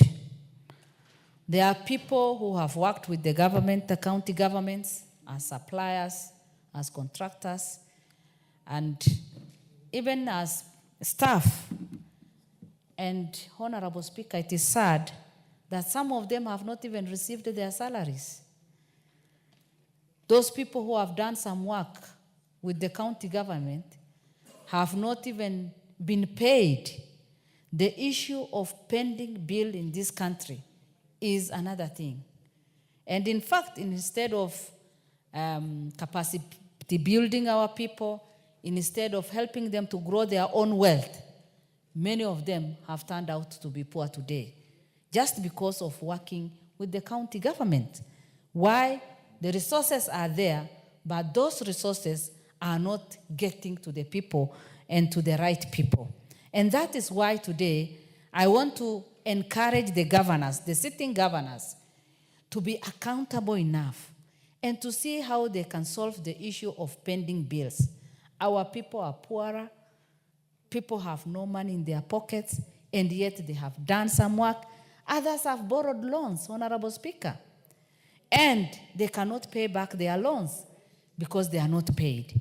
So they need to give priority to the people so that they can build their own, they can grow their own wealth and be empowered financially. That is why, Honorable Speaker, when I looked at this, the County Government Additional Allocation Bill 2025, which was published on 6th February 2025, I said I must support this. This bill was first tabled on 14th for processing and approval. The bill was consequently read for the first time on Tuesday 18th, 2025, and committed to the liaison committee. Today, this Honorable House, is debating this bill. And the bill provides for the transfer of conditional and unconditional allocation from national government shares of revenue and from development partners to the county government for the financial year 2024-2025. Honorable Speaker, many counties have not been receiving even their allocation and their funds on time. And that is why today I want to challenge the Treasury so that if money is allocated to different counties or to counties, we make sure that we release these monies on time. We blame the county government, but they also blame the Treasury, simply because the Treasury is not releasing the funds on time. And so even as we approve this, as we support this, it is high time for our Treasury also to put measures in place so that funds can be available on time, funds can be released on time, so that the counties can also be effective and functional.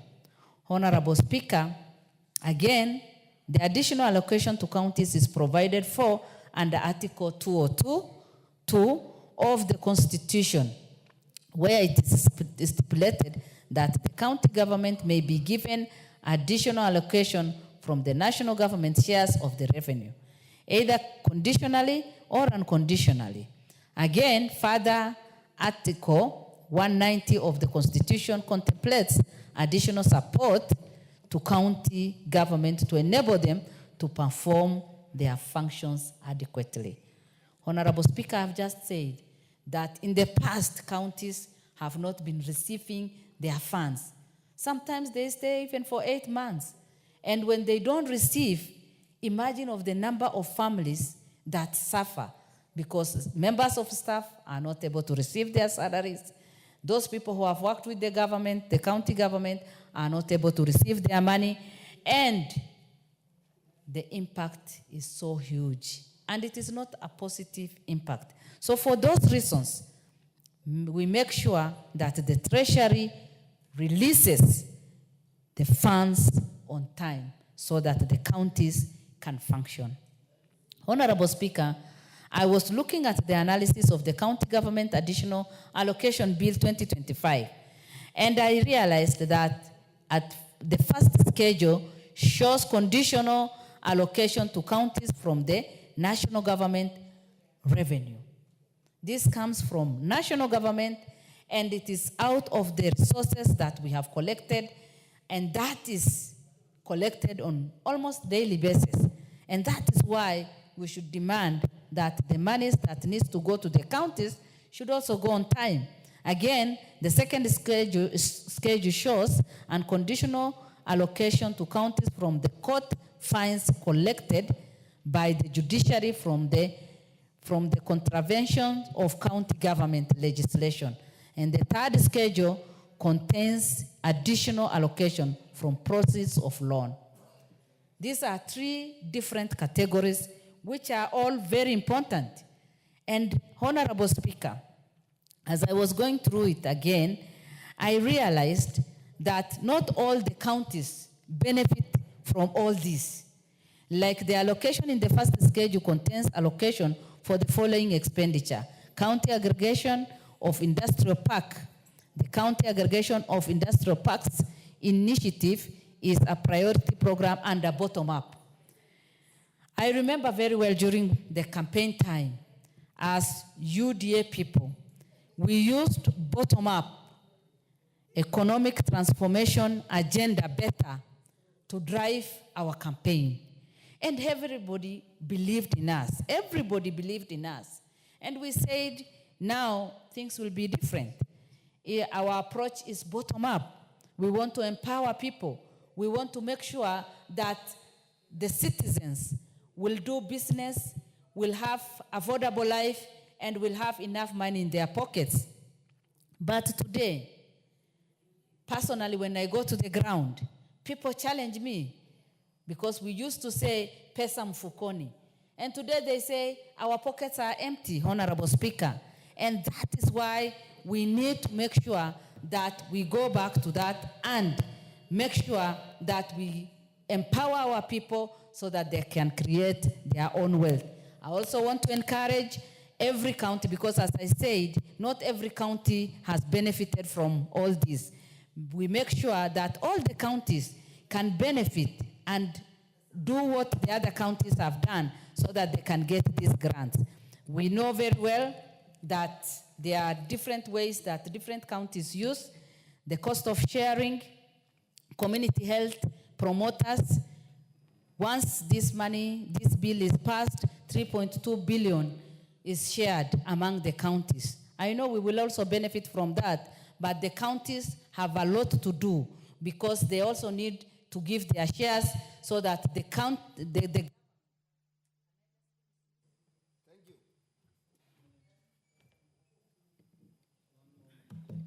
Thank you, Honorable Speaker.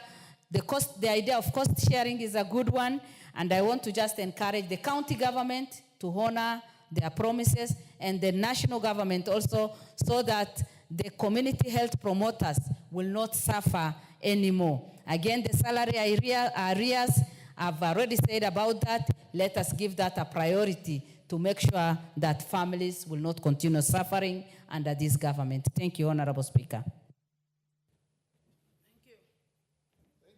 The Honorable Dr. Eve Obara. Speaker, please. Thank you very much. There appears to be a problem with your mic. Yes. Oh, let me use this one. So go to the one in front of you. Thank you very much, Mr. Speaker.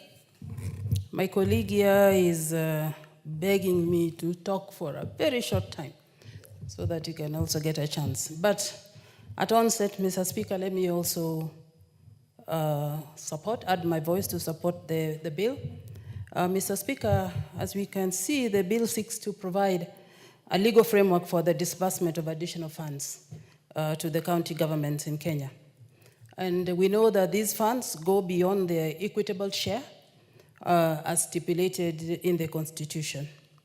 And these funds are supposed to go to specific projects or programs that aims to enhance service delivery at the county level.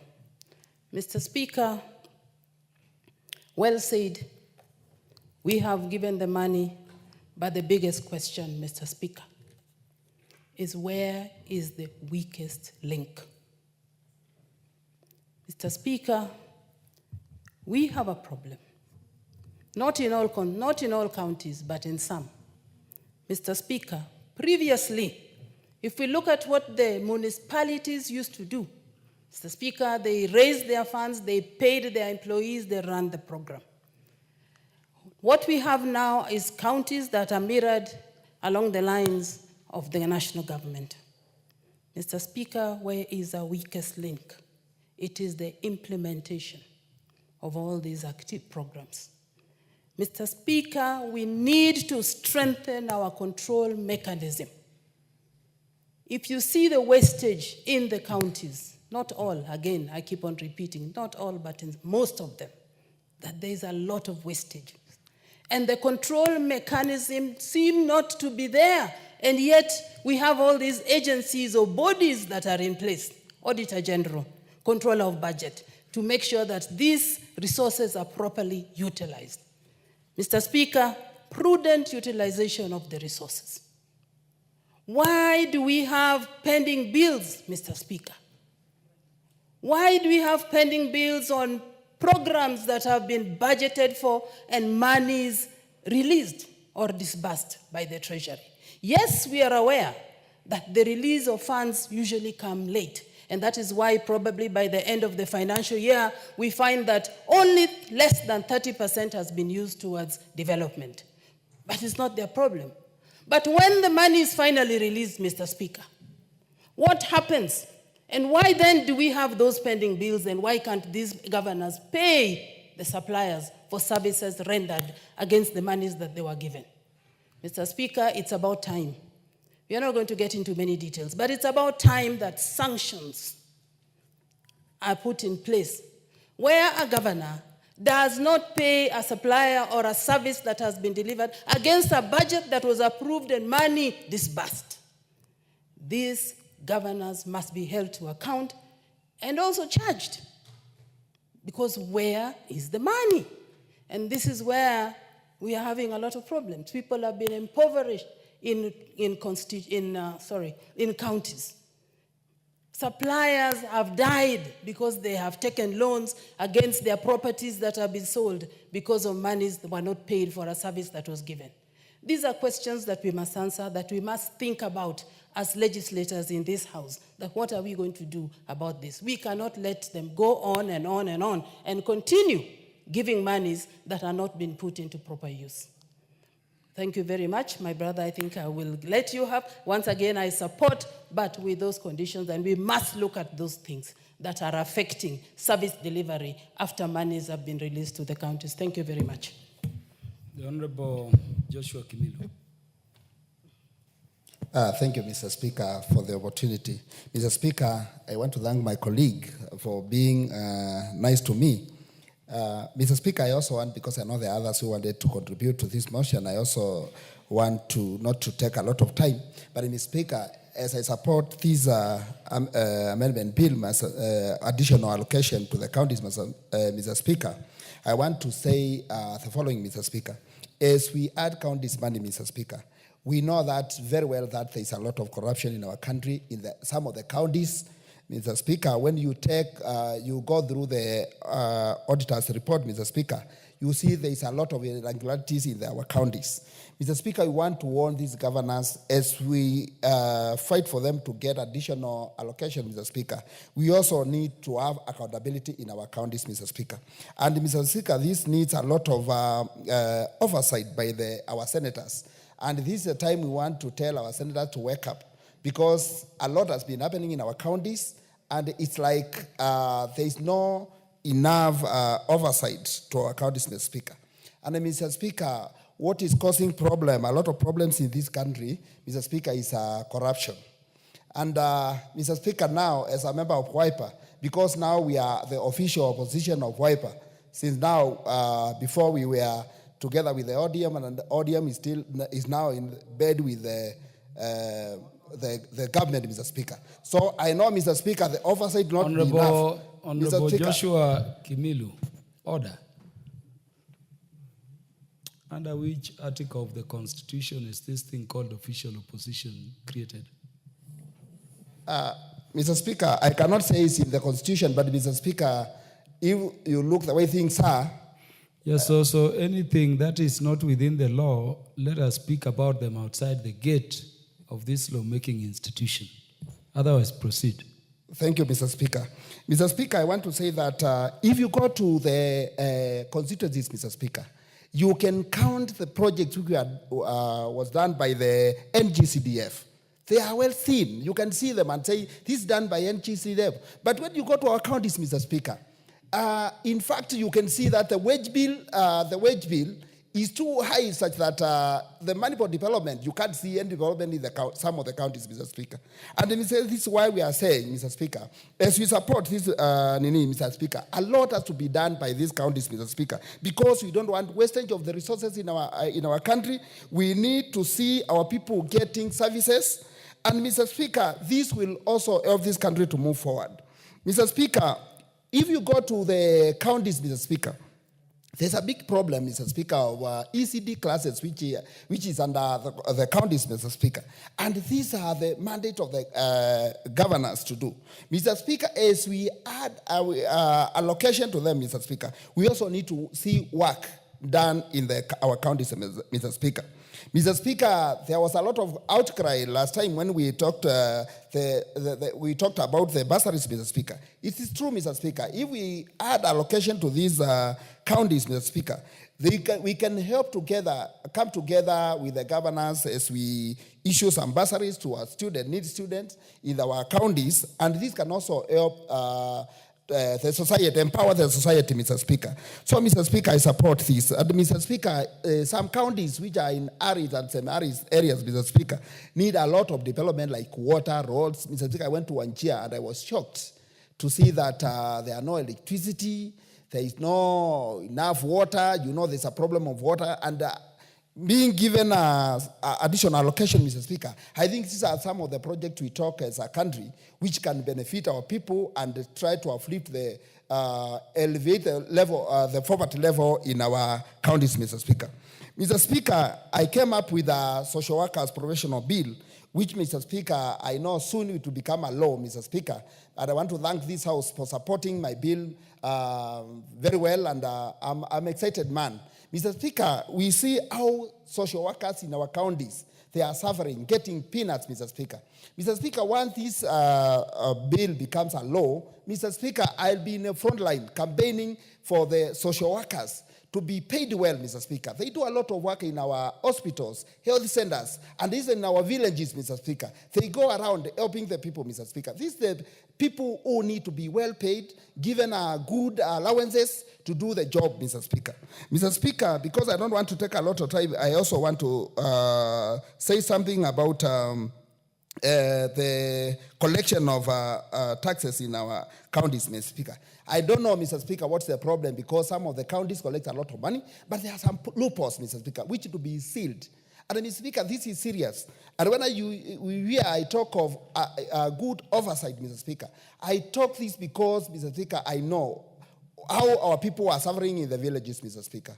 We have devolution, and we need to see the work of devolution in our areas, Mr. Speaker.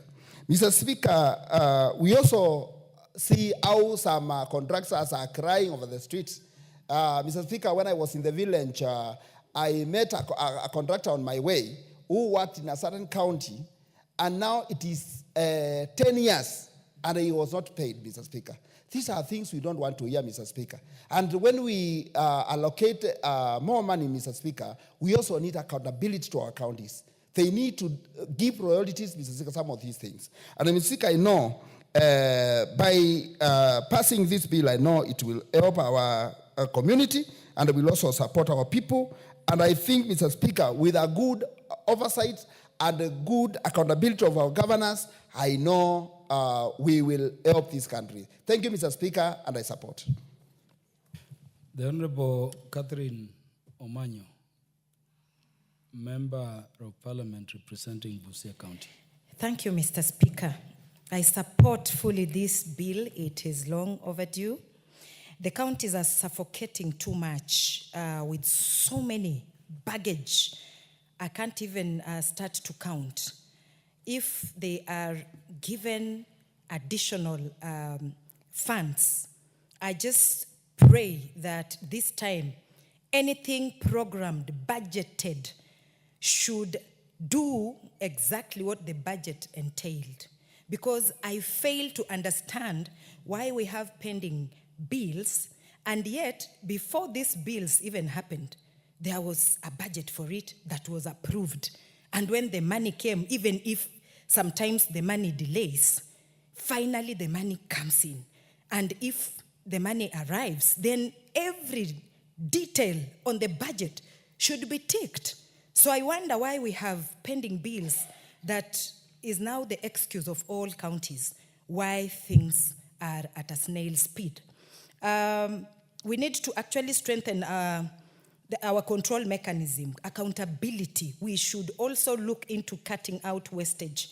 It is just too much. My county, Busia, I know once these funds are allocated, we will no longer have problems of water shortages in places like Teso North, where women and children go across the county to seek for this need in Bungoma County. And they walk miles and miles far away searching for a river, because we have a hard pan in the northern side of Teso North, where even if you dug a borehole, you won't get water. So we have Malakisi River that has enough water, where this money can be used to pipe water into homes. It is possible. How does developed nations come into play when it comes to things like this? Because somebody thought ahead, piping water, treating water from Malakisi to across the sub-county and even other nearest sub-counties. If we started today, piping bit by bit into homes, by the end of 5 years, all homes in my county will be receiving clean, safe water and piped. And then the CHVs. We have volunteers across the county that have been doing a lot, assisting the doctors and nurses. Where the doctors cannot reach, these CHVs have reached. And these CHVs understand every home that needs attention, be it health issues and other counseling issues. They do understand, and they step in to help where the doctors cannot. Because we have a few doctors in the county. You can find a psychiatrist, just one, in the county handling over 400 cases. That means we can't lie to ourselves. You can't handle one psychiatrist handling over 400 cases.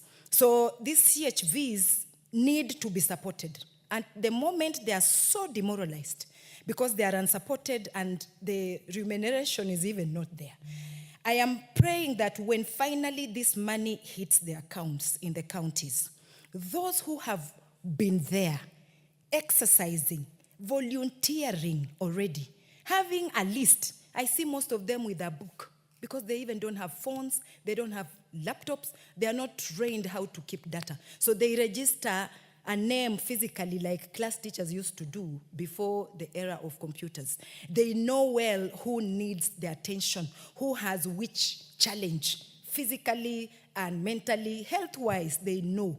I hope when now these funds hit their accounts, these volunteers who've been there will not be left aside just because the money has surfaced. Now other people who have no clue to get.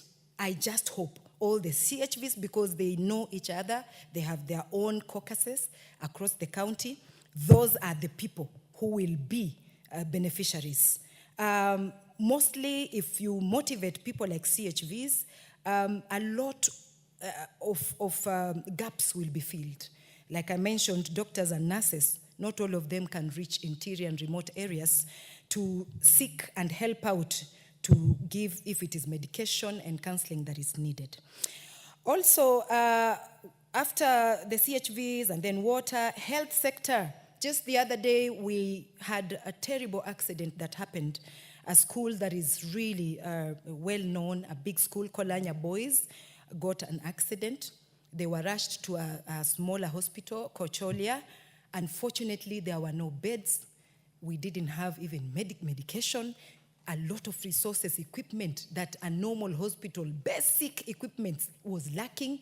The boys were thrown on the floors like logs. So when this money is added, all the dispensaries, let us start with the smallest dispensaries in the sub-locations or locations, all of them all the way to referral hospitals in the counties must be well equipped. And doctors and nurses, clinical officers, anyone under medical field to be paid in time. Everybody from the president to a village or elder, if you delay their remuneration, it means you slow down work, because they also have needs. They are also parents, guardians. They are taking care of so many other people. And for anybody to give their services adequately, they need to be paid on time, in time, all the time. Also, we have the court fines under the pending bills. It's just crazy. You can find one county running into billions just to pay court cases, court issues. The lawyers are fatter than the workers in the counties. The lawyers are getting good money than the real workers in the counties. Go to any county right now and ask the workers there when they last received their salaries. It is annoying, very annoying, that somebody wakes up every day to go and work. If it is a man, has a good wife and children see daddy in a suit daily going to work. But they are home. They have not paid fees. They have been chased because daddy only maybe purports to be working, and yet there's nothing that shows that they earn a salary. So the counties need support. We should not kill devolution, but if they are supported, accountability is paramount. We want our counties to look like cities. Like the president is the president of the country, but now in the county, our president is the governor. We should reach a town and see a difference. In my own town, Busia, if you came after 6, mostly, even the street lights don't work. And you go outside Busia, most roads are untarmacked. It's dirt road. Whenever it rains, it is a tall order to make it home safely. And that is why also we have so many accidents every now and then. So I support this bill, and I hope that when we finally have money allocated, more money allocated into counties, our governors, we cajole with them. Our governors should take this time, every single dime, into accountability. Thank you, Mr. Speaker. The Honorable Joseph Kangara. Thank you, Mr. Speaker, for giving me an opportunity also to add my voice to this bill, the County Government Additional Allocations Bill. And Mr. Speaker, let me say from the onset that I'm in support of this particular bill.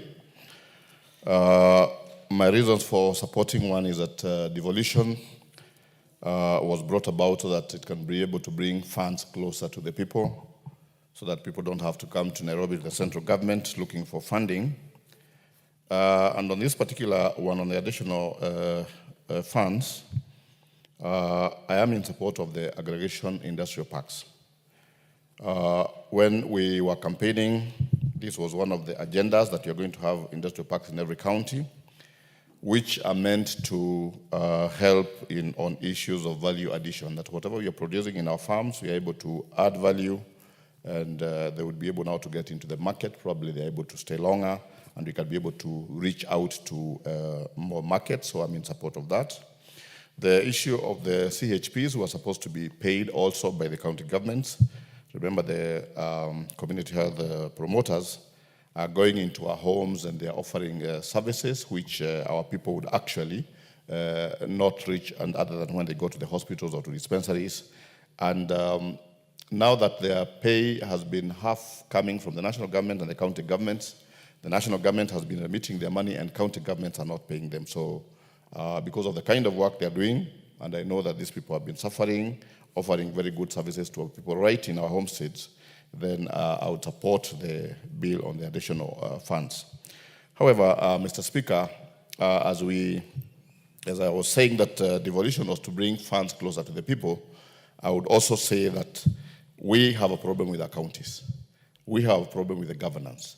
We have a problem with the usage of the funds that are given to our counties. Mr. Speaker, you find that the workers of the county government are staying for months without getting their salaries. We have so many pending bills. The last 10 years that we have had devolution, there are pending bills and there are people who have gone to the grave, there are people who have been auctioned by banks simply because they work for county governments and the county governments have not been able to pay them up to date. And this shows that the county governments, the kind of work they're doing, giving contracts when they don't have funds, I think this is something that we must call out the governors and tell them that this must come to an end. Remember, in devolution, of course, we have the functions which were shared between the national government and the county governments. Among them is the provision of water in our areas. And for example, in my area and Kiambu County for that matter, you'll find that for the 10 years, there is no single project of water that has been done by the county governments. And yet they are getting money towards this particular area. In Kiambu, we have so many roads which are under the county governments, but today you'll find the governor is distributing chicks and piglets and so many other things. These things that really our people can afford to buy chicks for themselves. You're supposed to fix the road so that they can be able to get their produce to the market. This is not happening. And we want to call out the governors and tell them that there is work that is cut out for them, and this is exactly what we expect them to do. The government brought in the subsidy, the fertilizer. Initially, it was under the National Cereals and Produce Board.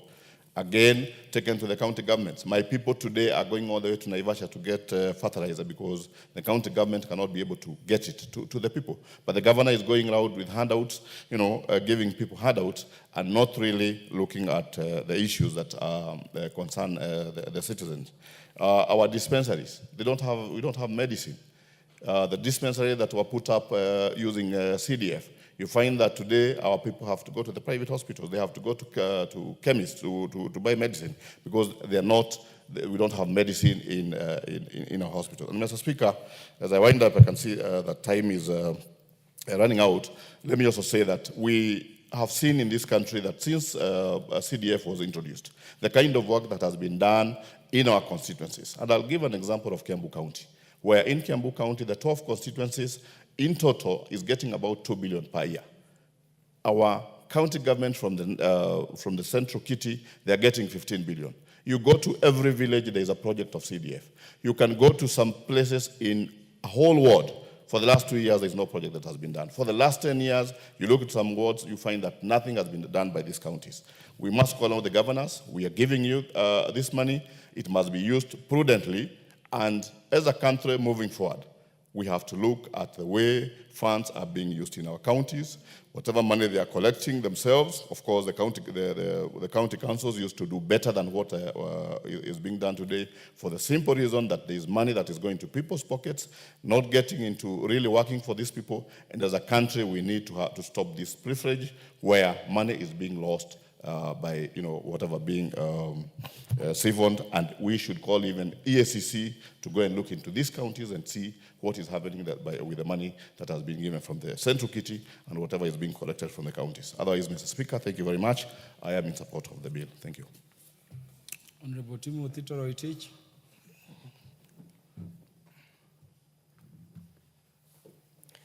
Thank you, Honorable Speaker. Honorable Speaker, I rise to support the County Government's Additional Allocations Bill 2025. Honorable Speaker, this is a very important piece of legislation because it goes to allocate resources beyond the equitable share that we normally have.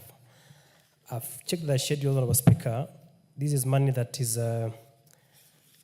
this bill allocates money that accrues out of court fines, money that we get from grants and loans from development partners and other international bodies. Honorable Speaker, of importance is, if you look at clause 3 of this bill, it says the National Treasury shall facilitate any agreement between a county government and a development partner and shall table agreements in the National Assembly and the Senate before inclusion in this bill.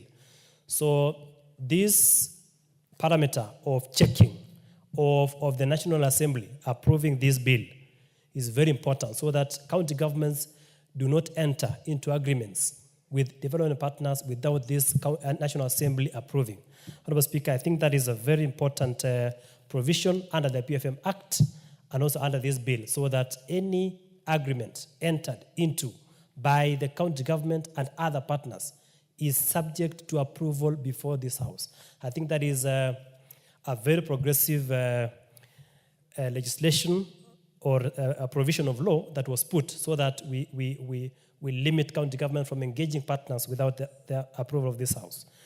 But Honorable Speaker, I have had people here lamenting that there is a lot of pilferage and wastage by the county governments. Honorable Speaker, in my own opinion, the problem goes to the design and the architecture of the constitution of this country. Honorable Speaker, we give ourselves our constitution without thinking deeply on how it will affect us as a country. Honorable Speaker, the wastage we are talking about in the county government is brought by the design and the architecture of our constitution. Honorable Speaker, we need to ask ourselves, what is the role of the county assemblies in this country? The primary oversight of the county government is the county assemblies. But herein is the problem that we have even in this House, Honorable Speaker. Honorable Speaker, we have county assemblies that do not have minorities. A county assembly that 100% is elected from the party in which the governor is elected in. Therefore, performing oversight becomes very difficult in that particular county assembly. Honorable Speaker, so if we have to relook, we have to look at the... Honorable Timothy Toroitich, you'll have 7 minutes. The next time the House will convene to deliberate on this particular bill. As be upstanding honorable members, the time being 7:03 p.m., this House stands adjourned until Wednesday, the 12th day of March 2025 at 9:30 a.m.